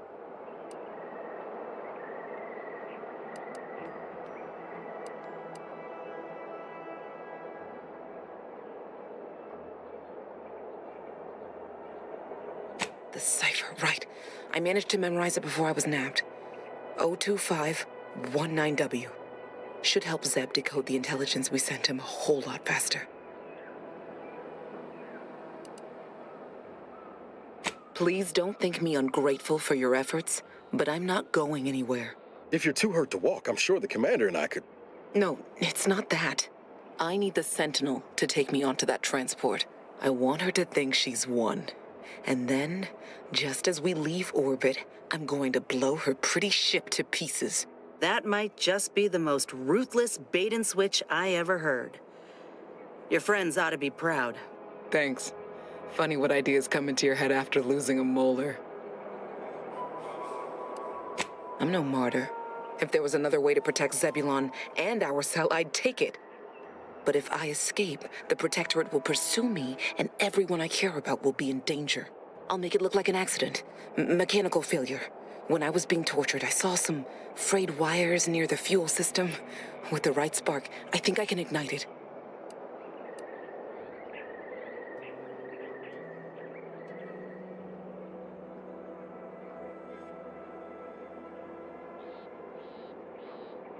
You know your stuff, Commander.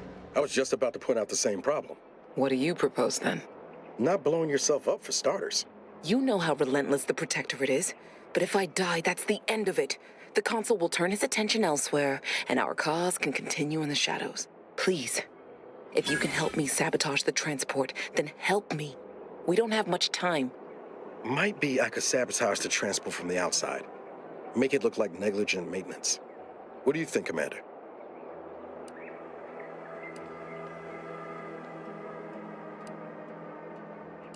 Yes, Commander. Stay put. Shouldn't take me too long. Done. Won't go into the particulars, but you can trust that ship will blow the moment it hits orbit. Excellent work. I see why Zebulon liked having you around. I'd say I won't forget how you've helped me, but, well, you know. Tell Zeb what happened, won't you? That it was my decision. And I was at peace with it.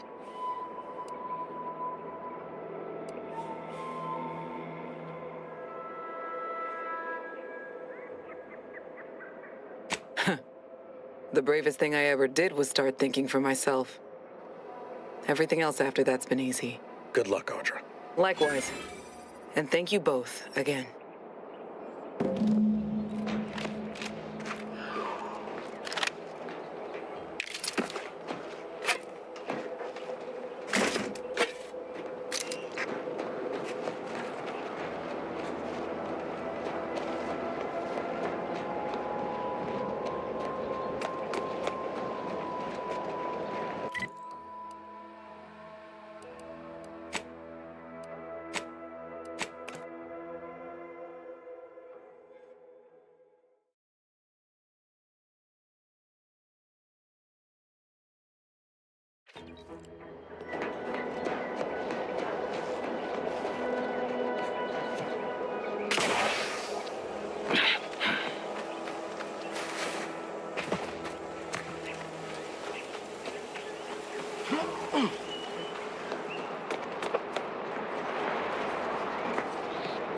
You've returned, but where are the others? Hold a moment. What's that in the sky? A Protectorate transport?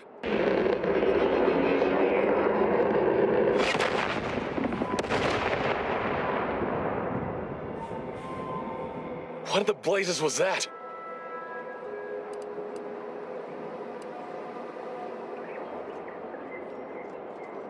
What do you mean? All of them?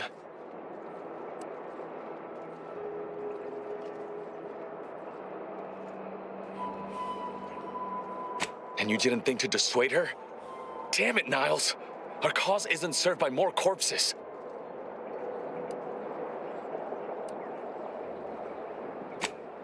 You're right.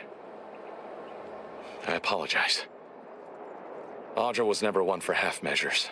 I know all too well how stubborn she can be. Still, her loss will be felt. Was she at least able to give you the cipher before the end? I wish the success of this venture had not come at such a terrible cost. But at least it was not for nothing. Perhaps I was mistaken about your commitment to making amends, Niles. Thank you for being true. Can't fault you for having doubts.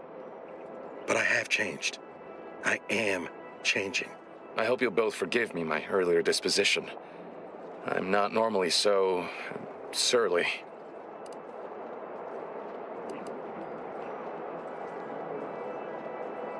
I'm pleased Niles has found such a supportive friend and ally. That's a rare thing in this colony.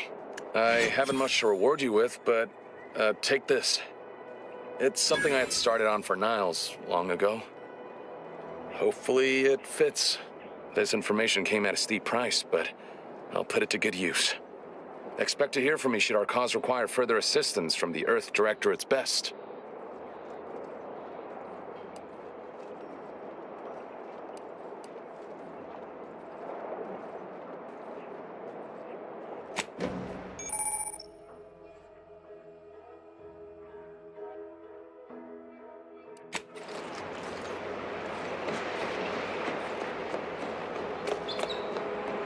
Yeah.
Why choose just any choice when you could choose Auntie's choice? Remember, Auntie knows I've been bartering with defectors, traded one force rocket for a whole tin of prestige force flow.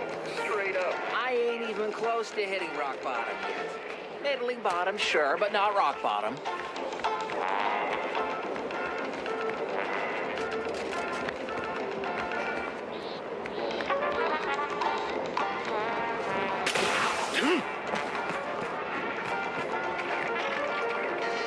Auntie's choice is the proud maker of Spacer's Charm.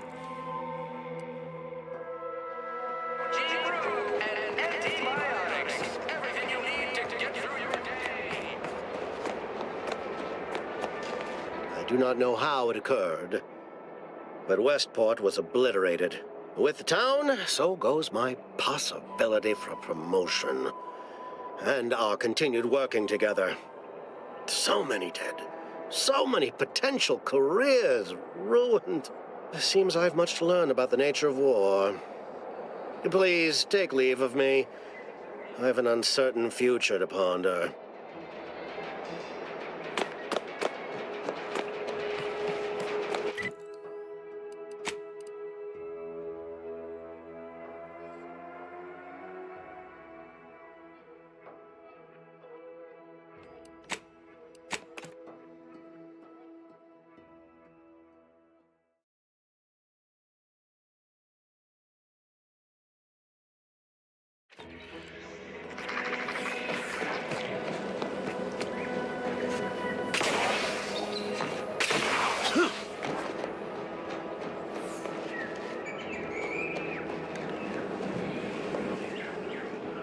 there you are. I was expecting you 4 minutes and 27 seconds ago. But never mind that. I have a missive for you. Highest priority. Recipient's eyes only.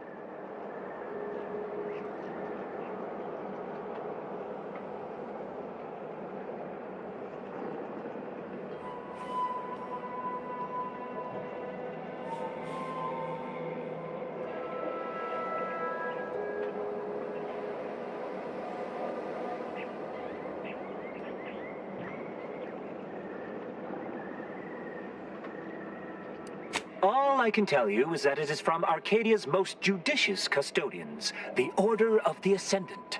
I am not privy to any information beyond that. Oh, they did also say it was important. I was tasked 6 months ago to deliver it to whomever ship was at this landing pad at this exact time. Well, 4 minutes ago, like I said. All other questions may be answered by viewing the missive, I expect. Farewell, and as they say, may all your endeavors come to fruition. Best of luck to you.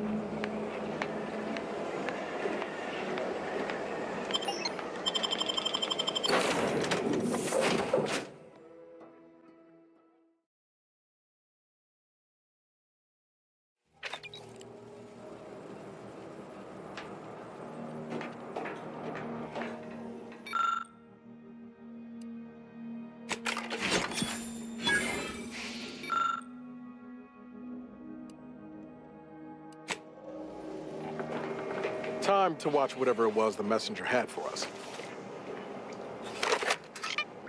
Greetings, Agent of the Earth Directorate.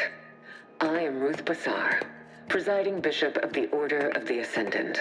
At this time, I can only presume you think us your enemy, directly responsible for your colleague Augustine DeVries' actions way back on Horizon Point.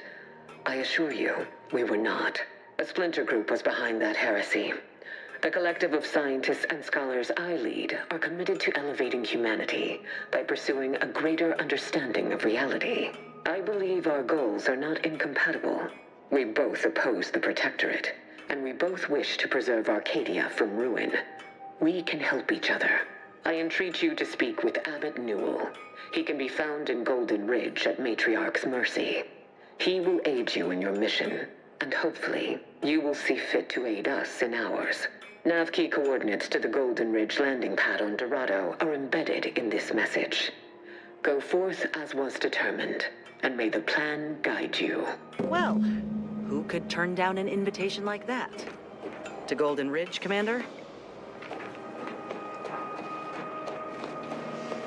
Commander, the nav key coordinates supplied by the presiding Bishop of the Order have been verified. Landing in Golden Ridge is now possible. Additionally, we are also able to land in Free Market Station, due to the Astrogator's progress with the updates necessitated by its rebuild.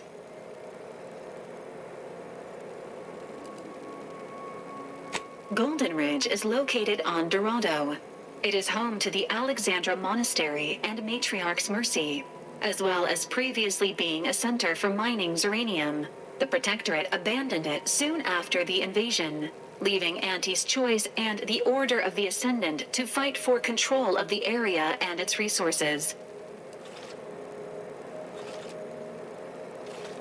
Free Market Station is an independent marketplace, the only one in the system. It is called such as it was built out of a crashed Auntie's Choice freighter by that name.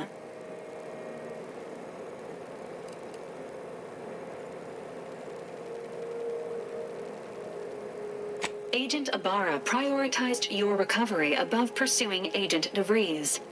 This involved disassembling and rebuilding the Astrogator to allow the Incognito to travel to your location. As the rebuilding process progresses, old nav keys may be unlocked. Unfortunately, most of them are likely not recoverable.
ain't been active fighting here in I don't even know how long.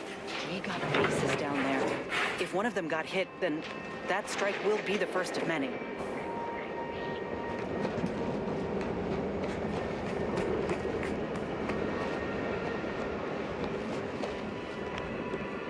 The plan can wait. Our lines will not. Good subjects arrive 15 minutes early to avoid missing their tram.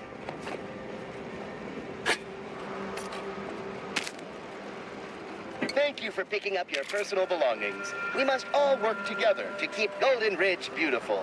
Stay vigilant. Report any suspicious activity to your nearest station warden. This station must have really been something before the war made its home here. If things escalate, might never be something again.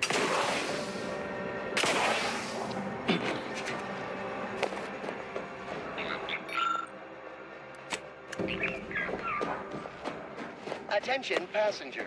You are running 21,027.5 hours late for your tram. Please be mindful of your departure in the future.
Patience is commendable, passenger.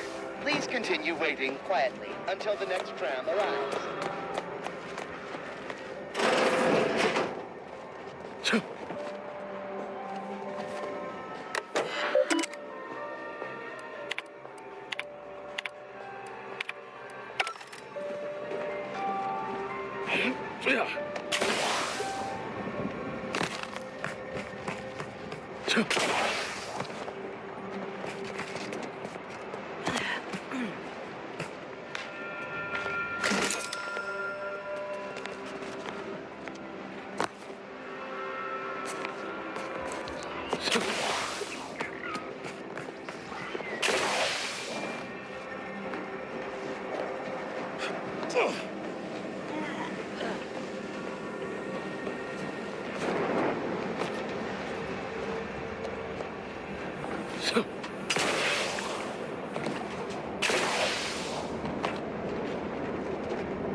Can wait.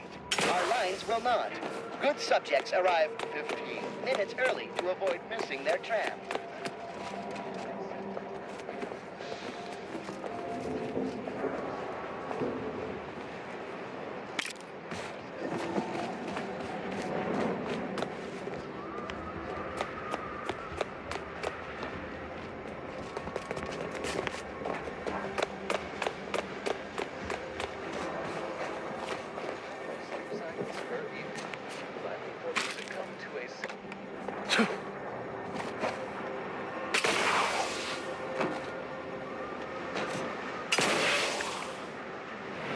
Looking a mite marginal, Commander.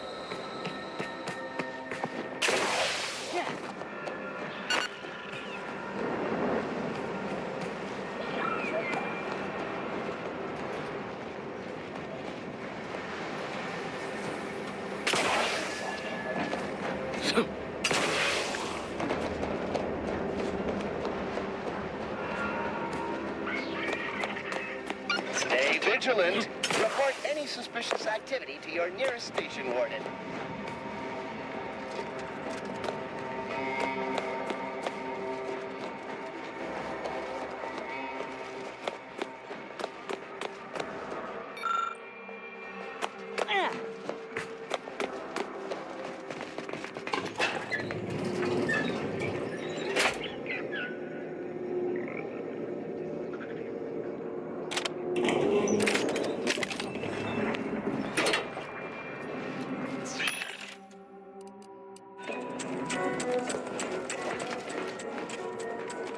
Looks like folks holed up here after the fighting started.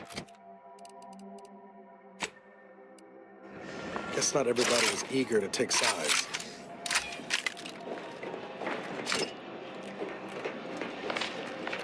Day 206. Morale? Low. Condition? Feeble. Voucher mech. Watching. Always watching. Many have left for Matriarch's mercy, seeking refuge with the Order. Fools.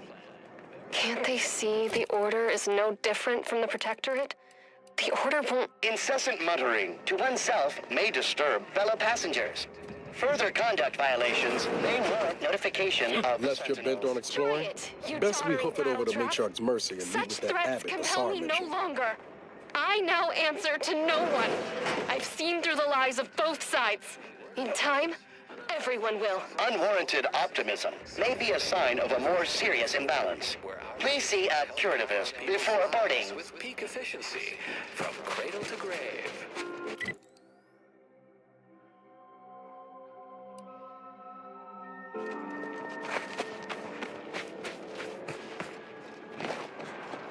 Join the Order of the Ascendant and experience the beauty. Please, somebody help us! Anybody, please!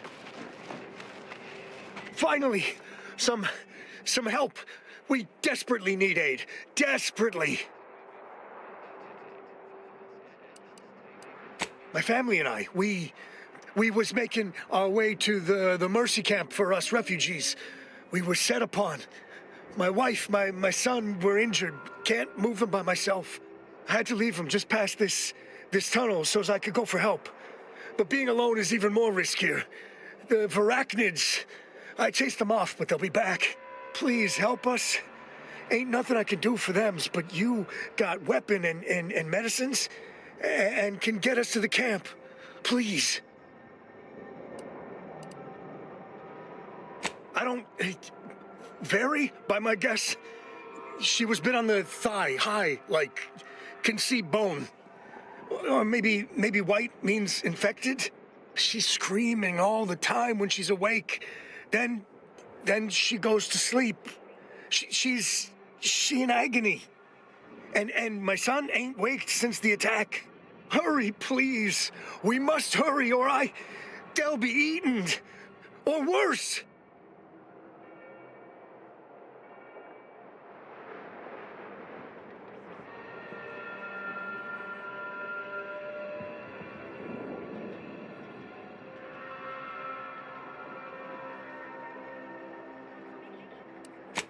Thank you. Thank you. Yeah, this way. This way.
waiting. Anyone else? Here, a medic?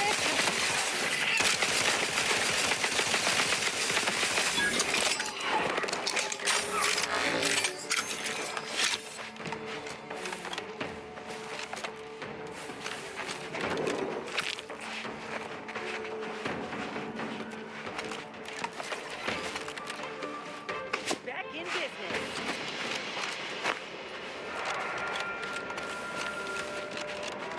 Looks like a fight.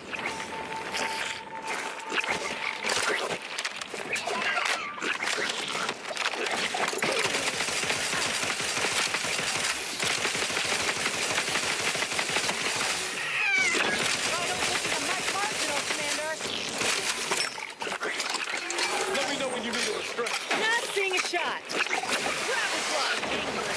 This is me. You get the claw.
Another refugee?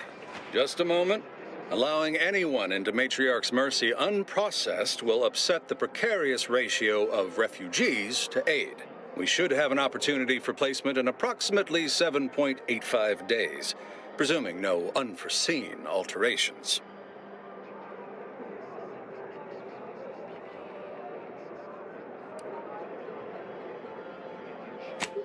I seem to recollect one matching your description set for arrival. Pardon my slowing your ingress. It has been rather hectic of late. Welcome to Matriarch's Mercy. Rule number 1, no crowding. Rule number 2, avoid the exclusion zone. Our seer has predicted non-specific imminent danger.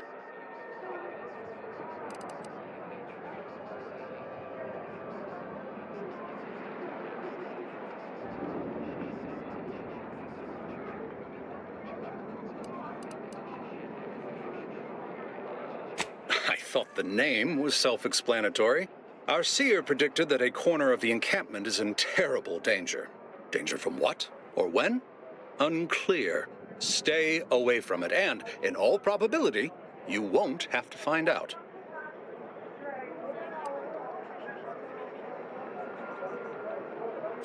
Our predictions spring from the universal equation, the very numbers that guide the stars. Only a fool ignores probability, and we don't suffer fools around these parts.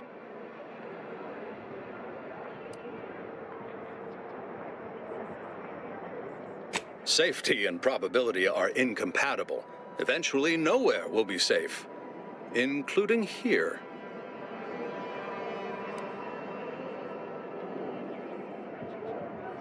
Not at present, but according to our predictions, the creation of a third rule is likely, if not inevitable. That's enough questions. Keep the line moving. You need anything, talk to Seer Wiley. He's in the lift building, straight through the settlement. Yeah, try to fix it. Do you believe Arcadia shall ever return to how it was? I wish. Between the invaders and the Order defecting, there's no putting this sprat back into the camp. How long are we meant to stay here? Ask the Order. I'm not in the prediction business. The Paradigm is a self-centered derivative of the Grand Plan. That 1,068.5 pardons, but my attention is presently 99.81% occupied, coordinating provisions and supplies for the displaced.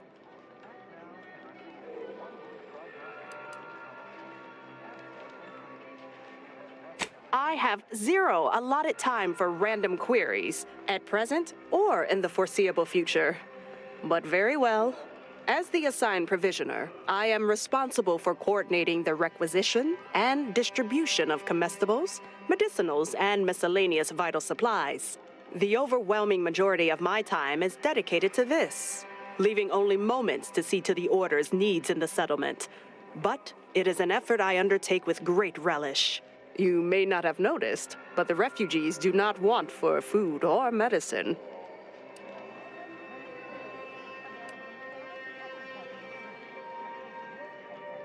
With the great disruption that has occurred to their lives, one can hardly blame them. That they are fed and remain healthy is sufficient for me.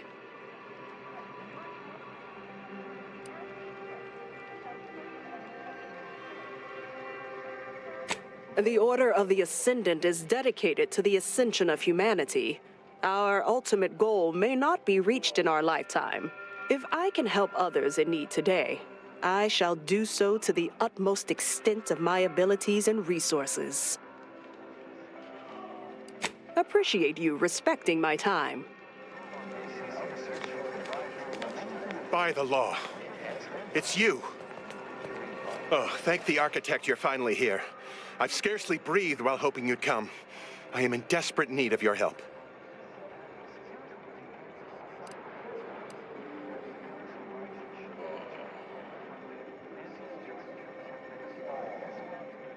True, but the Order's predictions know you better than you know yourself.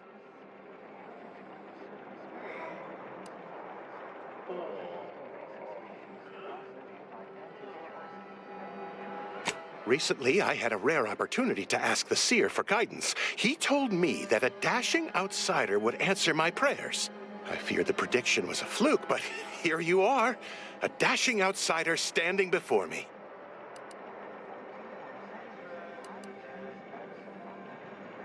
Where to begin? There are so many sick and wounded in Matriarch's Mercy, and I have but two imperfect hands. I am but a humble general practitioner. What I really need are specialists, and the Seer predicted an outsider would find them.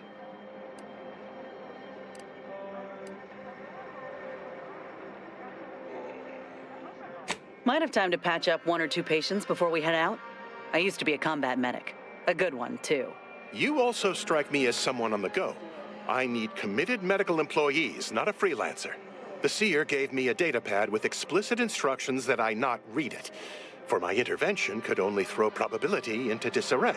Now, take the datapad, with my thanks.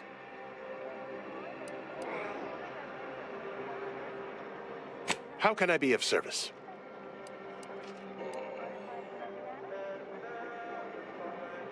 As a doctor, I'm appalled. We don't have enough beds or private quarters to separate people, so sickness is blazing an unhappy trail through the refugees. Of course, the Order keeps us well supplied with meds, but things will get worse as long as we're overcrowded. Yes, I can treat sickness as it arises. It would be leagues better to prevent it entirely. That means space to spread out.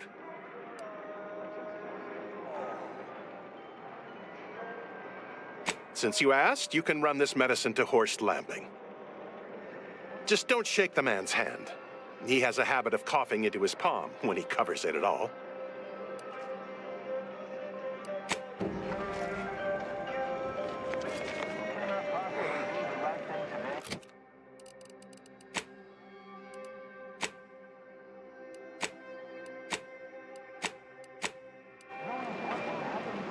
You're right. The universe does not orient itself toward fairness. But it's my firm belief humanity can do better. All evidence to the contrary. Ah, you must be the, Earth Directorate agent I was told to expect. Your punctuality is commendable. Allow me to welcome you to Golden Ridge. I'm afraid I've no refreshments available, but can I interest you in a customary debate over decidability?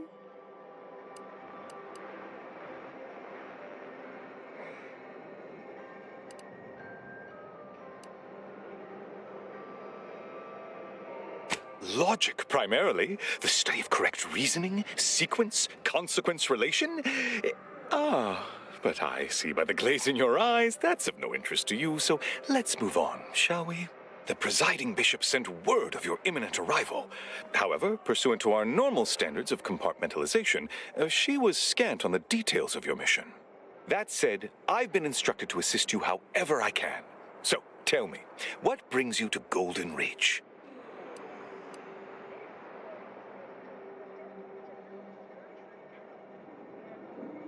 Victor? Oh, yes, Archivist Clemens. Quite the mind. Such encyclopedic knowledge of engineering. One could almost mistake him for an exemplar. Is he in some kind of trouble?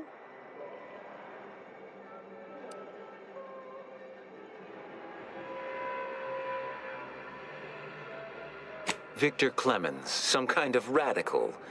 What an absurd notion. I must agree with my seer. I once watched Victor shed copious tears over a damaged datapad. It's difficult to imagine him capable of worse.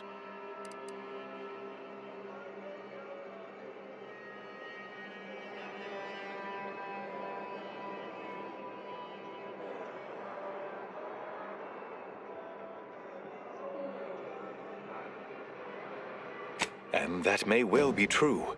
But our standard of proof within the Order is not normally met by hearsay alone. Victor's currently supervising highly experimental research at one of our labs to the northwest, the Enray Range, beyond the invaders' front lines. Unfortunately, you'll need to go through the decommissioned autonomous extractorium to reach it. That path is less than safe, so I advise caution.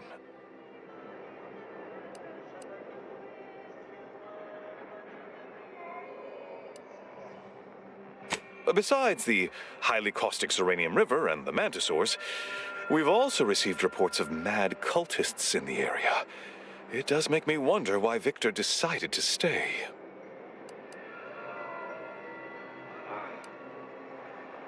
Rift worshippers spouting inane theories. They began showing up prior to the invasion. The first sign of dysfunction in the Protectorate always starts small, doesn't it? Loath as I am to admit it, there may be some merit to your worries over a conspiracy within the Order, whether Victor is involved or not. As my predecessor would remind me, denying unpleasant facts is not good science. I would be remiss if I failed to support an investigation.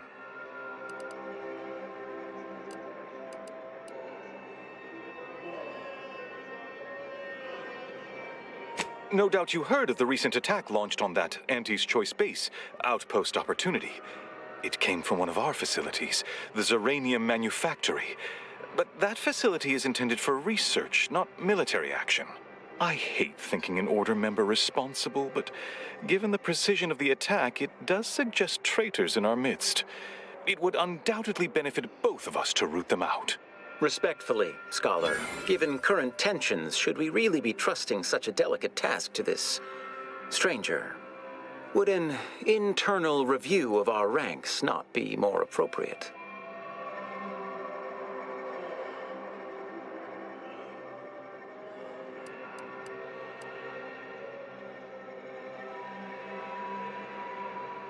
Choosing levity at a moment like this is only further evidence of your lack of good judgment. I don't dispute the need for discretion, my friend, but the presiding bishop made the determination to send the agent to us. It's best we trust her calculations. Moreover, our situation is growing increasingly dire. I can't overstate my fears concerning this most recent attack ending the ceasefire and reigniting the war in Golden Ridge. One more thing. Your investigation into the traitors takes precedence, but if you could also render aid at Outpost Opportunity on our behalf, such a gesture might preserve the peace.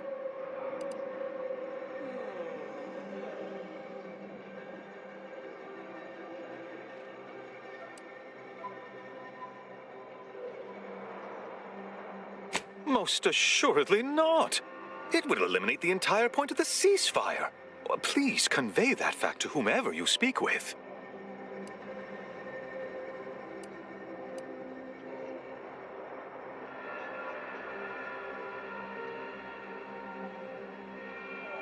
And here I was under the impression that investigating crime and injustice was primarily what Earth Directorate agents do.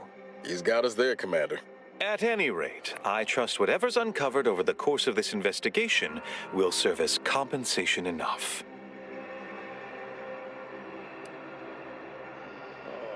I knew I could rely upon you.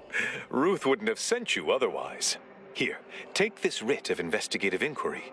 It'll grant you access to the manufactory. Seer Wiley and I will conduct our own inquest into these traitors you've mentioned erstwhile. We can compare notes once you've returned with your findings.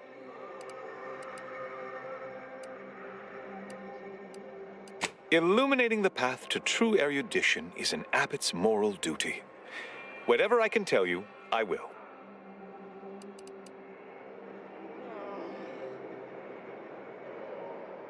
A calling for those with a greater than average talent for mathematics and computation, particularly in the field of predictive analysis.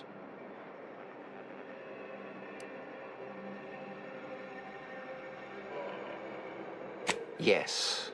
Seer Wiley is being too modest about his contributions. Many in the Order rely on Seers for their indispensable counsel. I myself would be lost without mine.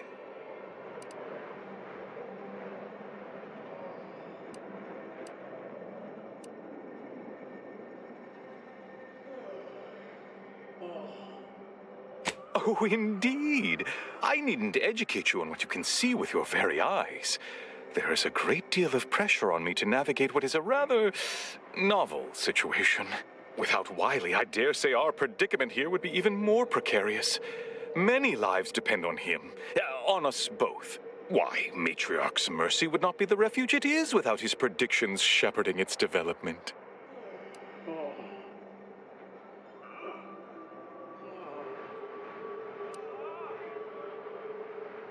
Both, I should hope. We've been collaborating for many years, and, plan willing, for many more to come. Especially given how very uncertain life in the colony has become.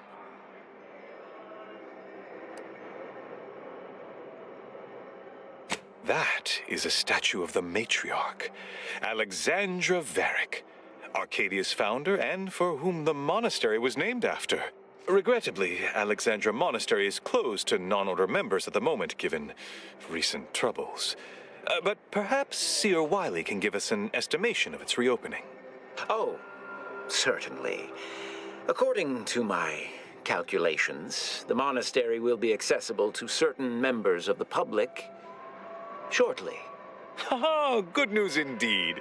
Oh, you really must visit. The observatory is a true sight to behold.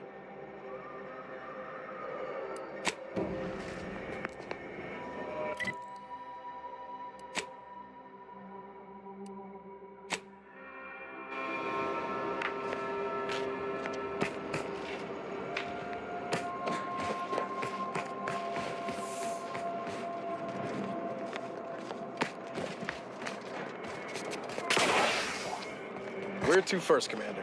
N-ray range, Zeranium manufactory, or outpost opportunity?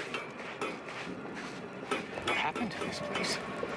We're not going anywhere! Matriarch's Mercy is... Except for the fact that you ain't yelling and trying to eat me. I'd have pegged you as some sort of prosperous scrapper by the rough look you got about you. You do got a certain feral look in your eye, though. Okay. I give up. Tell me.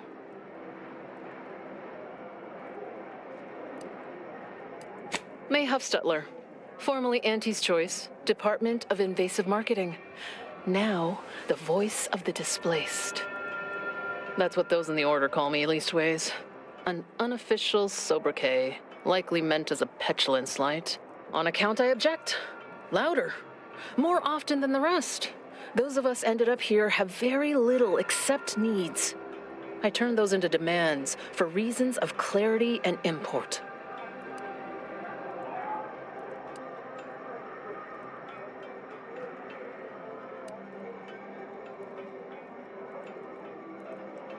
What little I understand, I actually sort of admire. I mean, from where I'm sitting, they hold the most potential.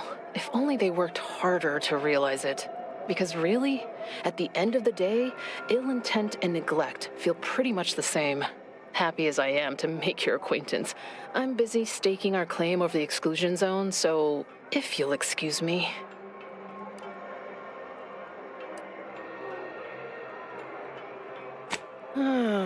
The exclusion zone. The Order has decided to keep us out thanks to some nebulous prediction of disaster. Screw their predictions. We have people, displaced by war and disaster, in sore need of space. There's plenty of room to house them.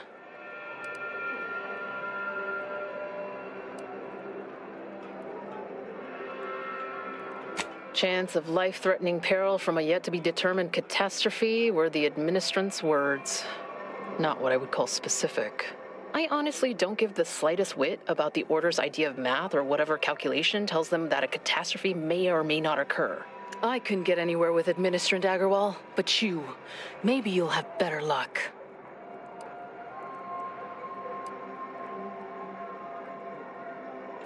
Even the Order, for all of their logical ways, value an outside perspective. And because I've run out of options. Thanks, stranger. Maybe fate's on our side for a change. You can find Agarwal in the lift building, probably formulating another equation to get on my nerves.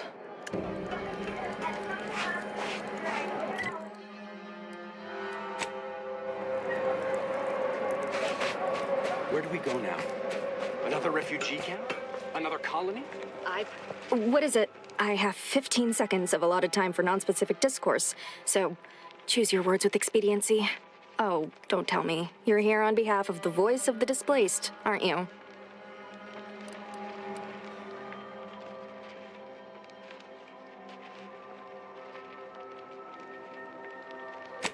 Oh, May, is it? You're on a first-name basis already? This is about the exclusion zone, correct?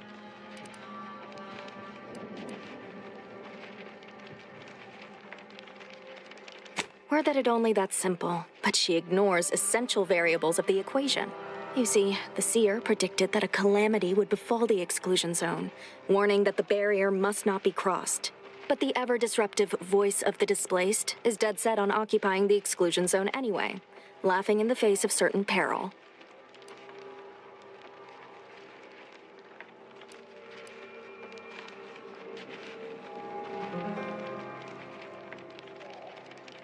We don't know, and therein lies the frustration.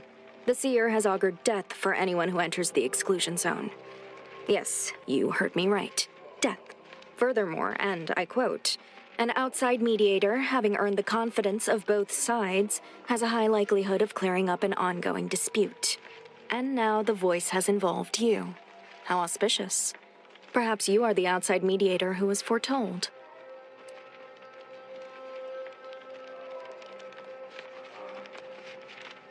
The first step is to familiarize yourself with every angle of the dispute. Talk to the people of Matriarch's Mercy. The displaced want the exclusion zone. We want it kept off limits. We can't both be right. With your seasoned perspective, Perhaps the voice of the displaced will learn to listen.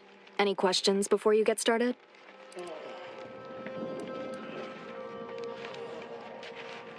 I can tell you she's a rabble-rouser of the highest order. Still, she cleaves to her principles. That's something. You can find her outside, among her people, stubbornly defying an order barricade. But you already knew that.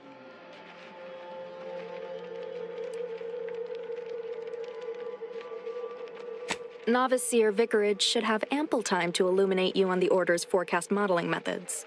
He's just down the room from here.